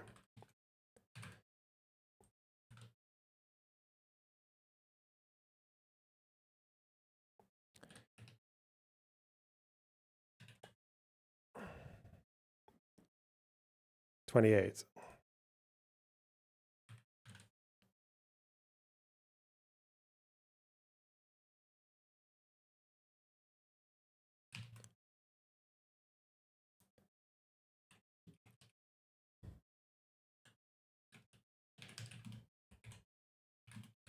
Mr. Baby Potato Head. Okay.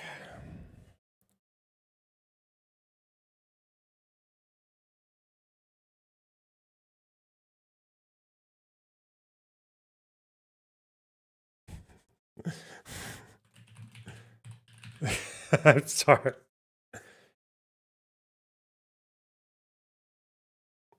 No. Stop being. We're not being that silly. Come on. Come on. Serious commentary. Okay, that's a good. I think that's a good little breakdown. You know, because it's very like these guys have no fucking idea.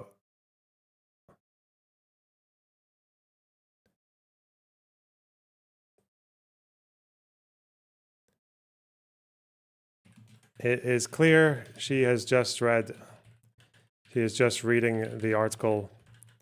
This article for the first time. And making it up as she goes along.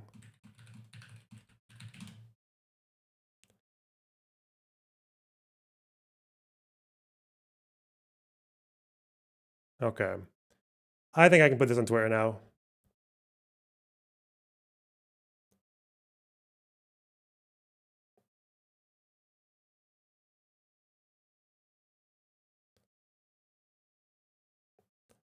Okay, Trump announcement.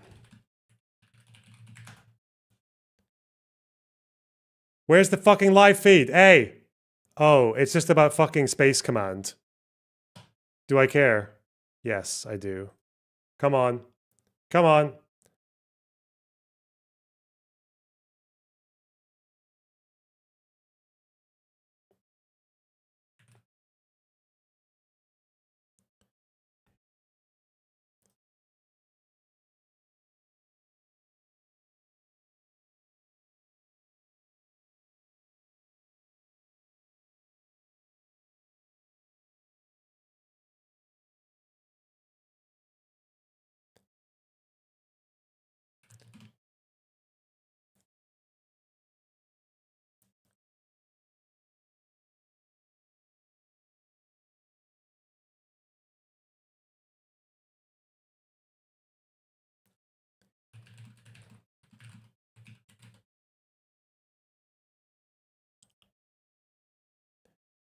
I'll just put a sample up here.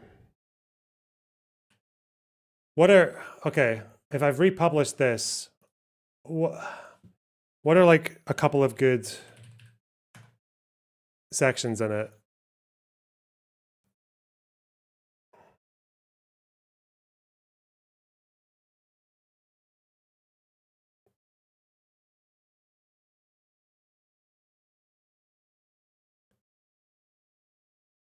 Gathering on the roof is so fucking creepy. I don't know. It's just a roof. Just an old roof.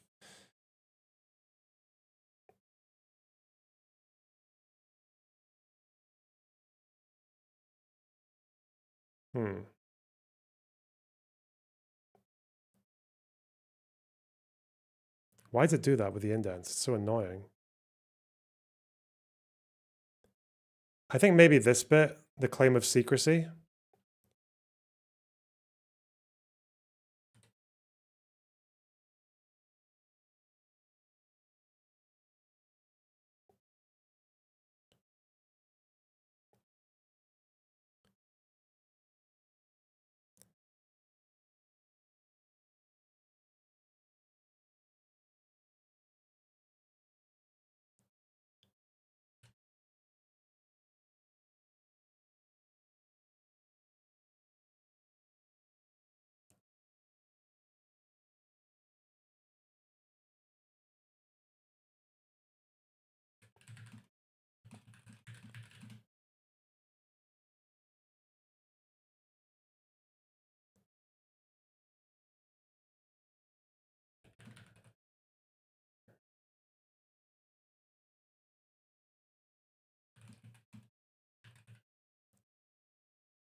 God, it's too quiet. Fuck.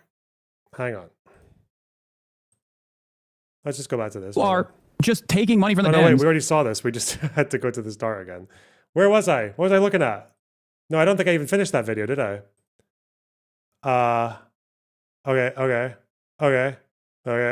Okay. This is all stuff I've already looked at. Shit.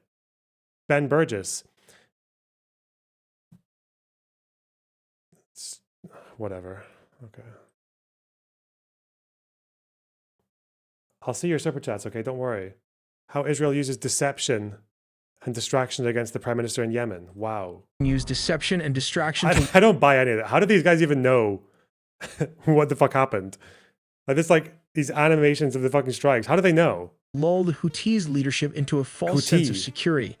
The process began with Israel investing significant effort into penetrating the Houthis' leadership security and communications. Here are the deception tactics. The answer is creating a false sense of security. Let's take a look at it. Information was tightly controlled and any reconnaissance activity was either hidden or made to seem unimportant, ensuring movements went undetected or were dismissed as irrelevant. Deliberate radio silence and the spread of false intelligence via intermediaries were used to reassure the Houthis that their leadership was not in immediate danger. Israeli intelligence took particular care to avoid aggressive drone surveillance or visible tracking activity that could warn the Houthis of an impending strike.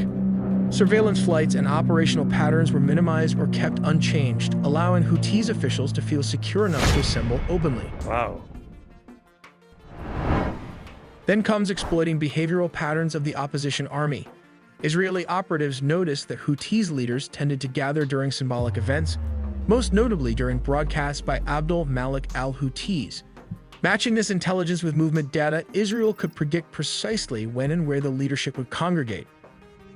Wait, fuck. It's doing the thing In again. the hours leading up to the strike, Israeli intelligence performed last-minute confirmations using satellite imagery, signal interceptions, and likely drone surveillance. How do you ensure know? that Oh, likely. What the other ones weren't just likely? We know that for a fact. How do you know? How did you know?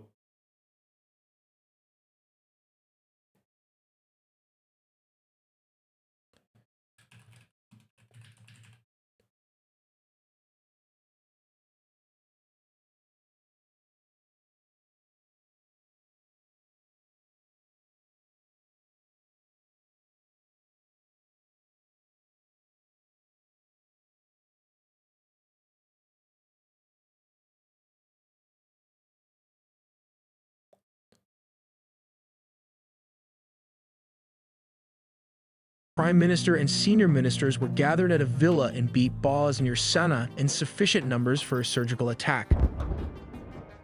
Once confirmed, Israel launched a coordinated airstrike.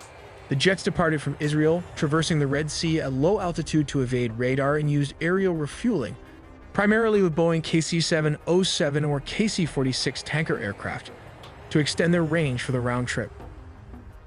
This route avoids direct overflight of hostile territory whenever possible by sticking to neutral or friendly air corridors and maneuvering near Saudi-controlled airspace. The Israeli Air Force sent long-range fighter jets, likely F-35 Aedirs or F-15, equipped with air-launched standoff missiles, such as those from the Rampage and Spice families. These missiles are designed for precision strikes against heavily fortified high-value targets. Naval assets may have supported the mission from the southern Red Sea. These aircraft operated beyond Yemen's borders with the support of refueling tankers, perfectly timing the attack for maximum effect. Israel minimized exposure by keeping to strict operational security, using deception and flyby patterns to make the jets less visible to enemy radar. The strike was carefully timed to coincide with the Houthis' TV broadcast to maximize impact by targeting the villa where senior officials were gathered. The munitions hit precisely, instantly killing the Houthis' Prime Minister, Ahmed al-Rahawi, several senior ministers, and causing up to a dozen cabinet-level casualties. Mohammed Mofta, the Deputy Prime Minister, was subsequently named interim leader. Most credible reports suggest up to a dozen senior cabinet members may have died in the attack, and a larger strike on August 24 killed at least 10 people and wounded more than 90 others. Several officials, including those involved in defense and administration, were confirmed as casualties, while others were wounded and hospitalized.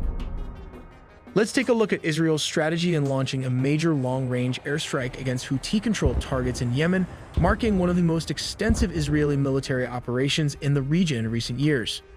This is Israel responding to a Houthis' ballistic missile attack that landed near Ben Gurion Airport, disrupting commercial flights. Whoa. That was a while ago. In executing the operation, the Israeli Air Force deployed more than 20 fighter jets, including advanced F-35I Adir and F-15 aircraft. Since these are long distances, they need fuel and are accompanied by aerial refueling tankers and recon planes to support the mission. With the distance between Israel and Yemen spanning roughly 1,100 miles, which translates to about 1,800 kilometers, mid-air refueling was necessary, demonstrating the IAF's capability to conduct long-range, high-precision operations far from its borders. The mission had been carefully planned over several months, and in just one command, everything is almost, you can say, automated, which allowed the Israeli military to respond swiftly.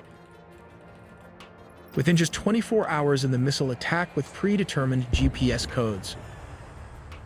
The airstrike was aimed at weakening the Houthi military infrastructure and logistical network.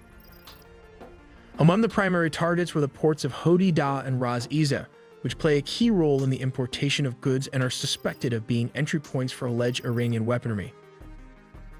Striking these locations was intended to disrupt the Houthi supply chains and diminish their economic capabilities. Is Trump's The announcement up Hesias yet? power plant near Sana'a was also targeted in an effort to cut off energy resources that are vital to the Houthi military operations. What?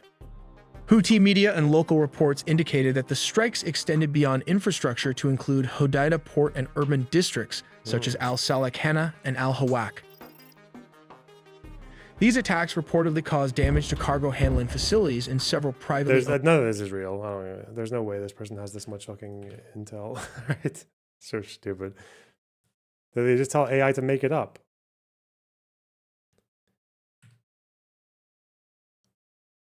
Just guess what happened. Where is this fucking Oval Office announcement?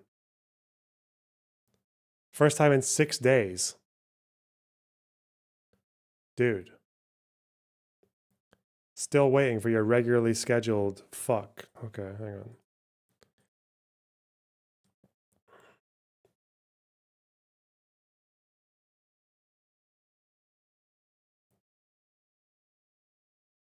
It's pushed. Damn. Are they trying to wake him up? They're trying to roll him out of bed. Give us stickers and make a new goal. What, you did the goal again? What the fuck? Did I miss that? Damn, you guys did the goal again. Shit.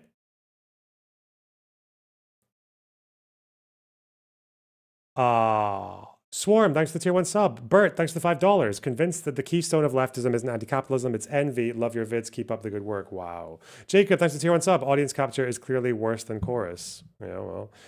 Toby, thanks for the tier 1 sub. Loner bops when? Bops? What? What do you mean? What am I going to do?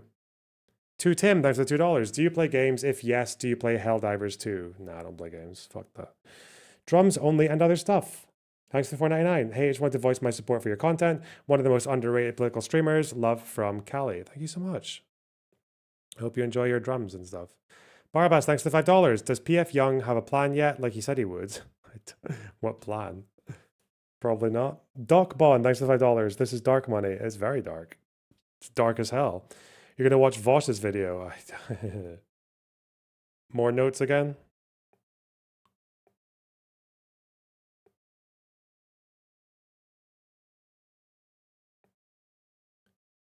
In particular. Here, good example.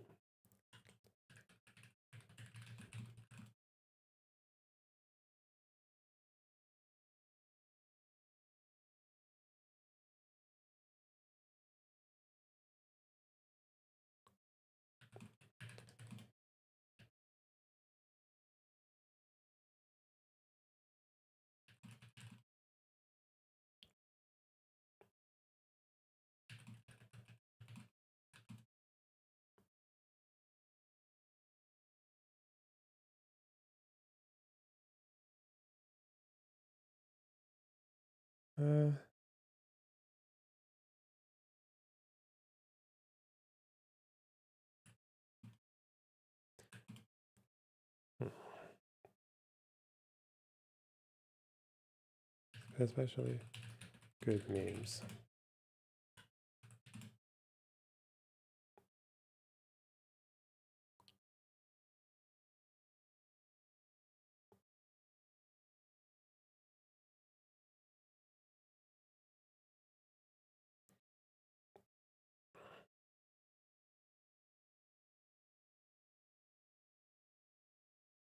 Okay. I've tweeted out my article. Wait, should I just do it without the screenshot now that I think of it? The screenshot would be like a good promo thing, I guess, but nah, fuck it. We're going to do this differently. Let's do it like this. Let's just have the link because otherwise it's harder to click on the Obsidian page. Delete. Boof. Okay. Would you refer to electricity as lecky? No, that's weird. What? Article and some of the response to TLDR. Okay.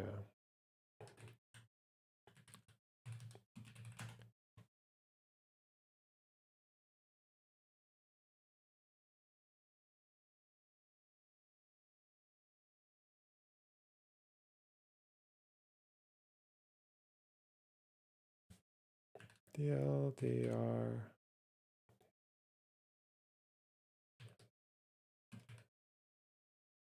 Kind of trash.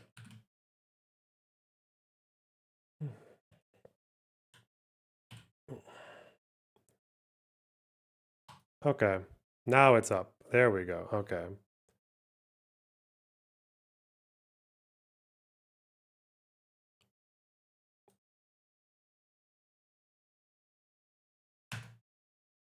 And let me, whoa.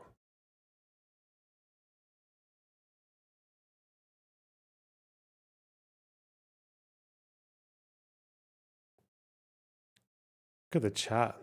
God bless Trump. 40K bots watching. It's funny how they get like, they're like some live streamers get more views than this shit. I guess he's not talking yet. It's just a waiting room. It'll go up. But still.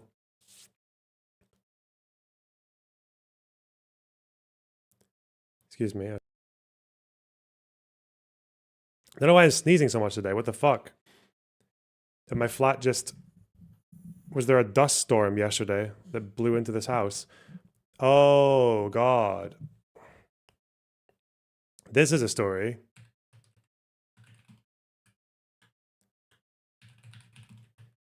Do you guys know who Graham Linehan is?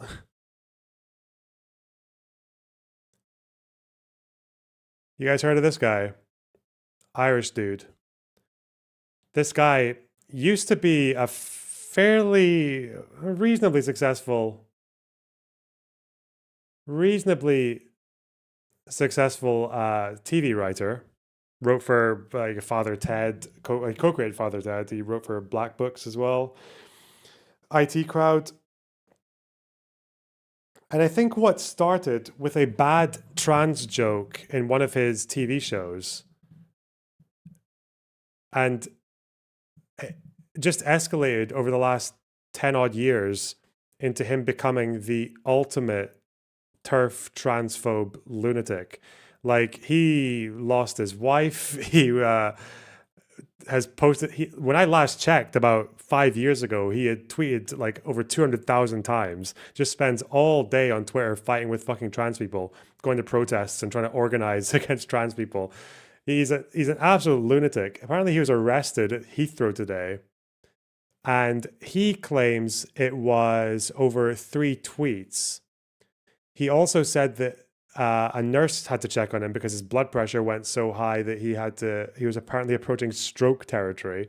I think a medical professional said that it wasn't like life-altering or life-threatening, whatever happened to him, but he probably just had a panic attack, to be honest. Yeah,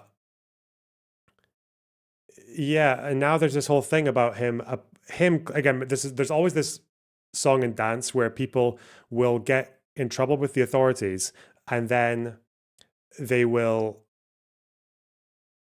say, "Oh, I was attacked for my free speech" or whatever else. It seems here we've got like a Met statement. They confirmed an arrest was made, and it was on suspicion of inciting violence in relation to posts on X. So obviously, you've got free speech in the UK. A lot of people will try to say otherwise. We don't quite have First Amendment. Actually, most countries don't. But we do have free speech. We have some restrictions over levels of incitement and bigotry and things like that. And there are some times where we still have laws about relating to things like obscenity or grossly offensive material, which has been misused a few times. But in general, we've got free speech. You can't incite violence, though. You can use Twitter. You can't incite violence. So now we have Linehan deciding which tweets he's been arrested for. I don't think the cops or the authorities in particular said which ones, but you can probably take a guess about the kind of shit that he might have been stopped in the airport for. And it's like this. It's like, this is him in April 2025. If a trans-identified male is in a female-only space, to translate that to normal English, he's talking about a trans woman in a woman's space, a bathroom, right? Or a changing room. He is committing a violent, abusive act. Make a scene, call the cops, and if all else fails, punch him in the balls. Like, you can't do this. You're not allowed to tell people to assault trans women in a women's changing room. You can't do that.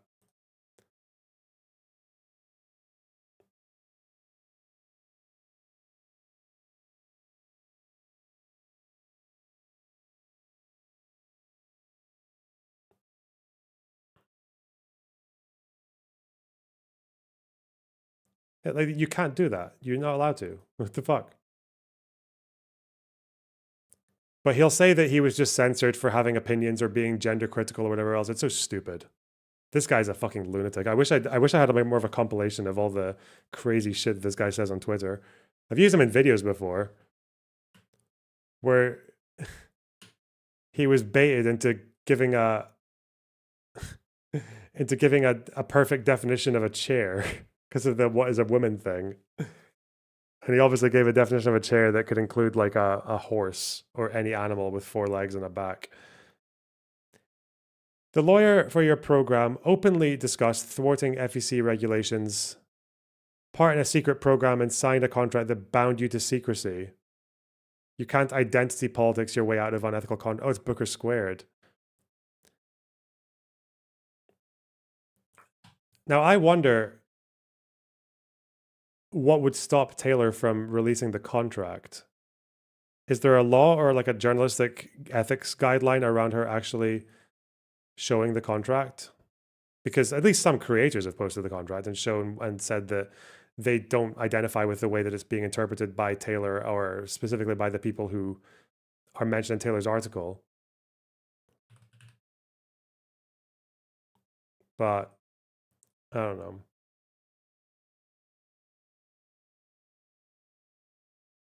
Couldn't say.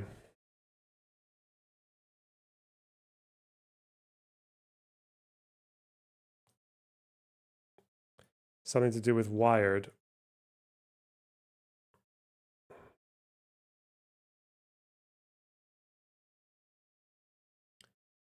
Thwarting FEC regulations. Wait, this isn't because they are a non-profit. It's not because they're a non-profit. Omidyar's Reporters in Residence program is not affiliated with the non-profit side of the business.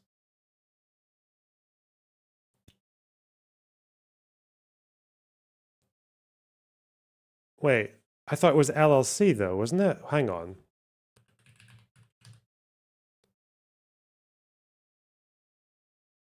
Where's the hybrid thing? The hybrid structure.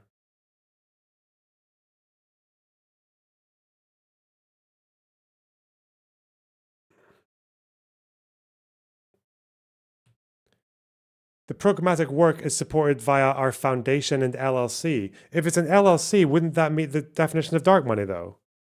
Because an LLC doesn't need to disclose where all of its money comes from.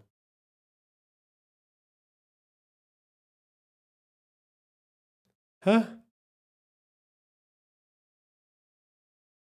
Is she admitting then that it's...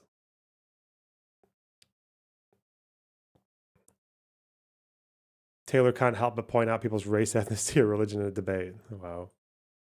Oh, Ethan. Let's go.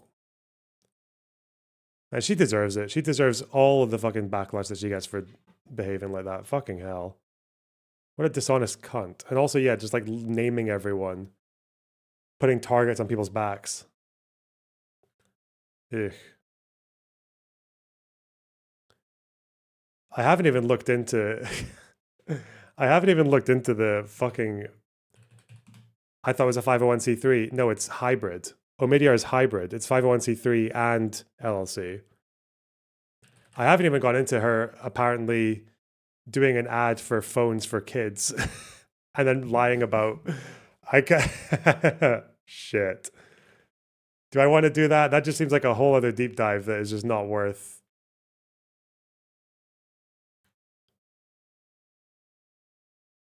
Actual justice warrior weighed in. New goal. Hang on. Hang on. Where is that? Where's the... It's on his Twitter, isn't it?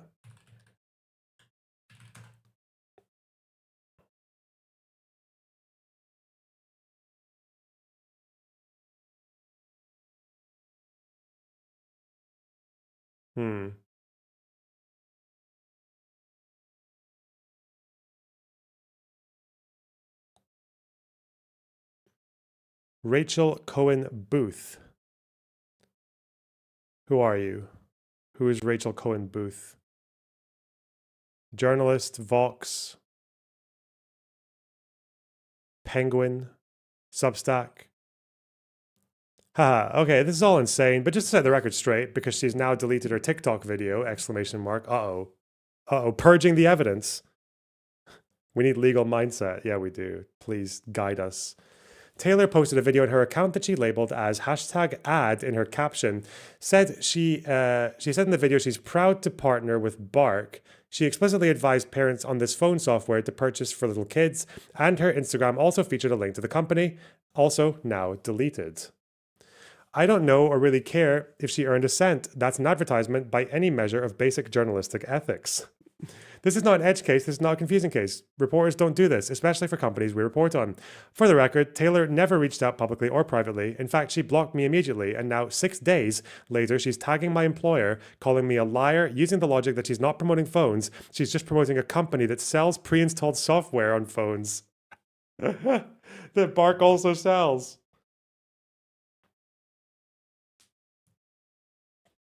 Is this why she was having to go at fucking Ethan for saying that they should ban phones from schools or whatever the fuck?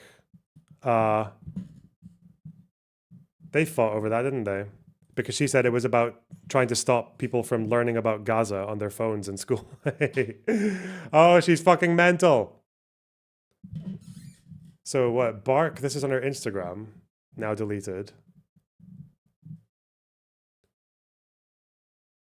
The Bark phone is a phone made for kids aged 6 to 15. I know how overwhelming it can be to help your kids stay safe online. That's why I love what Bark is doing to give parents peace of mind. Check out the link in bio to learn more. Hashtag ad. Why is she denying that she got paid by these guys? What the fuck? I thought this came up a week ago with Jesse Singal. It was Jesse Singal who was talking about this and saying that he had a whole thread, and she was like, please, you're obsessed, stop tweeting about me. Like, you're literally just making all this up. It's wild. I know you're older and perhaps don't understand. Oh my fucking God. Dude. Glass houses, mate. Listen, Taylor, from one Zoomer to another, okay? From one fucking adult child to another. Bark money. Bark money.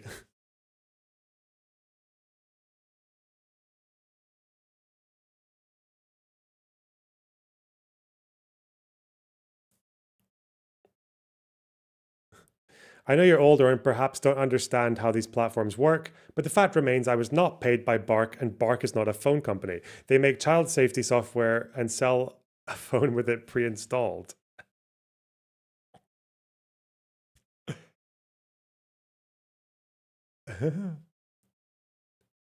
I was not paid by Bark. The screenshot was not to me, where she says, I know you're older. Okay. It was to Benrian Writer, who's asking about still then available Instagram link.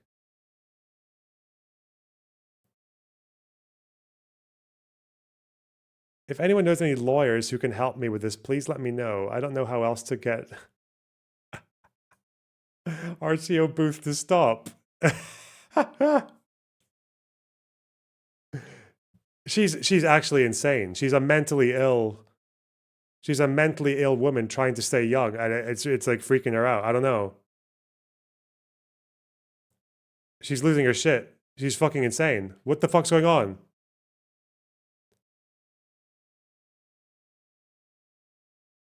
Why would you?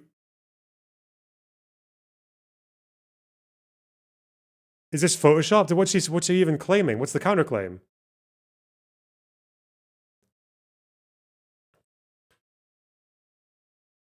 Where's the Jesse thing?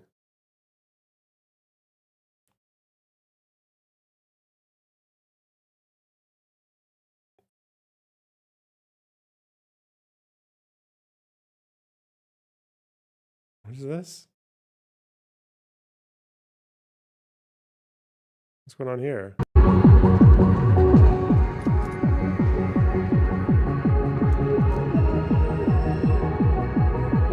The Citadel's on full alert. I've never seen it lit up like that. What? Okay. Why is Hutch pissed? Don't know. He's always pissed, isn't he? What am I looking for? Jesse.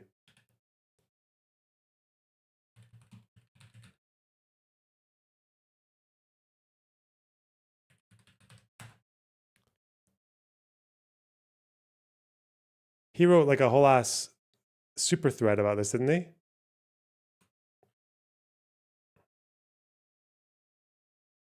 Oh, even he's mad. He's normally a nice guy. He's normally quite chill. So it took back some back and forth, but Taylor Lorenz shared with me a link that said she was sent from her manager's assistant when she first wanted to promote Bark. It's the affiliate marketing agreement Bark uses via Impact, but all the terms are set to $0.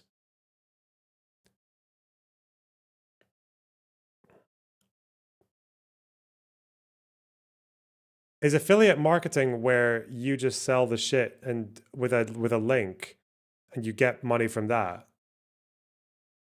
Like after a 7-day or 21-day period or 28-day. I think that used to happen when I did stuff on Twitch. I don't remember if you would see $0 at the very beginning. Maybe I think you did. If it's like, because you're kind of like paid by commission, right? With how much you sell. I think I had that with fucking Raid Shadow Legends, or it's been too long. What's this person saying? This isn't the signed agreement. It's just a screenshot of the agreement on the web page. Go to the website and the URL I see is the same as the one in the pictures. Wait, what? Bro. So she didn't even give a contract? She just gave... Wait. Where's this website? Bark. Phones. Is this it?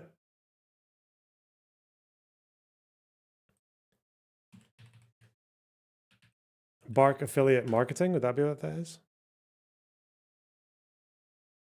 Bark affiliate scheme. Why wouldn't you give the link of where you have to go? What the fuck? Bro.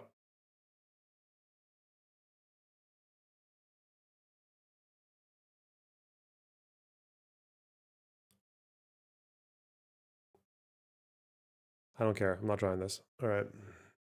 This is so fucking disingenuous on Taylor's part. The lie was that Rachel saw a video Taylor made about a product that was tagged by Taylor # ad and inferred that it was an ad. The Vox journalist, RCO Booth, B-Sky Social, seemingly started the lie. She made it up without fact-checking anything because she doesn't have a basic understanding of how TikTok sponsor disclosures work. She knows it is a lie, but she refuses to take it down. Please help me by reaching out to Vox and to Rachel. Did you or not post a video with # ad? If so, the made-up lie really amounts to, when I see someone using # ad, I assume they were paid, because who in their right mind would do it for free? If you genuinely weren't paid at this point, I believe you weren't. Why even include ad? I mark all promotional content with ad and promotional disclosures to let people know I'm speaking in a promotional capacity. It doesn't mean I'm getting paid. Why the fuck would you ever... What? Wait, do you also... Where was the post? Really? So if you're... Maybe you're like a journalist and you're just saying, oh, I love this coffee. Fucking Nescafe or whatever. Shite. I'll put # ads just so I'm like being well behaved, even though they're not actually paying me to say it. Would you do this as... Would you say this too? Is this fake?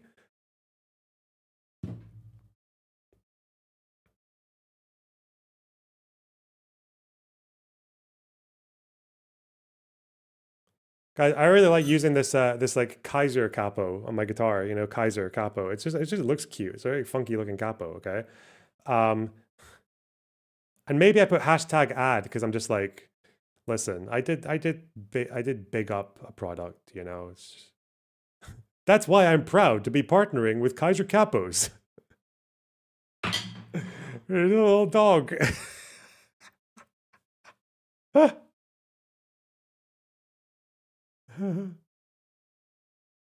Little baby.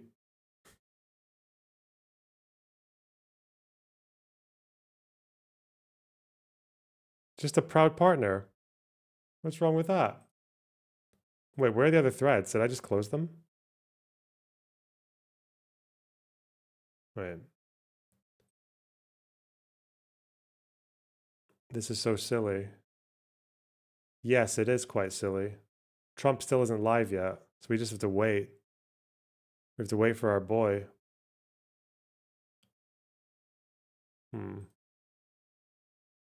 Meteor. Yeah, where...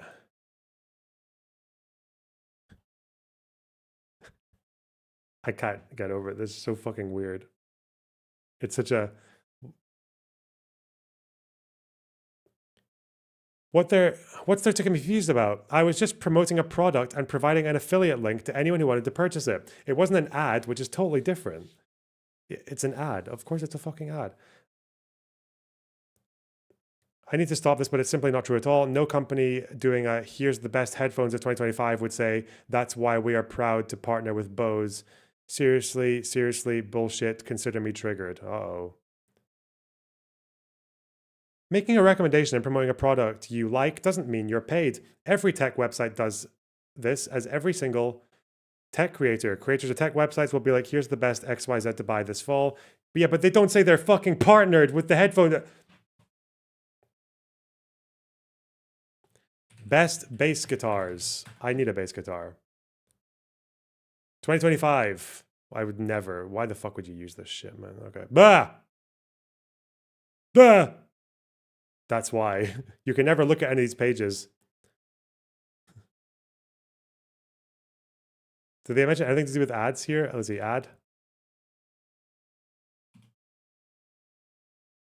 I just see head read. No, there's nothing. They're not going to say that. They're not going to say that.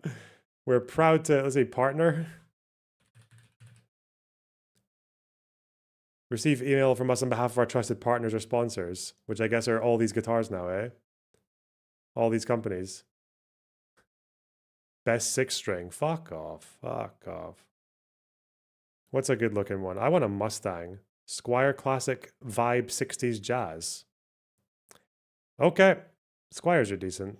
They're underrated. Best on a budget.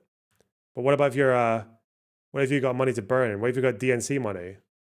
Or shekels? Versatility? Fuck that. I don't want versatility. 6-string. Best high end. An American Ultra Precision. I don't care for precision. Fuck that. Ooh, Rickenbacker. I might get that. That's cool.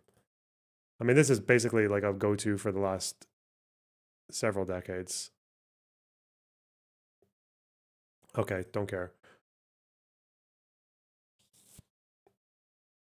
Rickenbacker is shite. What? What?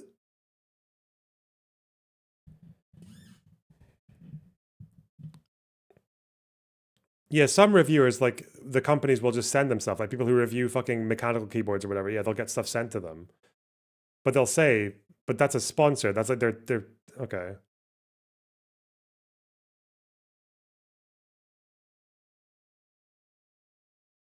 What is this person saying?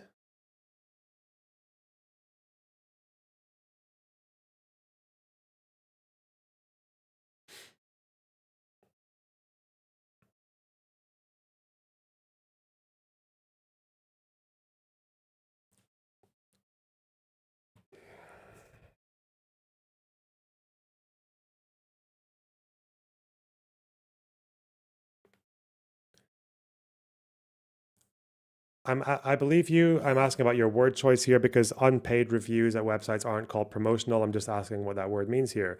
I'd call recommendations promotional. I've worked at many places where I would write things like the best app for XYZ and here's why I love it. Or I tried the viral milkshake. But did she say that's why I'm proud to be partnered with these people?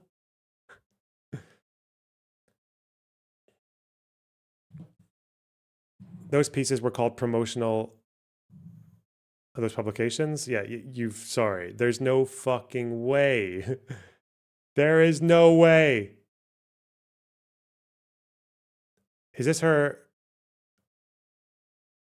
What's this? No affiliate link, no in-kind payment, no gift cards. Double checked internally.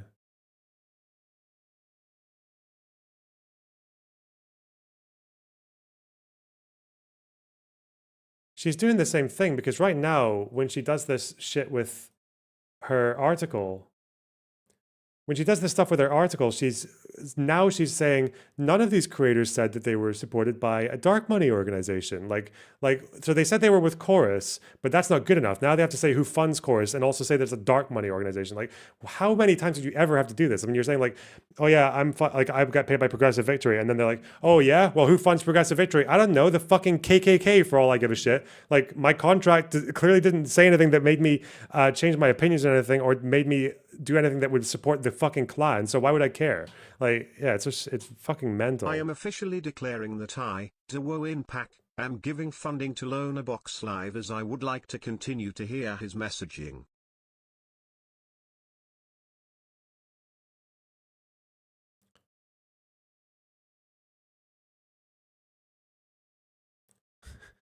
I ain't reading all that. Be transparent about who funds you. Free Palestine. It seems like they were. It seems like they were transparent though.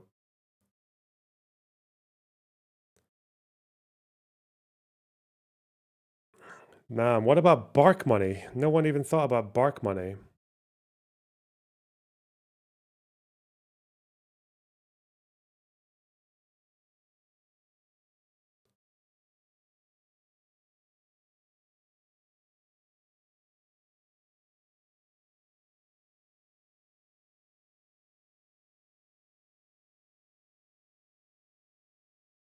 Bark money.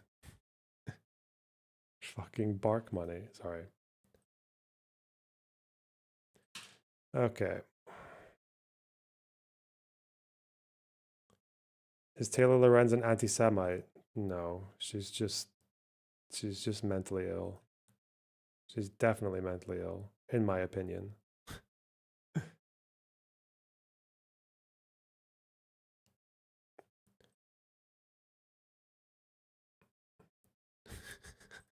I can't.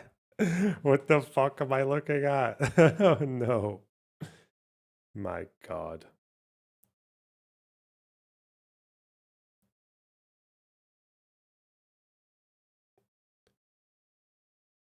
Very dark bark money. Where is fucking Trump? Okay, hang on. Trump is still nowhere to be seen.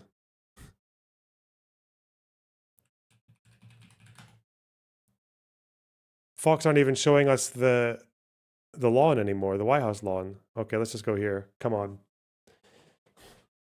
They're struggling to get him out of bed. Taylor was called a snow roach.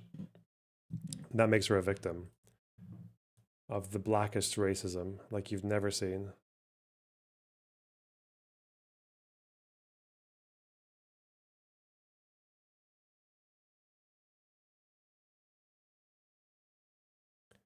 I'm just in support of the brave black voices who have called out this white woman, this white demon.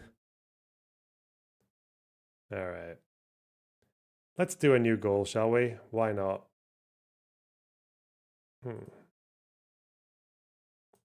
Bah!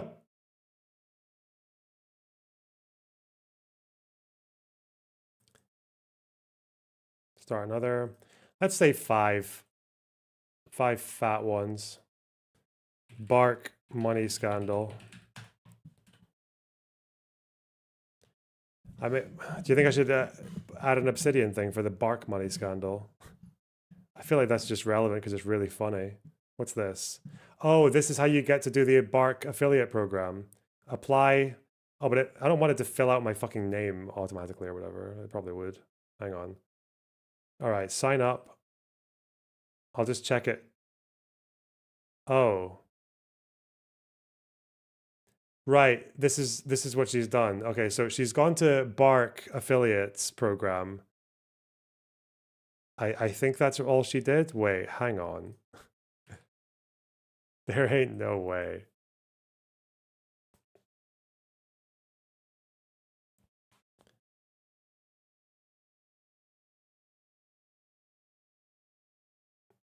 Jesse, come on. Come on.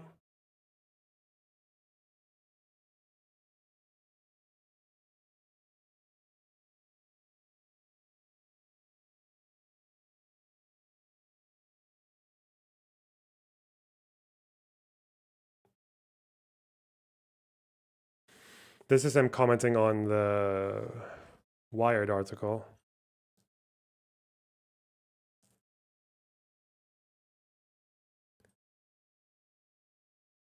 So this is what he's saying. She shared a link that was sent to her from her manager's assistant when she wanted to promote Bark. It's the affiliate marketing agreement Bark uses via Impact, but all the terms are set to 0. Okay, but if I go to apply on their website to be an affiliate for these fucks, sign up, 5 minutes to complete, and it kind of just looks like it's this, it's the exact fucking same. Dude.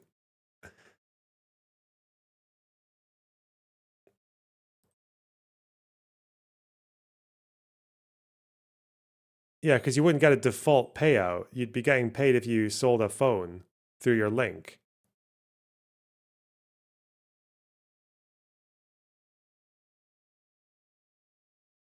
So yeah, she would have obviously taken money from them. She would have obviously been paid by them. Unless no one bought maybe no one bought the phones. Maybe. Maybe her ad just went into the fucking void.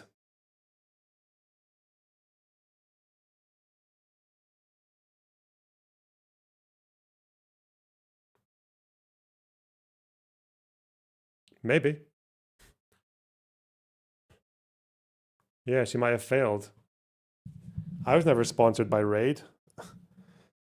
By Raid Shadow Legends. Because no one bought the game. People did buy the game. Fuck you guys. Clowns. Raid was a good sponsor. Just saying.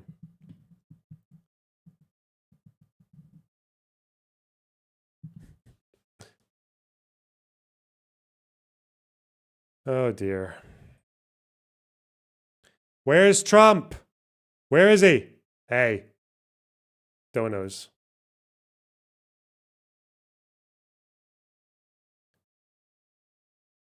Jam, thanks for the 199. Someone should make a list of top 10 Lorenz moments. I mean, I didn't really know that much about her until the last few weeks, but by the way, Raid is owned by an Israeli company. Oh, I know. Dwayne, thanks for $10.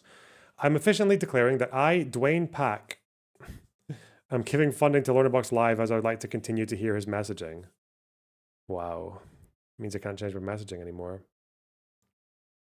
Vivian, thanks to the $4.99. Bark, bark. What does she mean by that? What? What?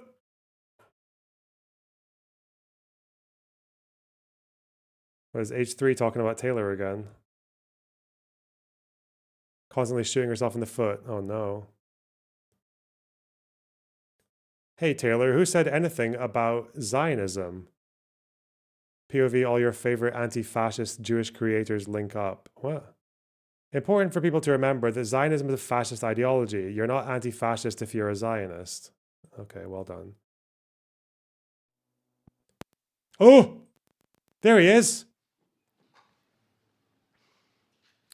Well, thank you very much. It's a very important day and an important announcement with great friends of mine. I think I can say... Shut the fuck up, chat. This group is every one of them. Stop. I rate a 10. He's talking. I can't always say that, even if they're Republicans, and these are Republicans, great Republicans. I want to thank you all for being here for this important announcement, 7 years in the making. As you know, this has been going on for a long period of time, and I am thrilled to report that the U.S. Space Command headquarters will move to the beautiful locale of a place called Huntsville, Alabama. Rocket forever City. To be known from this so point Huntsville, forward. Alabama, Rocket we love City. Alabama. Okay, so only won it by Huntsville, about 47 Alabama, we love points. Alabama. I don't think I that only won it by influenced my about decision. 47 points. I don't think that influenced my decision, though, right? That didn't, right? But we had a lot of competition for Sorry, this, that's just the terminal AIDS. Alabama's getting it. Don't worry about Huntsville in that. particular. So congratulations, everybody. Katie, congratulations. This will result in more than 30,000 Alabama jobs and probably much Jabs. more than that, and hundreds of millions of dollars of investment, and that's billions because it can't be millions, it's billions and billions of dollars. Most importantly, this decision will help America defend and dominate the high frontier, as they call it. I want to thank Secretary Pete Hegseth. He's doing a fantastic job, and Secretary of the Air Force Troy Mink. Troy, thank you very much. Great job you're doing, Troy. This is such a big deal. This is one that everybody wanted to know. What are you doing? I also want to thank Senators Katie Britt, and I want to give my condolences. Your grandmother, her grandmother just passed away. She was 100, right? 100, and she loves you, Mr. President. Well, and she was very proud of you. Thank you very much. Very, very proud of you. So thank you, Katie. Wonderful woman. She must have been. To produce you indirectly, I can tell you she had to be. Tommy Tuberville, who's a great coach. And I won't say anything about what happened with Alabama football this weekend. Let's leave that out. But you're not used to that, right? You're not used to that. But Tommy, Auburn won, is right. They did. So you're happy. Tommy's been a great senator, as you know, and a fantastic guy all around. He was also a tremendous coach. House Armed Services Committee Chair Mike Rogers. Thank you, Mike. Where's Mike? Mike, thank you very much. Doing great, Mike. Representatives Barry Moore, all great friends, Robert Adderholt, Gary Palmer, and Dale Strong. Thank you all very much, fellas. Appreciate it. In my first term, I created a thing called Space Force, so important. You know, we were losing the race in space very badly to China and to Russia, and now we're far and away #1 in space, and reestablish space COM with a mission to protect American space assets and detect any threat to our homeland. We initially selected Huntsville for the SpaceCom headquarters, yet those plans were wrongfully obstructed by the Biden administration. And as you know, they moved them to a different locale. And today we're moving forward with what we want to do and the place that we want to have this. And this will be there for hopefully hundreds of years. That's where it's going to be.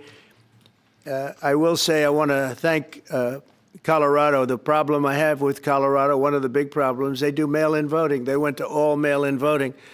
So they have automatically crooked elections. And we can't have that. When a state is for mail-in voting, that means they want dishonest elections because that's what that means. So that played a big factor also. In Huntsville, SpaceCom will play a key role in building the Golden Dome, as you know. That's going to be a big thing. Everybody wants to be a participant in it. Missile Defense Shield, we're going to be having a Golden Dome that the likes of which nobody's ever seen before. The finest, the best. And by the way, Canada called. They want to be a part of it, and that'll be great. But Canada wants very much to be included in that, and we're going to work something out with them, I hope. It will also ensure that our technological capabilities, of which we're way ahead of anybody else, there's nobody close, remain unmatched long into the future. So I'd like to ask Secretary Hegseth to say a few words. He was very much a part of it. And really, everybody behind me was. Every one of these people would call me and lobby me. I said, Katie, I don't want to talk to you anymore. I know what you want. She said, that's right, sir. That's what I want. And they got their way. So I just want to congratulate. These are really special people.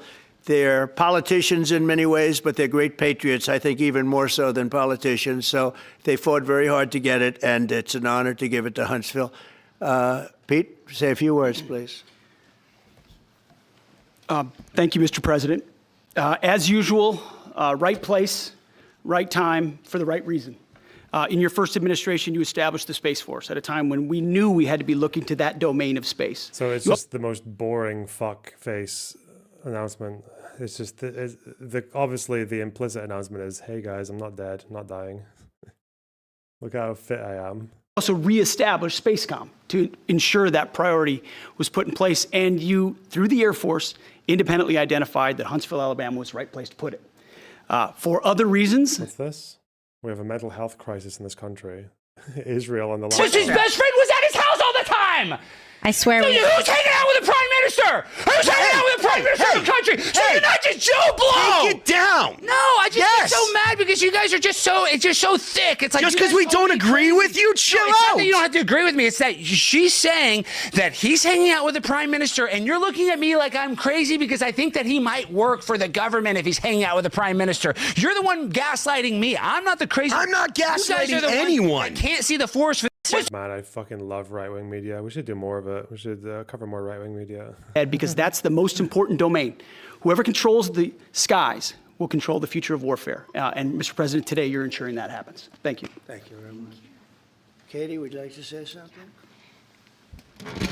Mr. President, we are grateful for your leadership on this and restoring Space Command to its rightful home in Huntsville, Alabama. This delegation has worked together, both chambers, both parties, to make sure that Huntsville was the place that Space Command called home. As was mentioned, obviously the Biden administration chose to make this political. What we want to do is put the safety and security of Americans first. We want to make sure that our war fighter is put first, and we want to make sure that America continues to lead. And today, Mr. President, you've allowed that to happen. Thank you. Thank you very much. Tommy, please. Yeah, thank you. Thank you, Mr. President. This is a great day for our country, not just for our state of Alabama. We need help in our military. We need to catch up. And as Secretary has said, we're not behind in space, but we know where we're at, and we need to expound on that. Now, this move will save the taxpayers $480 million.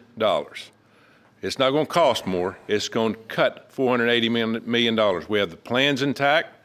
It'll be behind a secure wall in Huntsville, Alabama, at Redstone Arsenal. We have 40,000 people there. We have the FBI there. We have missile defense there. We have NASA, Blue Origin, and SpaceX. It is the perfect place for Space Command. I would tell you today, and I've spoke with the president for the last 3 or 4 years about this. If I thought it needed to go somewhere else because I understand the security of our country, I'd be for that. But the best place for Space Command is Huntsville, Alabama, because what we have and Wait 6 days for this, man. God damn it. what it means to this country is going to be so important. So thank you, Mr. President, for this, and we look forward to building a huge Space Command and having the Donald J. Trump Space Command Center in Huntsville, Alabama. Yeah. Why does his hair look so fucked? Why does it? He looks like he's been sweating all night. You know, this is the kind of hair that you get after you've had fucking night terrors. What's happening? There's something weird. Something's going on, man. This is not fucking intact. This is a weird thing. This is something weird going on. Hear, hear. JD, would you like to say something? Sure. Well, Mr. President, thank you. I'll be very brief here. I lobbied the president hard to put it in Ohio, but he said these people behind us, these Alabamas, are just too powerful and too persuasive. And so it's in Alabama, but as Tommy said, this is exactly the right place for Space Force and Space Command. I think Americans ought to appreciate the fact that you can't win the battle of the future unless you control the skies. The cyber security, the communications, the entire infrastructure of the battle in the 21st century will be in space. So it was a visionary move in the first administration for the president to set up Space Force, and I think an equally visionary move to make sure that Space Force is right where it should be in Huntsville, Alabama. Thank you, sir. Thank you very much. Gentlemen, anybody want to say anything? Would you like to say? Mr. President, another promise made, another promise kept. You think about it, Redstone Arsenal is critical to national security. The president said when you were the 45th president, let's do what's right for national security. And today, that's exactly what we're doing. It's not because of this or that. It's because it's right for national security. You think of the 21 categories that were evaluated to determine what was best for national security. All indicators pointed back to Huntsville, Alabama, and Redstone Arsenal. We have the right people at the right place at the right time. Mr. President, on behalf of the people of the 5th Congressional District and all of Alabama, thank you for keeping your word. Thank you. Absolutely. Thank you very much. Anybody? Let me just say, Mr. President, I want to say thank you. And thank you for doing this because it was the right thing to do. When they looked at all the numbers, Huntsville was the place to go, and like you say, it was unfortunately pulled out, but you made it right. So I want to just say thank you again for a grateful nation, and to the state of Alabama, we're very grateful. Thank you, and God bless. Thank you. Thank you. Thank you very much. Please, go ahead. Thank you, Mr. President. Throughout history, militaries has always understood that whoever could hold the high ground held the advantage. Space is the ultimate high ground.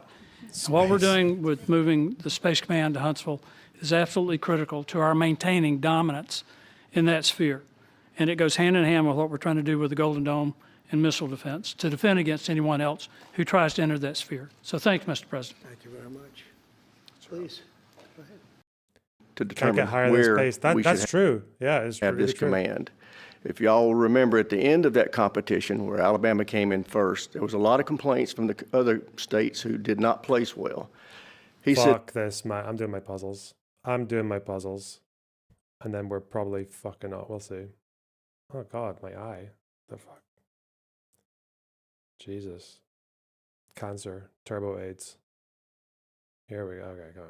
We'll do it over with new criteria We'll to keep Trump in accommodate your shot. He needs concerns. to monitor his health. Alabama came in first Very in that closely. second competition.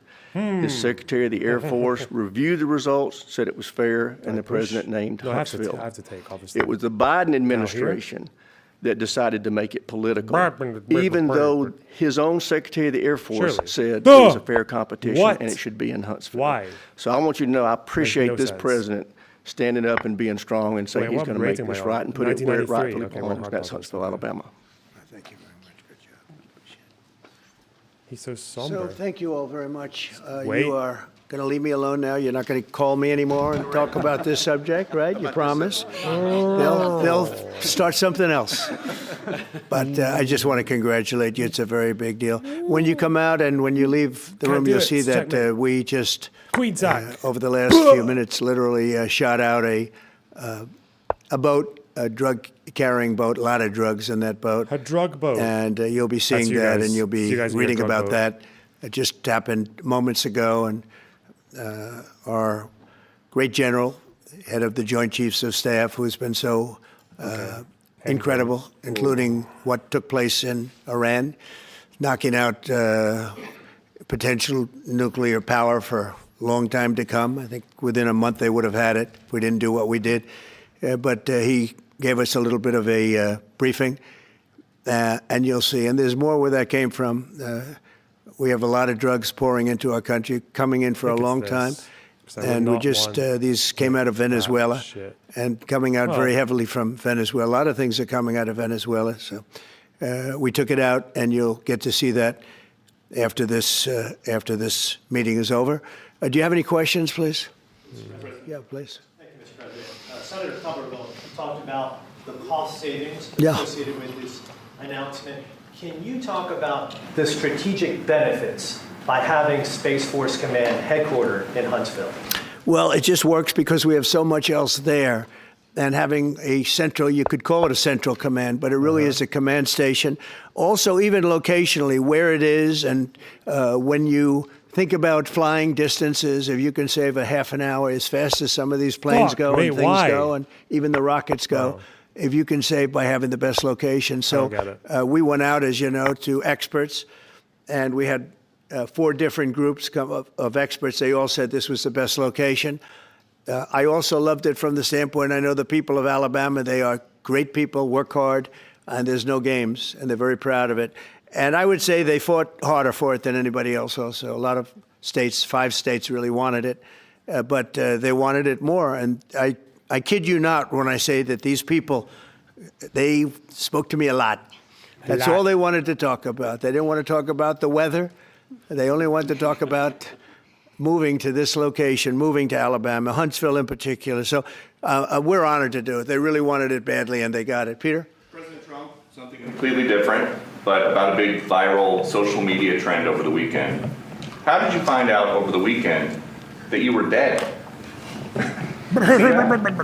People didn't see you for a couple days. 1.3 million user engagements as of Saturday morning about your demise.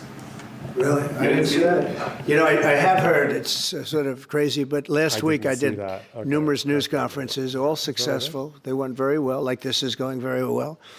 And then I didn't do any for 2 days, and they said, there must be something wrong with him.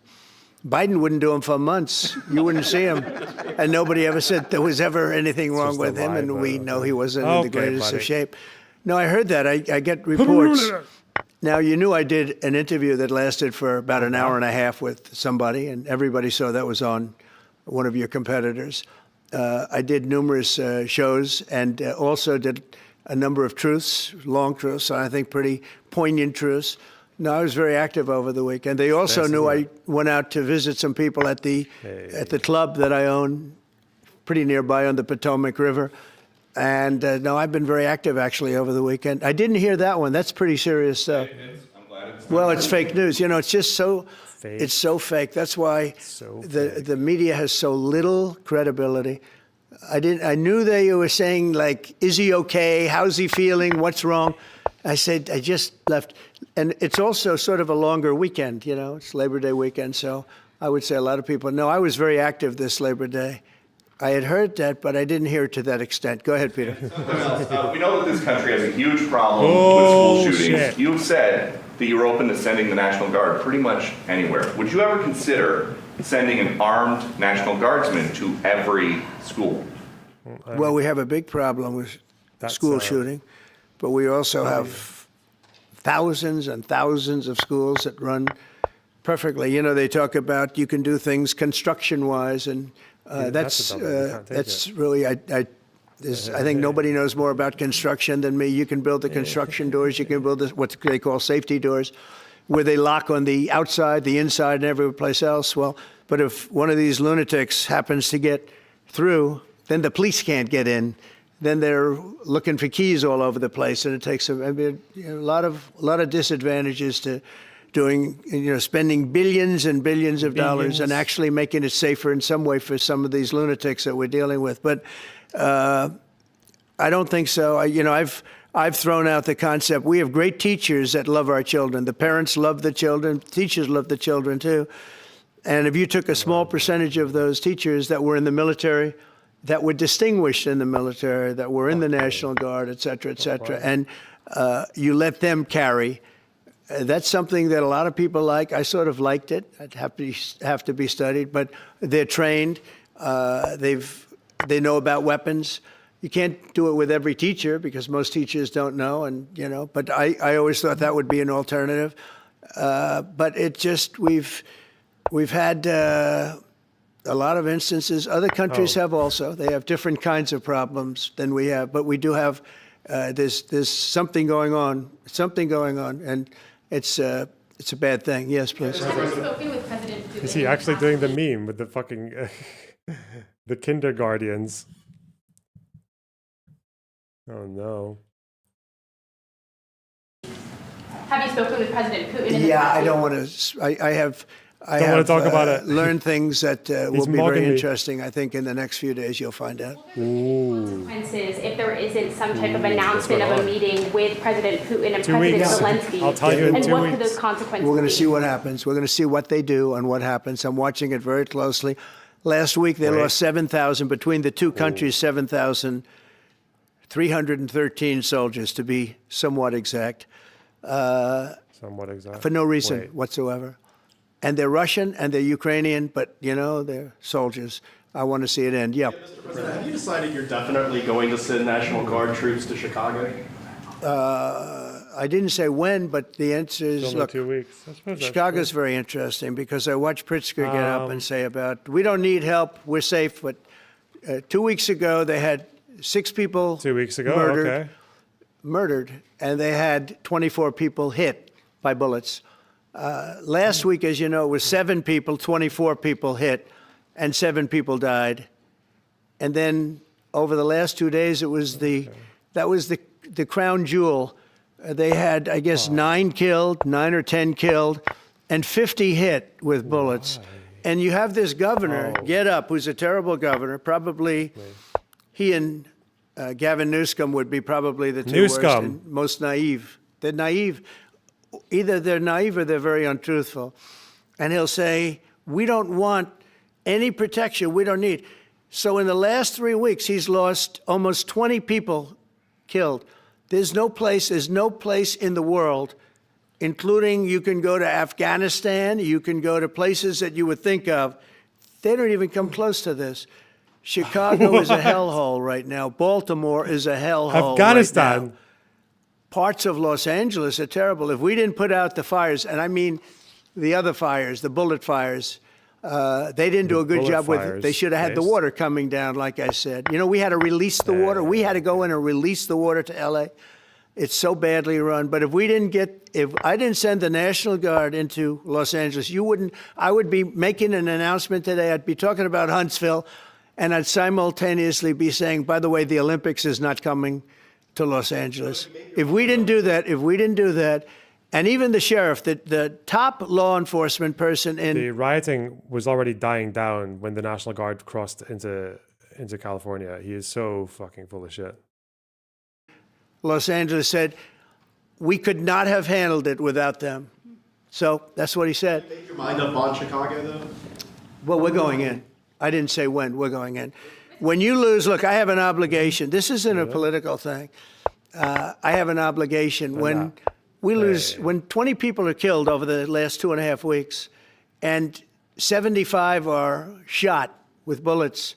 So let me tell you a little story about a place called D.C., District of Columbia, right here where we are. It's now a safe zone. We have no crime. It's in such great shape. You can go and actually walk with your children, your wife, your husband. You can walk right down the middle of the street. You're not going to be shot, Peter. You're safe. Everyone likes you anyway. They probably wouldn't do it. But it's so dangerous. And there are people in this audience that you've suffered greatly. There are people in this audience that have been mugged and hurt badly, and they don't want to talk about it. Maybe you were very brave in talking about it. You made quite an impression on a lot of people. I appreciate it. But there were other people in this room that have been hurt very badly just walking down the street in D.C. Washington, D.C. is a safe zone right now. It's a safe city. The restaurants are open. They're booming. You can't Totally get a fine. restaurant. New restaurants are announcing that they're going to be open. This took place in 12 days. Now it's 15 days, but 3 days ago it became what's known as a safe zone. It's a safe city. And this city was really bad, really, really bad. We took 1,600 people out, hardcore criminals that will not be coming back anytime soon. And we're very proud of it.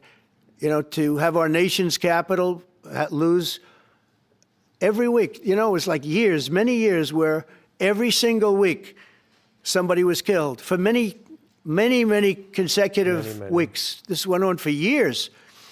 And then we had, last week it was announced that nobody was killed last week. And I made that announcement in front of a very distinguished leader of a country. And I'm saying proudly, ladies and gentlemen, nobody was killed in Washington, D.C. this week. He looked at me like, what's that all about? I say, yeah, we have a little bit of a crime problem, and we don't have a crime problem in Washington anymore. And the mayor has been very helpful, and the police commission has been very helpful, and it's been a great team. And I would love to have Governor Pritzker call me. I'd gain respect for him and say, we do have a problem, and we'd love you to send in the troops, because you know what? The people, they have to be protected. I saw today on one of your networks, not a friendly network, really the opposite, I would say, very unfriendly network. And they interviewed about 12 people on this morning. Most of them were African American, who were black. Fucking idiot. And they were saying, please, please, please let the president send in. These were people from Chicago. Please, we need help. We need help. We can't walk outside. We're petrified. If the governor of Illinois would call me up, I would love to do it. Now, we're going to do it anyway. We have the right to do it because I have an obligation to protect this country. And that includes Baltimore. I saw where Governor Moore was asking me to take a walk down the street of Baltimore. Well, Baltimore is a very unsafe place. It's rated number 4 in the city, one of the most unsafe places anywhere in the world. But, you know, we took care. This was a beautiful thing that happened in Washington because we showed that it could be done. And this wasn't just sending big, strong guys, and they are big and they are strong. You know, we had a great decision from the Supreme Court that had to do with sort of talent. It had to do with you are put down based on merit. You can hire based on merit. So merit for a soldier or for a policeman is strong, physically fit, having a certain ability, not a person that is woke and got the job through woke, but wasn't strong enough to lift a gun out of the holster, et cetera, et cetera. No, I looked at the police, as you know, last week I went over, we had a meeting with, of course they did. There had to be 300 people, and they were all very impressive looking. And when the bad guys see them, they're not going to do a thing. And so I'm very proud of Washington. It serves as a template, and we're going to do it elsewhere. But Chicago is certainly going to be high. I would love to have him call. I would love the governor of Illinois. I'd be honored to take his call. All he has to do is say, sir, we need help. It's out of control. And everyone knows it is. He's not kidding anyone. I would love to have, I would say, Governor Moore call, because I watched him over the weekend trying to explain that Baltimore, what they need is housing. No, they don't need housing. They need to get rid of the criminals. These are hardcore criminals. You know, we took many people off the streets of Washington, D.C. They're hardcore. They're not going to be good. In 10 years, in 20 years, in 2 years, they're going to be criminals. They were born to be criminals, frankly. They were born to be criminals, and they're tough and mean, and they'll cut your throat, and they won't even think about it the next day. They won't even remember that they did it. And we're not going to have those people. Washington, D.C. is now a safe zone. It's a safe place. And you can walk, Katie, you can walk right down the street with, by the way, one of the biggest human beings I've ever seen. You can go down to a restaurant in D.C. You could never do that before. He's so full of shit. He actually just is fabricated a fucking crime epidemic in D.C. to justify putting federal troops in there. Like, he's fucking mental. Am I having a stroke? I mean, I think he is, and he's kind of like transferring it.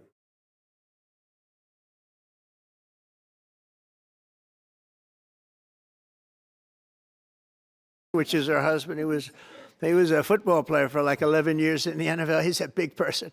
But big doesn't mean anything when they have guns and when they have knives and everything else that they have, right?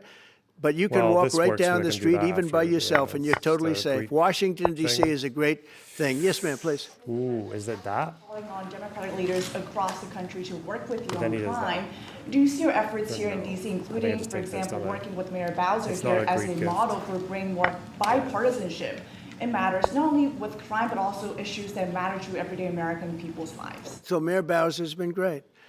She could have taken the thing, oh, well, and then after I clean it up, they'll take credit for it. You know what they do is they take credit. Like, we cleaned up Los Angeles. We did a great job there. It's such a projection. Trump does this. He does the thing that he's accusing them of doing. He takes credit for the fucking CHIPS Act and for every new job that's created itself based on the infrastructure plan or inflation reduction. He takes credit for all of it. The economy was on a good trajectory compared to the rest of the world post-inflation than any other OECD country, G7 country, whatever. And then Trump comes in and takes that positive trajectory and just says, yeah, I did that. It was overwhelming what was going on. And again, the police chief made a statement that we could not have done, there's no way they could handle it. You saw what was happening out there. It was going to be a disaster. We stopped it cold. If we didn't do that, it would have been a very sad day. And you know, remember, we have the Olympics, we have the World Cup, we have all these things coming, and we have 250, all of these things coming. But I watched Newsom get up and say he's doing a great, he's not, we're the ones that did it. And that's okay, whatever it takes. But the main thing is but he got up and said, we did it. Well, he didn't want us there. And he's going to need us again. Yeah, that's not even contradictory. Yeah, they did it, and then you guys came in after. He did the opposite. He's taking credit for... If you're talking about California with Newsom, the violence was being dealt with, and then Trump came in and said it was the National Guard that did it. Starting to form again. I see it. He's actually also got judges challenging this now. Wait, Judge Trump, California. This is from today. He's probably the reason he's talking about this again and rehashing this, I'd imagine, is because a judge ruled that his deploying of the National Guard and Marines into LA was illegal.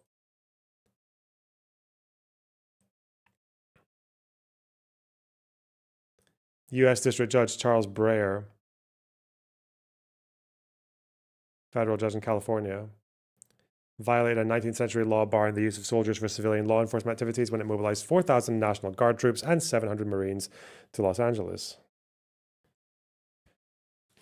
The Posse Comitatus Act. Damn. The treasured. Starting to form again. You know, we have to maintain. It's like maintenance on an airplane. You can buy it, but you have to maintain it. And if you don't maintain it, a good plane becomes very unsafe very quickly.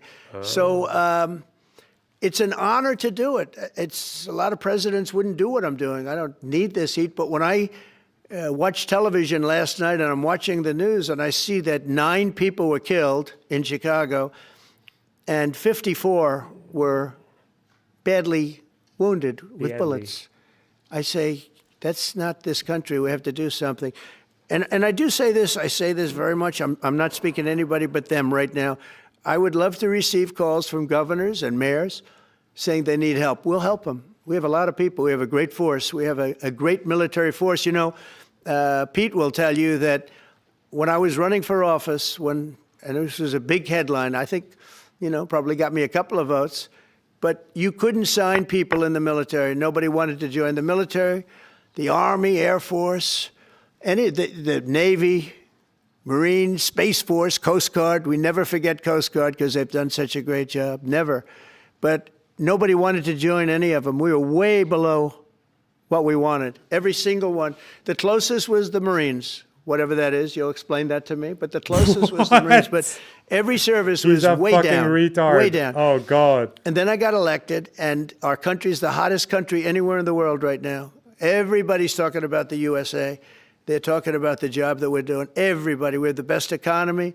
We have a very, very important decision being made by the Supreme Court because our country is the richest, the strongest, the most powerful. But if for some is it reason this? some I think it liberal is. court, Yeah, I'm talking about the court that just ruled, where even an Obama judge voted in favor of us, which I gave him a compliment yesterday, as you know. I said that took great courage.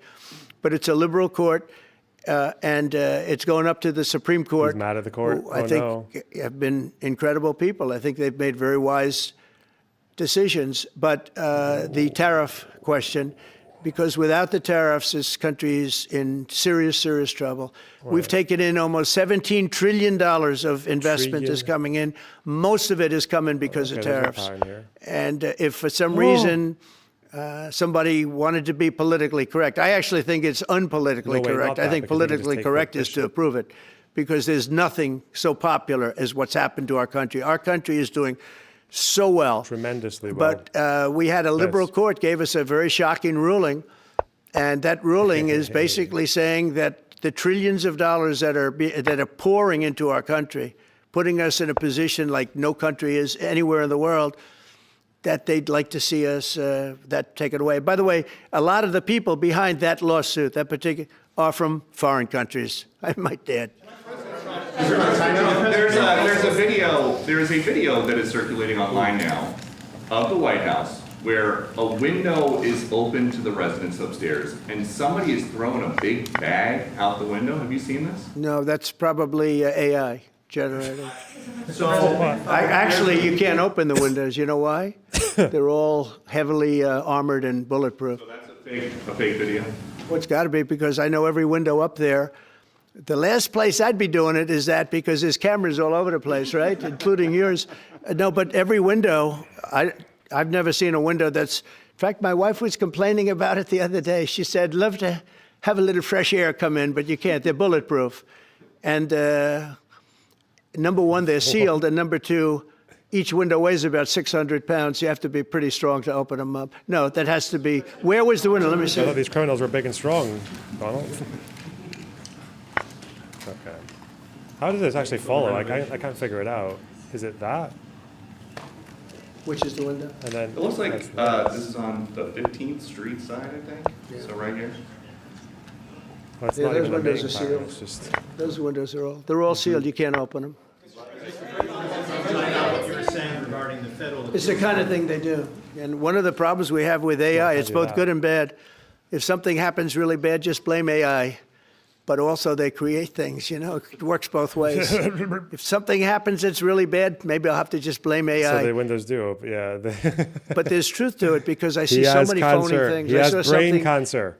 As I was growing up, from the time I was a baby till now, I said, who did that? It was AI generated. So it's a little bit scary, to be honest with you. But those windows are all very heavily sealed.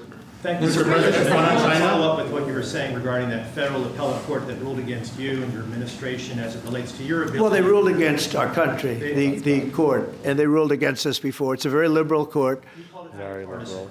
Well, it certainly is. It certainly is. And in fact, it was along ideological lines, 7-4. Well, except that we actually got one of the Obama judges that was appointed by President Obama voted in favor of the tariffs, because he felt it was imperative for our country to thrive and survive even. And I gave him credit. I said, you know what? That took a lot of courage for him to do it, because you don't see that often. So my question is, I suspect you're going to appeal that all the way to the Supreme Court. Well, we already have, yeah. In fact, we're doing something else. We're going to be going to the Supreme Court, we think, tomorrow, because we need an early decision. I mean, look, the financial fabric of our country, we're a rich, incredible country right now, and we're able to, you know, other countries use tariffs on us for years, and we never did. I did a lot during my first term, but then we had COVID and we had to focus on other things. You couldn't be tariffing Italy, Spain, France, as they were dying by the thousands and millions. But we did with China, and China paid us billions and billions of dollars. And I started the process, but then I had to end it a little bit because of COVID. We focused on that. It's a very important decision. And frankly, if they make the wrong decision, it would be a devastation for our country. We've taken in trillions of dollars. And by the way, all these countries signed agreements, as an example.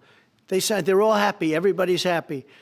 but some whack job put in a lawsuit. It went before a very liberal court, and the liberal court ruled it was 11. Fuck this fucking puzzle. This is the last one I'm doing. This is mental. It's not this, because if they take, I would want to go here to get around, but they can go here, and then I can't go this way. I have to go this way, and then they can come this way, and then I can go this way to come back, and then they go that way, and then we're drawing, right? But what else do? I can't go this, that just allows this guy to go through. Boom. Do I come back and block it? No, because then this guy's left alone. And this guy comes down and, oh wait, but he can't really go, he has to go around to get that one. Can't really do that, has to go there. They're too far away from this, so I should go here, right? Fuck! Why is it that I don't get it? Oh, then I force them to go the other, but then what? Okay, I did not understand this. I just have to watch them ping pong. Well, okay. Whatever. They ruled 7-4, with one of the most liberal of them all voting in our favor because 100% tariffs. And, you know, I'll give you an example. Harley Davidson. Harley Davidson couldn't sell into India. There was a 200% tariff on a motorcycle. So what happens? Harley Davidson went to India and built a motorcycle plant. And now they don't have to pay tariffs. Same thing as us. So what we're doing is literally thousands of companies are coming into the U.S., car companies, AI, but, you know, more traditionally car companies. We have so many car company factories under construction or being designed right now. And they're coming from China, they're coming from Mexico, I must tell you, and they're coming from Canada, a lot of them coming from Canada. But they're coming into our country because they want to build here. And they want to build here for two reasons. Number one, they'd like to be here. And number two, the tariffs are protecting them. And number three, they want to avoid paying tariffs. When they build their cars here, they don't have any tariffs to pay. You know, when you build here, you don't have any tariffs. Mr. President, in light of the Minnesota shooting last week, the Department of Homeland Security is now awarding more than $100 million to hundreds of faith organizations across the country to help them ramp up security. What's your vision for further protecting religious liberty across the country amid incidents of threats and violence? So religious liberty is so important, and we're talking about every religion now, and we're doing things on that nobody else has ever done, and we're going to be having a big announcement in about 2 weeks on that question. Yeah, please. On Space Command, sir, are you concerned that people may not be willing to relocate from Colorado to Alabama? No, I'm not worried. We'll get somebody else. I mean, the problem with Colorado is they have a very corrupt voting system. Look, I have so many friends in Colorado. Anytime you have mail-in voting, you have corrupt elections. Very simple. It's very simple. Even Jimmy Carter said it with his commission. They set up a commission with him. What's this? What's your ELO? That varies all the time. Let's see. Usually like 1,500 something. Wait. Rebuttal misleading his audience on Chorus and Dark Money. On my Reddit. Oh, this is Consciousness Inc. This is a troll. Terms and conditions setting the scene. Before diving into the meat of this rebuttal, it is necessary to establish some basic facts and identify the major characters in play. Loaderbox is an enigmatic character, seldom seen and even more rarely heard. Little is known about his origins, but legend has it he was raised in the belly of a whale. Taylor Lorenz is the closest thing to a real-life Sherlock Holmes, dynamic, brilliant, and utterly fearless. Lorenz has a knack for finding the unfindable, bringing to light the darkest places, and doing it all with a level of integrity rarely seen outside the highest echelons of legal practice. Chorus is a shadowy organization of whom only whispers can be found on the dark web, where Chorus turns out. Reports of brainwashing and cults soon follow. The Wired article is Lorenz's magnum opus, a stunning and brave expose on some of the worst and most criminal elements plaguing the political sphere. In an extraordinary departure from his customary hermitude, Loaderbox held a public briefing on the 1st of September 2025, in which he held forth at length of the topic Lorenz, Dark Money, and the Chorus program. The fall. Lornabox stumbles his way through the article like a fat ox through cornflakes, crunching and slurping up all the juicy details. Why is this a problem? Surely he should be digesting all the information on hand. No, Lorenz, with the care and precision of a Michelin-starred chef, has constructed a banquet of information plated for a refining and discerning audience. Much like a royal feast in the Palace of Versailles, Lorenz's article is intended to be consumed in accordance with a certain level of service à la française. Each element has been, or to be française, I don't even know. The French, is that like plural? I don't know. Each element has been laid out and positioned with purpose, and failure to follow the subtleties and symmetries of her arrangement will unavoidably lead to critical misunderstandings. Inevitably, Lornabox became confused and turned to simpler forms of media. There, in the bowels of TikTok and Instagram, he watched a carousel of paid ghouls, each with a lie more ludicrous than the last, and all perfectly crafted to corrupt vulnerable minds. Loner was lost to the darkness. Throughout his feverish rambling, Lornabox began to make absurd claims and form delusions of his own grandeur. For example, Lornabox insisted that his experience with setting up mood lighting for his stream made him an authority on dark money. Lornabox concocted a conspiracy theory that Democrat propagandist Ali 202 O'Brien was being paid by Lorenz to hide critical elements of the chorus partner contract by carefully obscuring it with her head.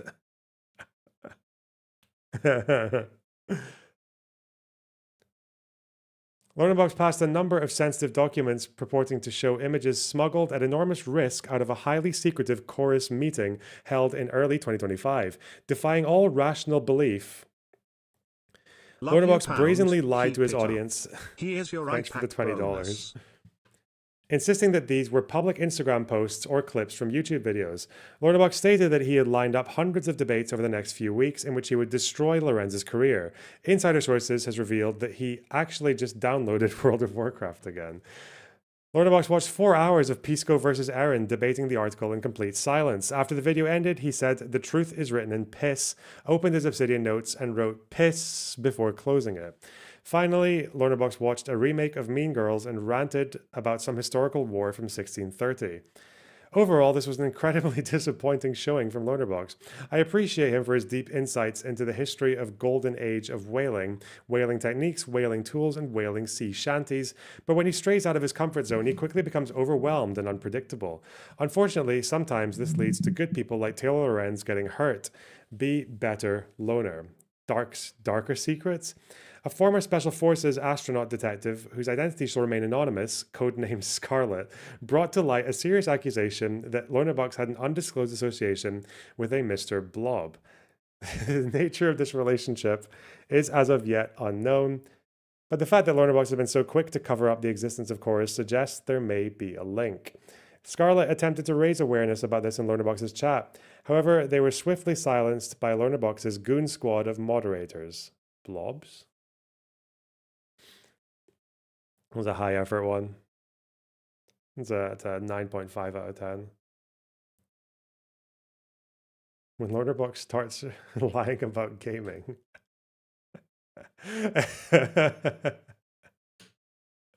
Oh no. Oh no. I mean, yeah. Yeah.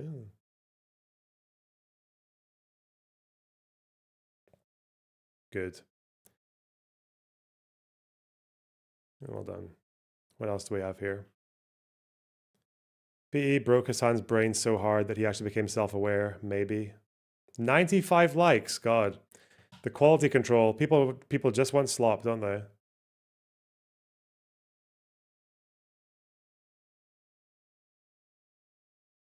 I love this fucking copium. The main channel videos are good and well-researched and informative. No, they're fucking not. They're just scripted. And he puts like, these people are so easily fooled by like, you just have to put a couple of citations and just pretend it backs up what you're saying in totality. Mental. The Finkelstein effect. Oh well, all you have to do is call him a Zionist. Yeah, that's it. Fucked. Okay, whatever. Not a bad Reddit post. I'm not liking it though. I'm not giving it the like. How do you get Loner to react to a video? Well, you just have to give me stupid amounts of money and hope I do it. That's how that works. Sorry. Hope I finish it.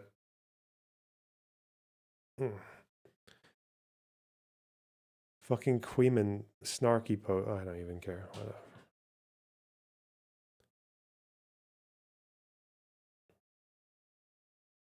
Spider trying to be a drama frog. Okay. Pac-Man made another video. Ooh, about chorus. Obviously, he wouldn't be saying that like in general. He just made another video. Okay. Independent media? Okay. Let's see. All right. I've been going back and forth about He's going to be trolling, right? He's going to say that he's been paid $1 billion by Democrat, dark money, Israel, Jew.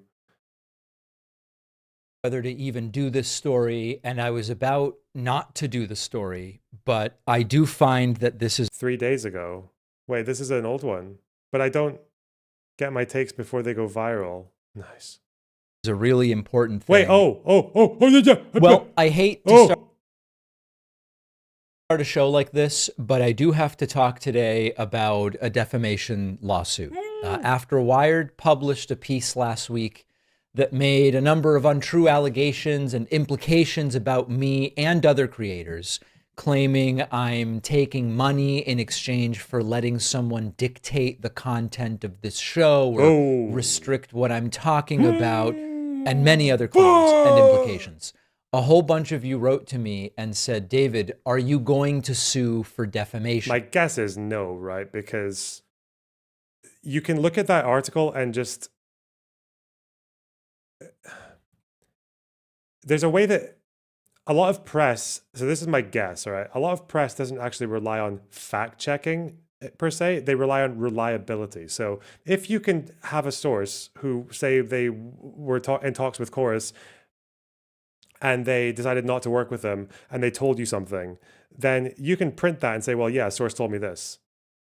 But maybe, so you can print a whole bunch of bullshit, but you can say, oh, my sources told me this, like, or you can be selective, or you can be avoiding writing like categorical statements and things like that. Or you can say, oh, secretive, because I think they were told that the Chorus people did have a disclosure agreement to begin with in the contract. It's just that afterwards they said, yeah, you can talk about them as much as you want. It's just for the beginning for some kind of fucking like protection clause or whatever.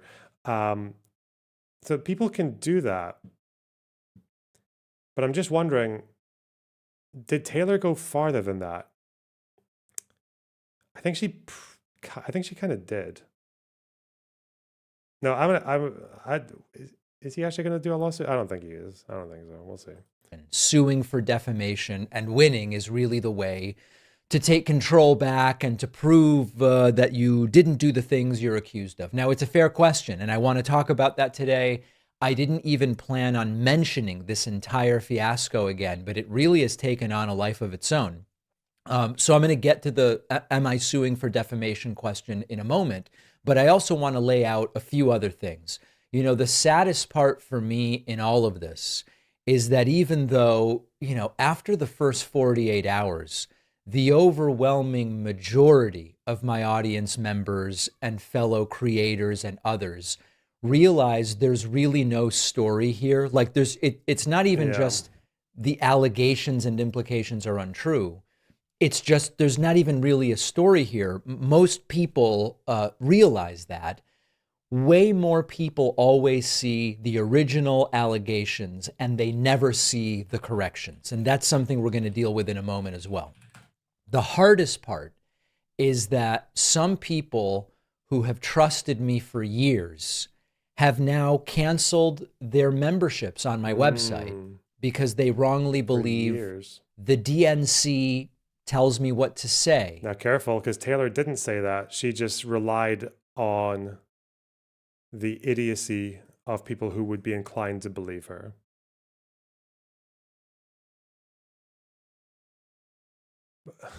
What the fuck is wrong with this guy? Did I just not pay enough attention? Agreements, as an example. All these countries signed agreements, as an example. They're all happy. Everybody's happy. But some whack job put in a lawsuit. It went before a very liberal court, and the liberal court ruled was 11. They ruled 7-4, with one of the most liberal of them all voting in our favor because they're patriots. I think I give tremendous credit to that judge. And now it's going to the Supreme Court. Now we're going to be asking for early admittance. We're going tomorrow, and we're going to ask for an expedited ruling because, when you look at the stock market's down today, the stock market's down because of that, because the stock market needs the tariffs. They want the tariffs. All these countries signed agreements, as an example. What is he talking about? What? First of all, the agreements with all these deals in 90 days, that didn't happen. The trade deals didn't happen, if that's what he's talking about. In any case, the stock market wants to... What did the stock market do with the tariffs again? Oh yeah, they fucking nosedived. What is he... The stock market yearns for the tariffs. Dude. Imagine trying to sue for defamation with no evidence of damages. There are damages for Pac-Man. He lost a bunch of followers and subscribers. Yeah, that would be damages. No? Is there a threshold for how high damages have to be?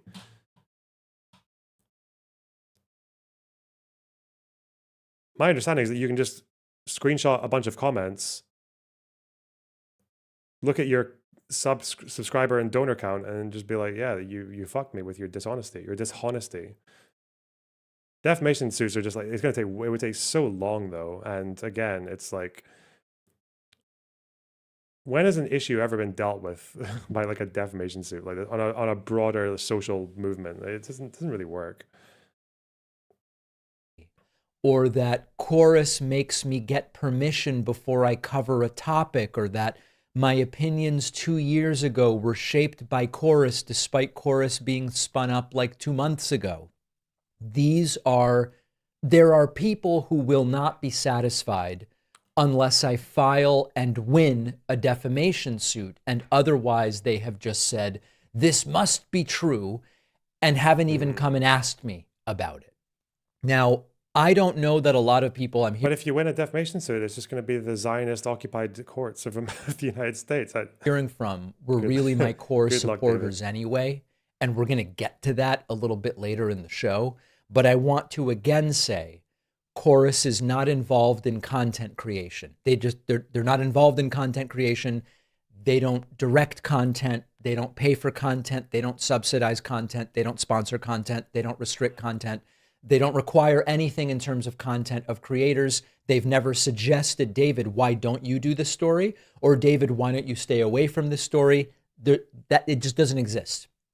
It's a scholarship and support incubator for creators. There are very small channels. There are larger creators like Aaron Parnas and I. The idea here is grow the left-wing ecosystem. Now, because of a misleading article and even more confused commentary from other creators who simply read the article, in some cases misunderstood it, went on and did stories about it, some people have decided to cancel the David Pakman Show. I don't know how to fix that part yet. What we have here is Brian Tyler Cohen coming out and raising money for a project he doesn't take a penny from. It's not nefarious subterfuge of any kind. It's Brian. Of course I supported it because I know Brian and I know his intentions, and it's a great thing. Now, maybe the worst part of this is that other creators, some, although most now are kind of like there's no story here, but some creators in the first 48 hours took the Wired story and expanded it with even more outrageous claims, suggesting that it's AIPAC or IPAC. I don't even know how it's pronounced. IPAC, that is funding this show or other creators. Of course, not true. That the DNC is involved, not true. The result is that a lot of people in my audience have become confusedly furious with me, and some have canceled memberships. It takes years to build enough trust with someone that they say, I'm going to pay for this, and it takes seconds for them to cancel it. Others have unsubscribed from YouTube and other platforms. There are people now not just hoping for us to fail, but monitoring to see if we do have the failure. I don't want to let those people have the satisfaction.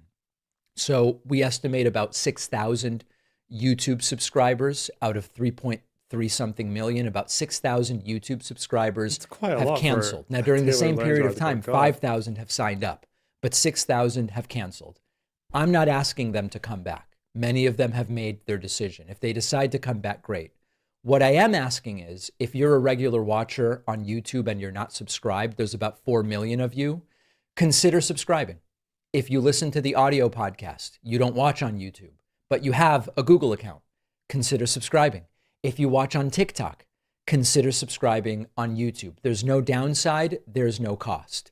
And of course, remember that this show primarily is funded by direct memberships.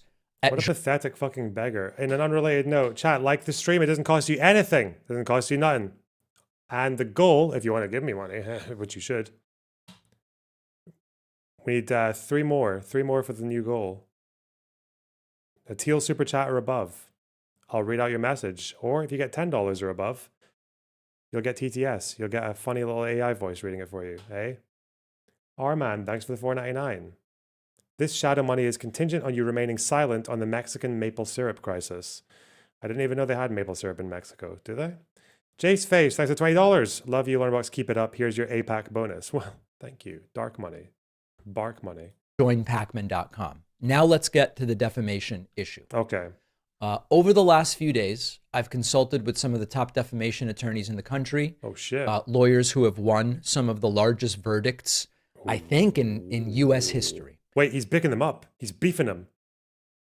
He would not say that. I'm trying to figure out his tone. He's like a cliffhanger. I don't know where he's going.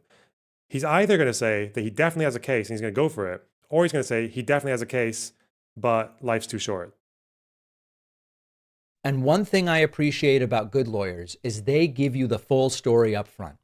And most lawyers I've dealt with discourage litigation. They give you all the downsides.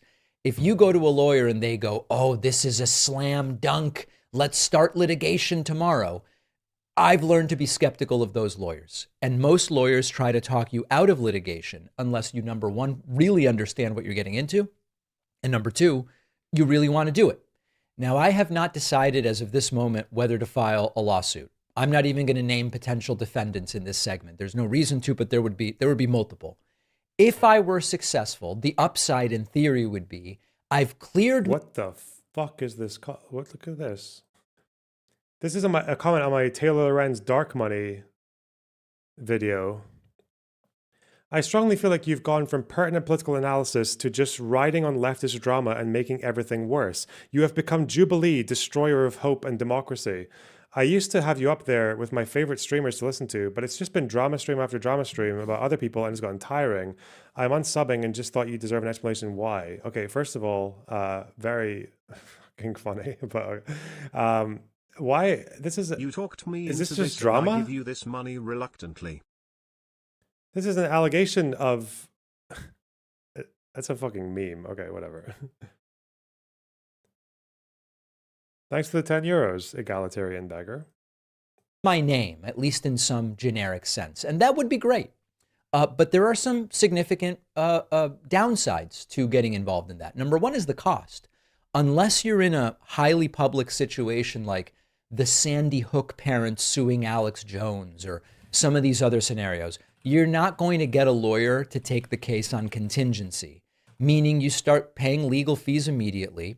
And I've been advised this could take 6 figures in legal fees just to get to the end without even a guarantee of getting the money back, right? I mean, hopefully you win, but winning can depend even on technicalities like what states are these lawsuits filed in. So that's the first consideration.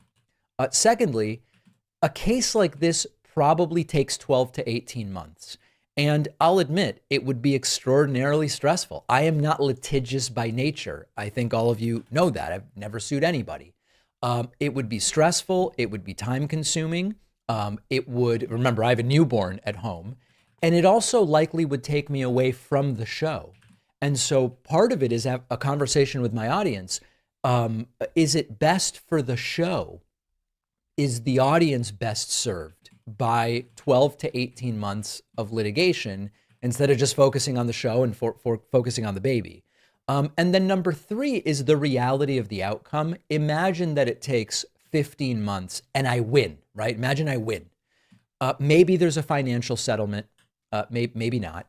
But even then, the damage, to the extent that there will be damage, is mostly going to be done.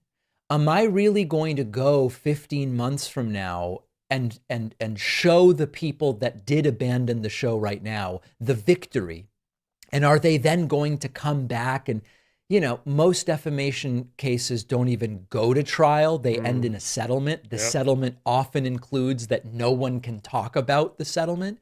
So it's also like, if at the end of all of that, 6 figures in legal fees and all of this, if there is a settlement, okay, I get some money, but is it even really the public victory that might help from a publicity standpoint, especially if it's a settlement no one's allowed to talk about? So that's what I'm contending with right now. The damage, the possibilities of a defamation lawsuit, the effect on my audience, the effect on the business. So I want to hear from you. That's really everything I have to say right now. The really good news is that most of the people that are outraged by this aren't even in my audience, and I have to remember that. And that actually leads to the next thing I want to talk about, which is a sort of broader discussion of what's happening right now on the left. Well, he didn't consider us in his calculation, did he? He didn't consider the content of us reading through the court filings. Even just, I bet you the demand letter for that would be so fucking good. It would be so good. Just Taylor getting fucking torn to shreds by a top defamation attorney. Fuck.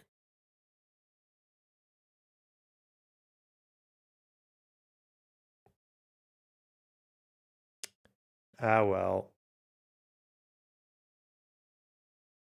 We can only hope. He didn't even consider Chud Logic. What, the drama streams? True.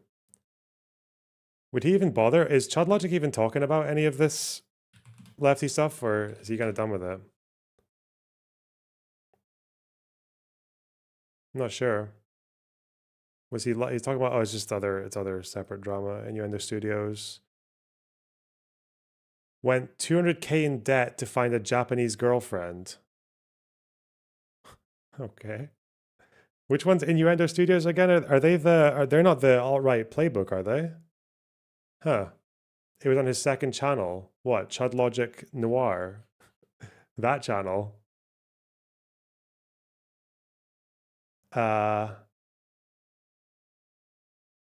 Where? Where do I find it? Home. Dark money. Obvious dark money scandal. What's he saying about it? Cool and dresses cool. Tell me about it. But do you know what I mean? Like Hasan would be an influencer no matter what he was saying, because he. Bro, imagine if it was two like fellas and the guy was like, oh, tell me about it. You'd be called like creepy and all sorts of shit. When a homo does it, it's A-OK apparently. Fuck me, woke trash. Chorus does not pay creators for content, does not tell them what to say, does not control who they talk. That winds me up so bad. Yes, you do. You don't pay them to make specific pieces of content, but without your money, there's no guarantee they would be making content. You are propping them up. Dude, it's so dishonest. Does he know that? Does he know that these people were not making content already? It's a bit different to if you're going to support someone to do what they're already doing and they can maybe do it more frequently. That's different from like when he says we're not getting paid, we're not paying people to make content. It's not like they're not being told make this many videos for this day or make a video about this or talk about this in this way. That's very different from just, yeah, you like making content? Okay, here's 8K a month, go ahead. Like, that's a bit different, no? I have struggled to find balanced coverage of this. Oh, because it's either libtards saying that there's nothing to see here, or it's rightoids claiming that, you know, so they're all just fucking, they're all just shilling the DNC talking points. Now, someone said that Actual Justice Warriors coverage was fair, which I'm a bit skeptical about. Some of his stuff I've seen is okay. Other stuff I've seen, I'm like, Not This is like 100% on. 45 minutes long. I can't watch But all let's of this, see. but Maybe we'll he see. is fair. Maybe he is fair. At the risk of giving an internet troll more attention, I want to address a piece that Taylor Lorenz wrote yesterday for Wired. An initiative aimed at boosting Democrats online offers influencers up to $8,000 a month to push the party. Lemon character offering a gift to baby Lemon. Nathan Weddle, thank you for the super chat. Line. All they have to do is keep it secret and agree to restrictions on their content. Literally nothing in this statement is true. The article is about Chorus, which is a nonprofit that I helped found to build up a creator ecosystem, which everybody says they want, but few are doing. Is that the idea behind this group is exactly what I've been advocating for years. It's for years I've been saying the left needs to organize independent media in the way that the right has been doing. The left needs to fund independent creators the way that the right does. The right has won even arguably presidential elections because they're organized with regard to online and independent media. Yeah, I think I was saying this yesterday. I guess I was thinking maybe of stuff like the Daily Wire stuff maybe. But then the Daily Wire stuff is, I think, more transparent by its nature because they're on the Daily Wire network. So obviously they're getting paid by the Daily Wire. Whereas... But these guys appeared on the Chorus newsroom. Okay. What is the equivalent of this on the right? What's the equivalent? I know people might point to like Tenet Media. No fucking way. Stop doing this shit. Oh God, he doesn't think that. His chat's saying it. Okay. Bad for different reasons though, because it was more so. Because it's illegal and it was a foreign adversary. There was a FARA violation. There were people like Tim Pool who were like clearly, performatively slamming his fist on the table, talking about how Ukraine is the enemy of the United States. I'm like, dude, what the? There's no fucking way you believe that. Yeah. The foreign money. Yeah, the Tenet Media thing was worse, but that was like surreptitious foreign money coming in and, you know, influencing stuff. Well, it was worse. It was worse than this. Oh, that's yes, the influenceable thing. Yeah, okay, that's probably a fair comparison. Where there was basically I think Robert RFK Jr. was talking about removing soda from SNAP benefits and stuff. Oh, yeah. And all these right-wing influencers, a whole bunch of them, like almost at the same time, put out this message that was basically like, "Oh no, people should have choice. You know, don't take Coca-Cola off Snap. Let the people have choice, and that's the best way to do it." And it was kind of like, why are they all saying the same thing? It was the same, like an ad read, and it turns out it was a fucking ad. And it was basically this influencer agency, obviously a campaign presumably from like a big soda lobbyist, and they had paid these influencers to post these messages about fucking soda and shit. So yeah, it's that sort of thing, isn't it? And they didn't disclose that it was a paid, you know, they oh, this is AJW talking about it. Okay, he's got the video here.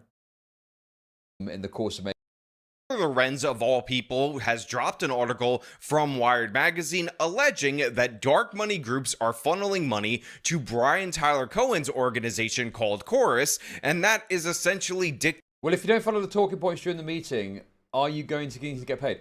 Well, the thing is, right, and this is the point I made when I spoke about this bit yesterday, I don't think it's necessarily the case that they'll say, "Oh, you're not following the right talking points, we're going to take the money away." Okay, that's I think it's wonderful. more kind of like implication based, you know? It's quieted down now, but there was a massive Gavin Newsom AstroTurf attempt over the last Okay, few there are only weeks. 3 mentions of progressive victory in here, which is better than I was worried about. Whatever.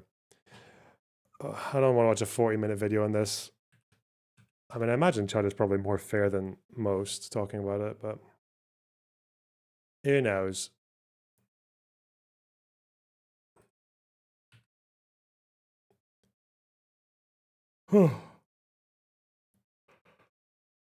I wonder if F-Bombs for You is still enjoying himself. Wait, what's this? Oh, Hutch And has then also Sean the seen Black says, the website. they can't seriously be running the line that 1 in every 10 is anti-genocide. So the program what a is purity testing fucking retard. Oh my god. such. I don't even know what that means. The program very clearly aligns with pro-DNC and likely pro... likely pro. Just throw that. Yeah, might as well. I love it but that's the only thing. Again, even if they were all like, oh, they call it a genocide and all that, then they're just going to be accused of being... Remember, Ethan calls it that. Ethan calls it that. ContraPoints calls it that. That's not going to get you off the hook. These guys don't give a fuck. You're never going to appease them. Never. Anyway, New York Times. Okay, get me out of this fucking cock. But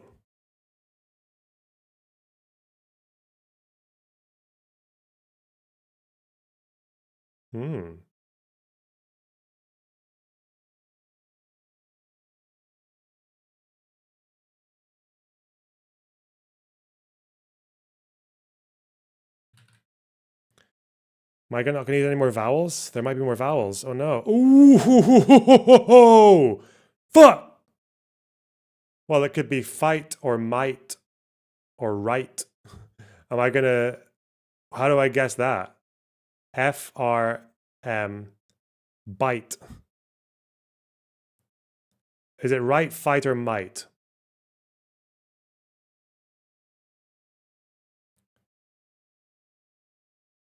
Or night.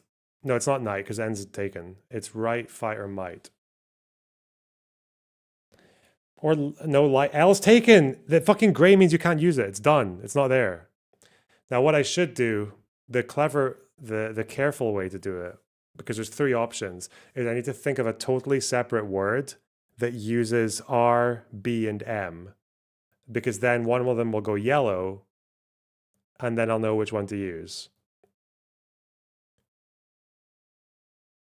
Or I take a risk and try to get it right now.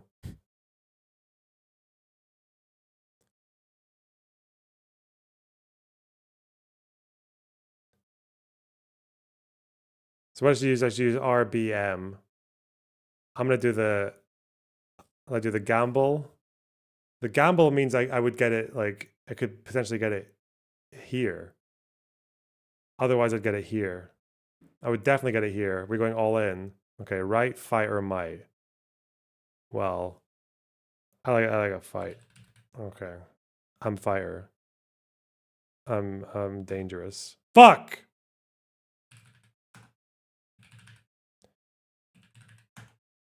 My ass. Okay. Absolute fucking cringe. Horse piss. Disgusting. Would have done better.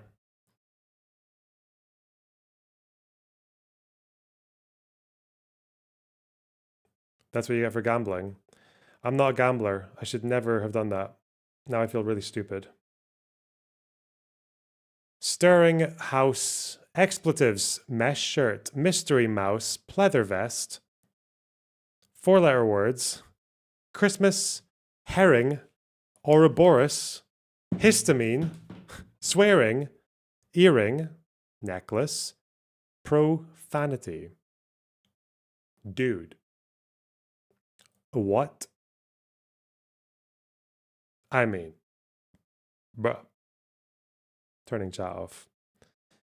Okay. What the fuck? Okay.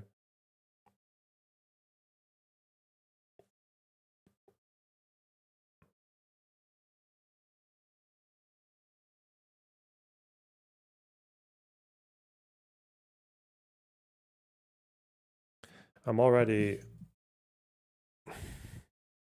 There's a lot going on here. There's a lot going on here.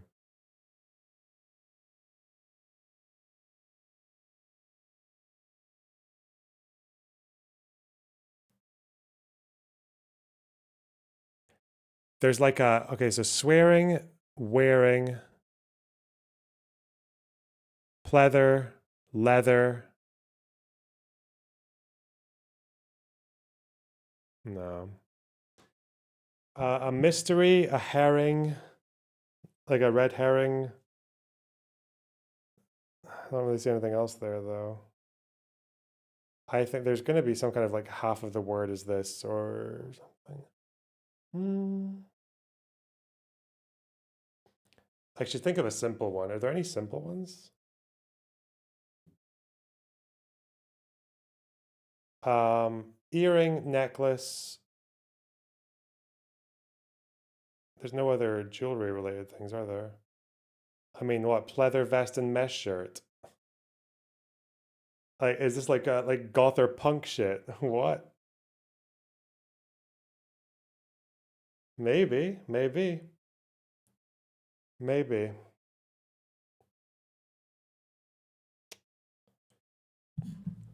Mouse.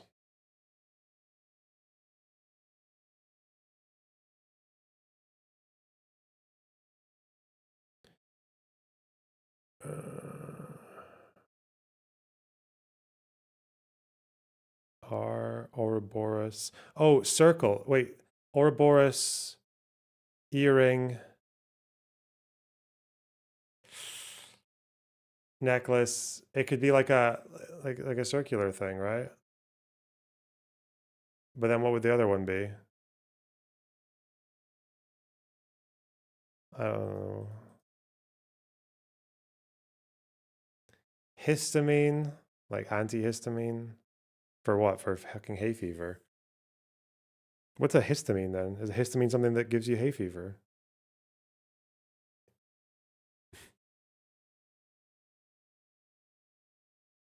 Four-letter words. What? Four-letter words. Oh. Profanity? Four-letter words. Expletives. Swearing?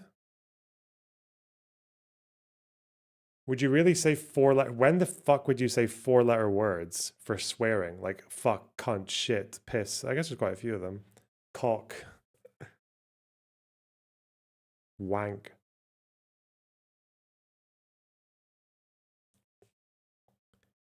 Swearing. Profanity. Expletives. There's nothing else that would go with those three, are there? House stirring. Yeah, fuck it. Okay. Hey. Okay.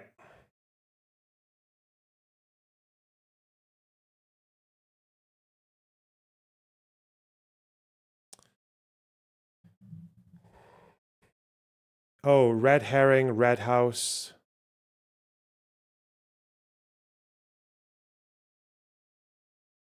No, I don't know what else. Red pleather vest, red mesh shirt.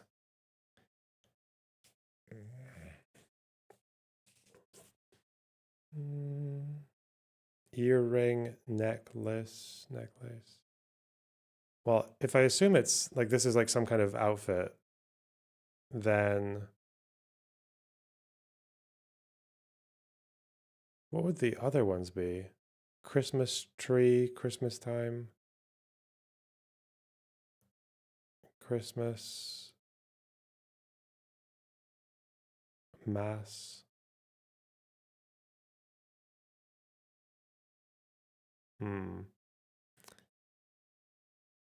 It's not like the fucking first day of Christmas song, is there? How would that work? Earrings, necklace, stir. No, I don't know. I don't know.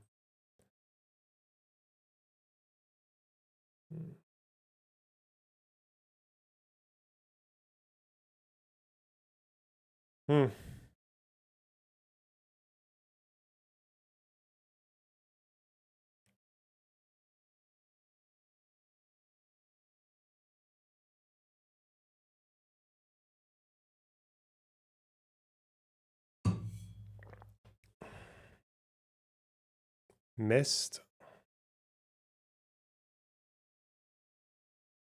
Pleat. Whatever. Stir. Air.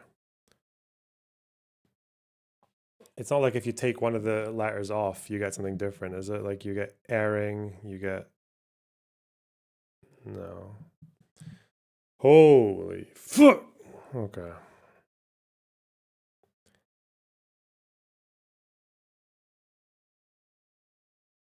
It must be red herring, but I don't know why.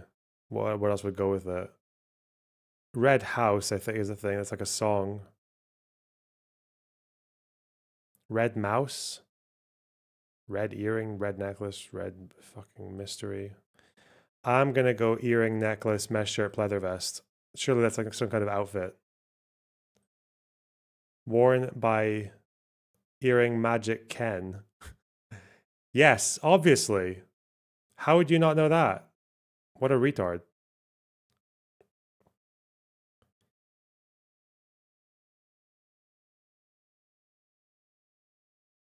So there's an easier one and then then the hardest one. The purple and a green. Okay. Greens are easier. Stirring herring. There's still that possibility of herring, like red herring, red house, red Christmas. Who the fuck would ever say? You could say white Christmas. White woman.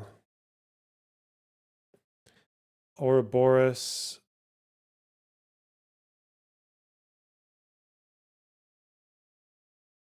What does that have to do with...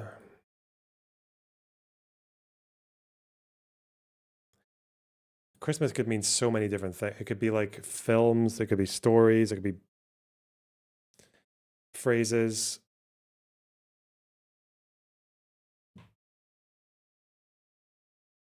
Merry doesn't go with any of those, does it? Happy.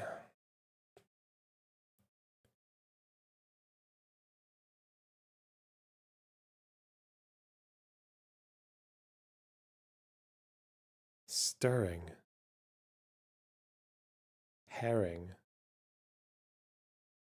Stirring and herring.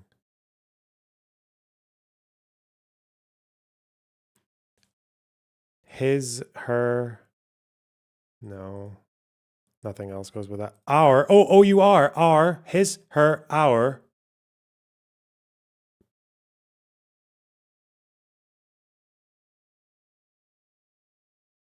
What else?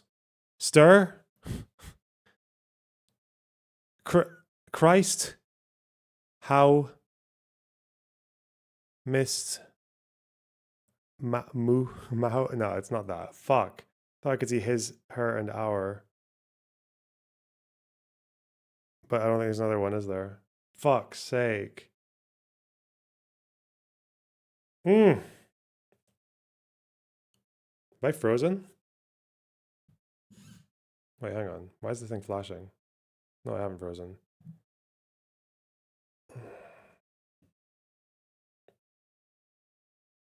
Okay.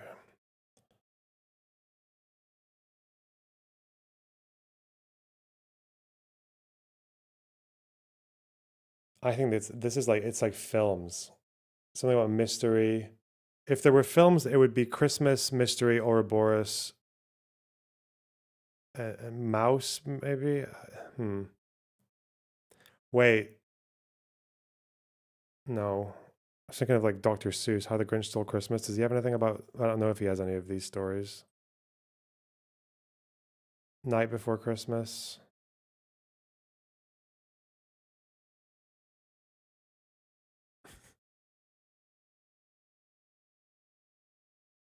I don't know what the mouse has to do with it, though.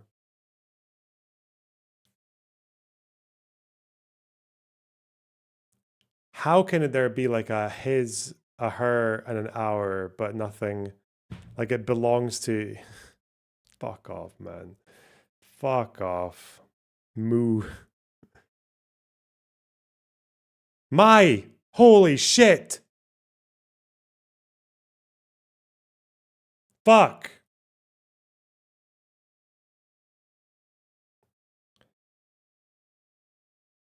Well done, chat. Well done. Well done.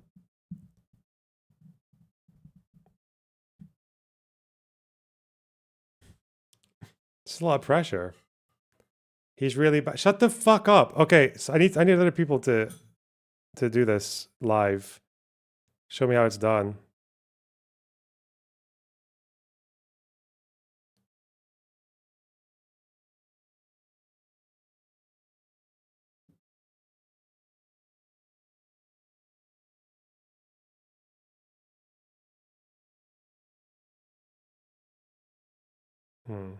Might be going gym soon. I should end the stream because I'm embarrassing myself. Fuck off. Fuck off. You always play it live at the same time. Well, you're clearly just much smarter than me, or I just need to practice. Who knows? Let's see. We do have to train. Okay, we do have to train. That's true. Convention, reporter, shadow boxer, box, criminal, standard, news hound, photographer, routine editor, regular, trendsetter, drawback, swindle, snickerdoodle, columnist, common. Wow. Well, if you're at the news desk, you have an editor, you have a reporter, you have a columnist, and you have a photographer. Whoa. Shit.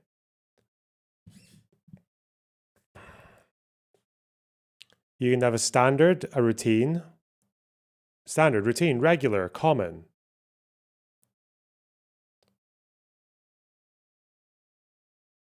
Snickerdoodle.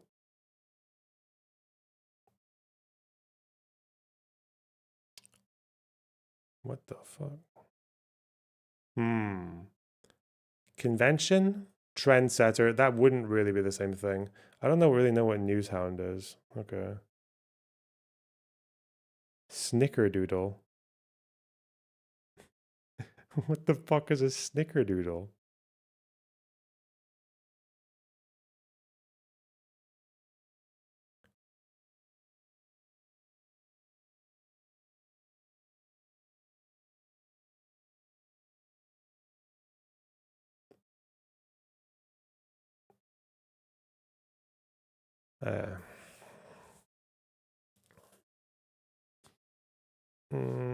It could be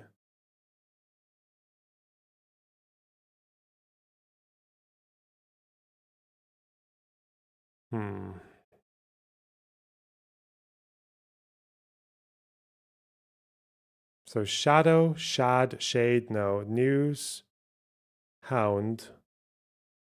Hound. Oh, doodle, like a fucking labradoodle or something. So news hound, doodle, boxer. These are dogs, right? Hound, doodle, boxer, back, bench, setter. Is a setter a kind of dog? I think it is. Hey, swindle, drawback, criminal convention. I don't know why this is a thing. Why is it a thing? Con? Drawback? I don't know. Something to do with fleecing someone? Yeah, con. Okay, nice. Ah, okay, easy. Easy. No fucking issue.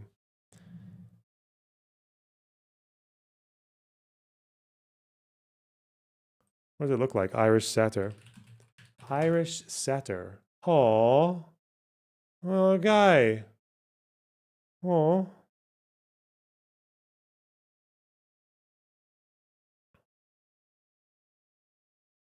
Pipe, snake, bumper, brink. Eve, rim, turner, wrench.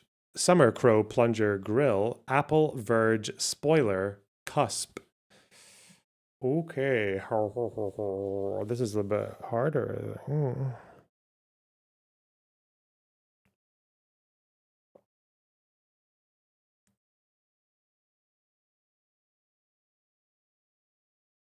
Bro. Grill.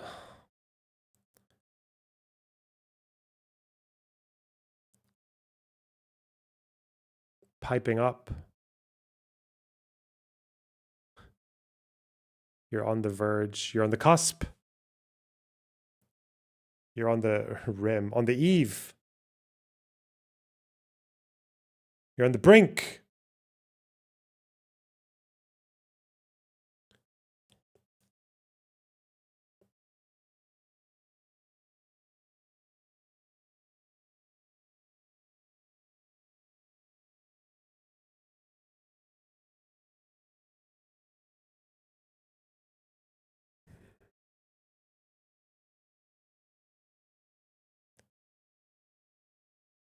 Plunge, spoil, bump.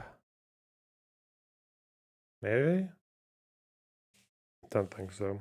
Grill? I don't know how those would go together. Okay. Rim, like the rim of a drum, the rim of a bottle, the rim of your mum's butt. I don't know. Pipe. Pip. Apple pips. Snake. A snake. Well, wrench, plunger, pipe. It's all plumbing associated shit, isn't it? Is a spoiler is. No. That would be spoiler would go with grill and bumper. There's like cars. Bumper, grill, spoiler. What else is a car? I don't know fucking cars. Do they have pipes? No, pipe has to go with plunger and wrench, surely. Apples? No. Crow? No. Rim? Maybe.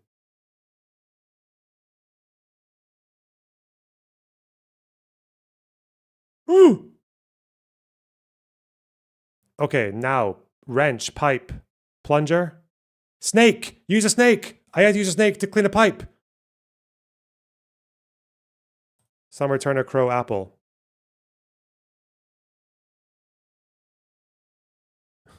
Was that female rock performances? Okay, well done. There you. Is that better now? You fucking retards. Jesus Christ. Proof bullying works. Hasan interviewed Abu Ubaidah. Wait, did he? No, he's dead. You mean he interviewed him before? Shut up. Oh. No, I don't think he... No, in Gaza? No. He wouldn't have broadcast from Gaza. That would... What if he did and that's what got him targeted? They intercepted the communication. I know Dropsite have interviewed Hamas guys, but they're like people in Qatar and shit like that, right?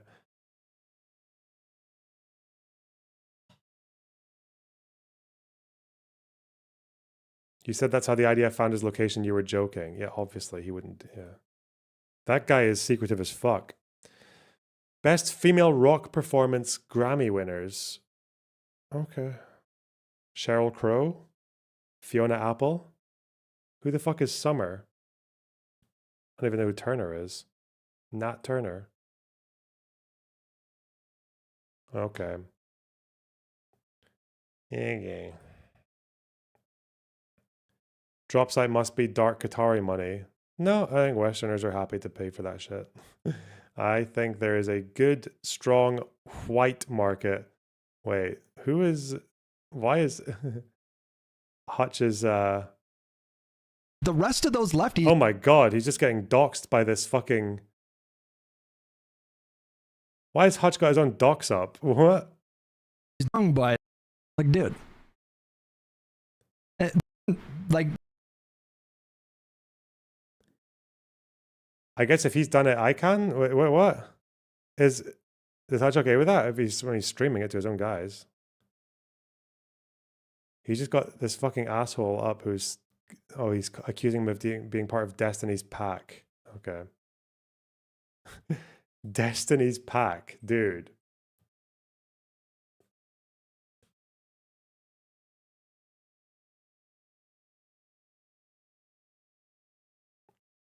Some PV shit.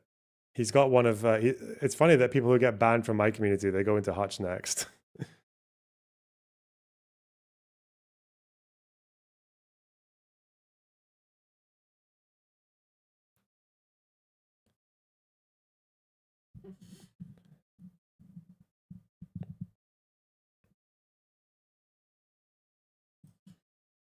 Mm-hmm.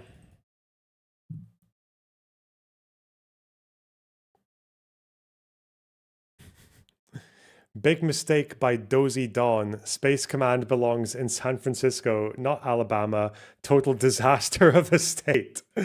Everyone knows San Francisco is the future home of Starfleet Academy. Live long and prosper. That's because California is #1 for aerospace, #1 for technology, #1 for AI, artificial intelligence, very smart people, much smarter than Dance Vance, who has low IQ. San Francisco is the best in the world for engineering and innovation. Rockets, software, startups. Alabama's governor, Crazy K, has no idea what's going on. Just like Little Hans, she is slow and burps a lot. She has done nothing for her people and made made the state very unsafe. A murder rate 190% higher than California's. Space Command must be here in California, the greatest state in America. With me, the young and beautiful Governor Gavin C. Newsom. The sleepy golfer in the White House didn't move it here. He has Newsom derangement syndrome. NDS. Sad. GCN. Well done.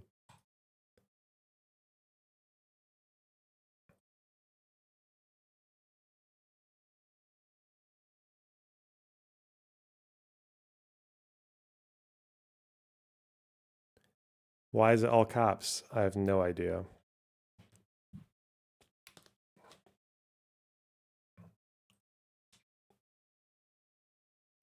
Wow, 420 people stayed for the gaming. Wow, cute. Listen, guys, you don't need to donate to me. You don't need to fill the goal. It's fine. We've had a good, successful day. That's all I care about. And we had fun, too. Yes. Go to this guy.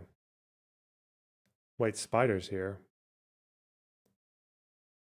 Yeah. Yo, what's up? Good. How are you? Wait, so what the fuck? So is Decor's own Progressive Victory or what? They have nothing to do with each other. They're completely separate. Wait, so like what's wrong with getting dark money out? I mean, the problem might be that if an organization is supporting political causes and you don't know where the money's coming from, and there's some strange behavior going on, for example, they're paying people and then people start changing their opinions dramatically and things like that, then that might be a cause for concern. But there might be some kind of like conflict of interest that's not being disclosed, and viewers might feel a bit betrayed that they don't know where their creators are getting their money from or what's influencing their content or their opinions or their coverage, that kind of thing. Okay. Did Tory Lorenz like mention Progressive Victory or what? No. Or was this it's just all the other leftards who are just making that connection because they don't know how anything works, or nor do they care. It's just memes. What do you think, Hasan? Free association. Why do you think Hasan's like so defensive of Tory Lorenz? Because she panders to the kind of dumb shit that he cares about.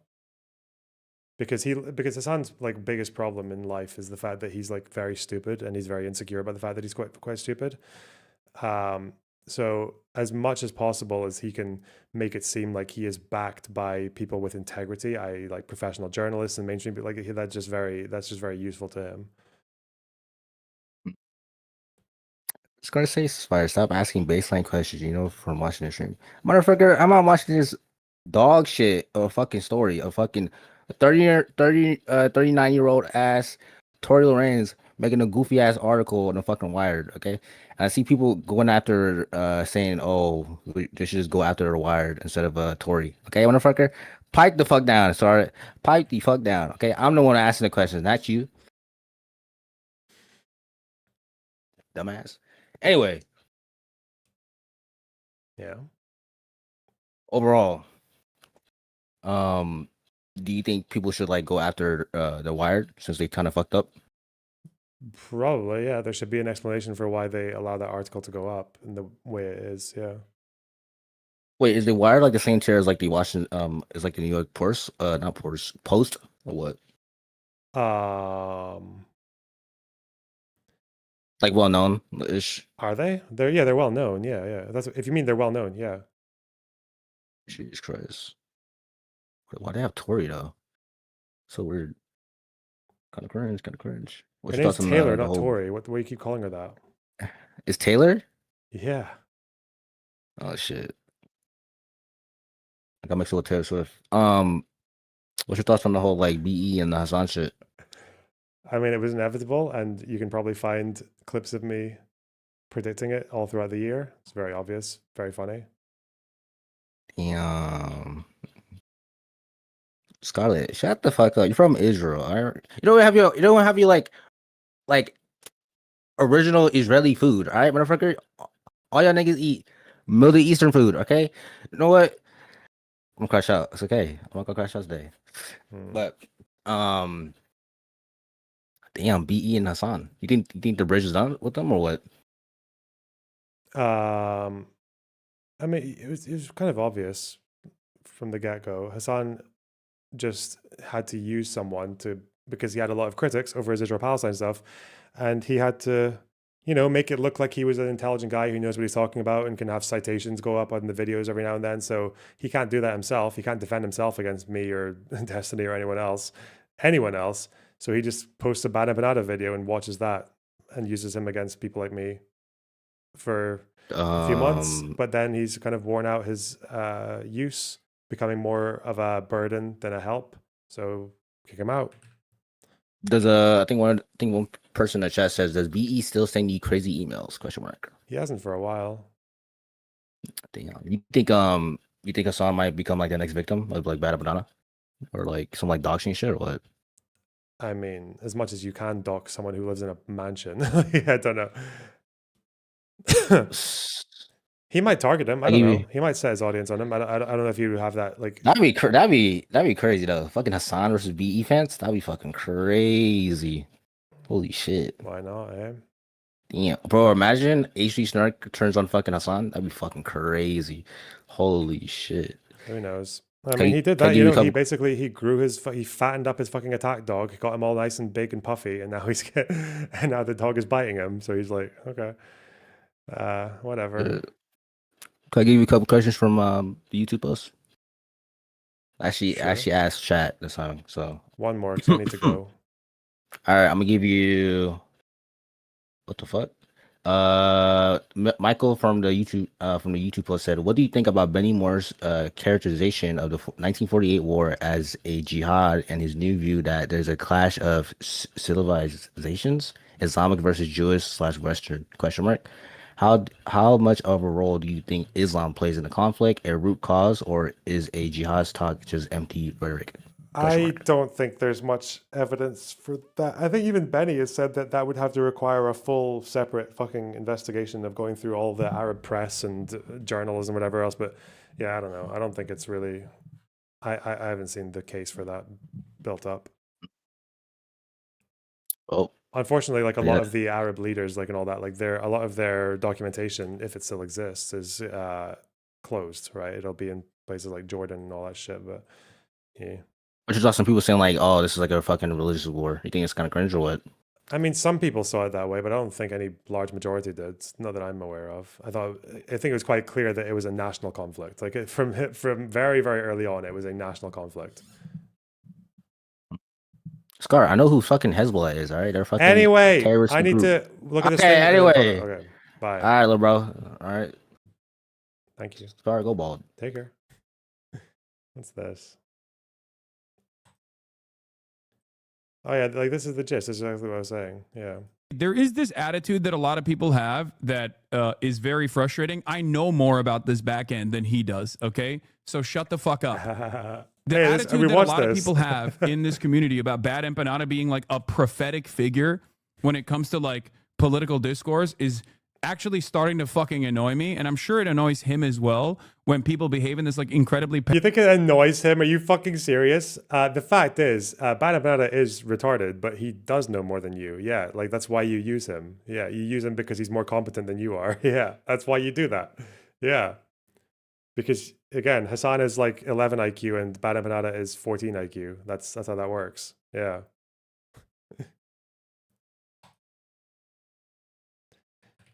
Very deserved. Very deserved. Very cute. Okay, go raid Hutch. Fuck off. Love you guys. Bye.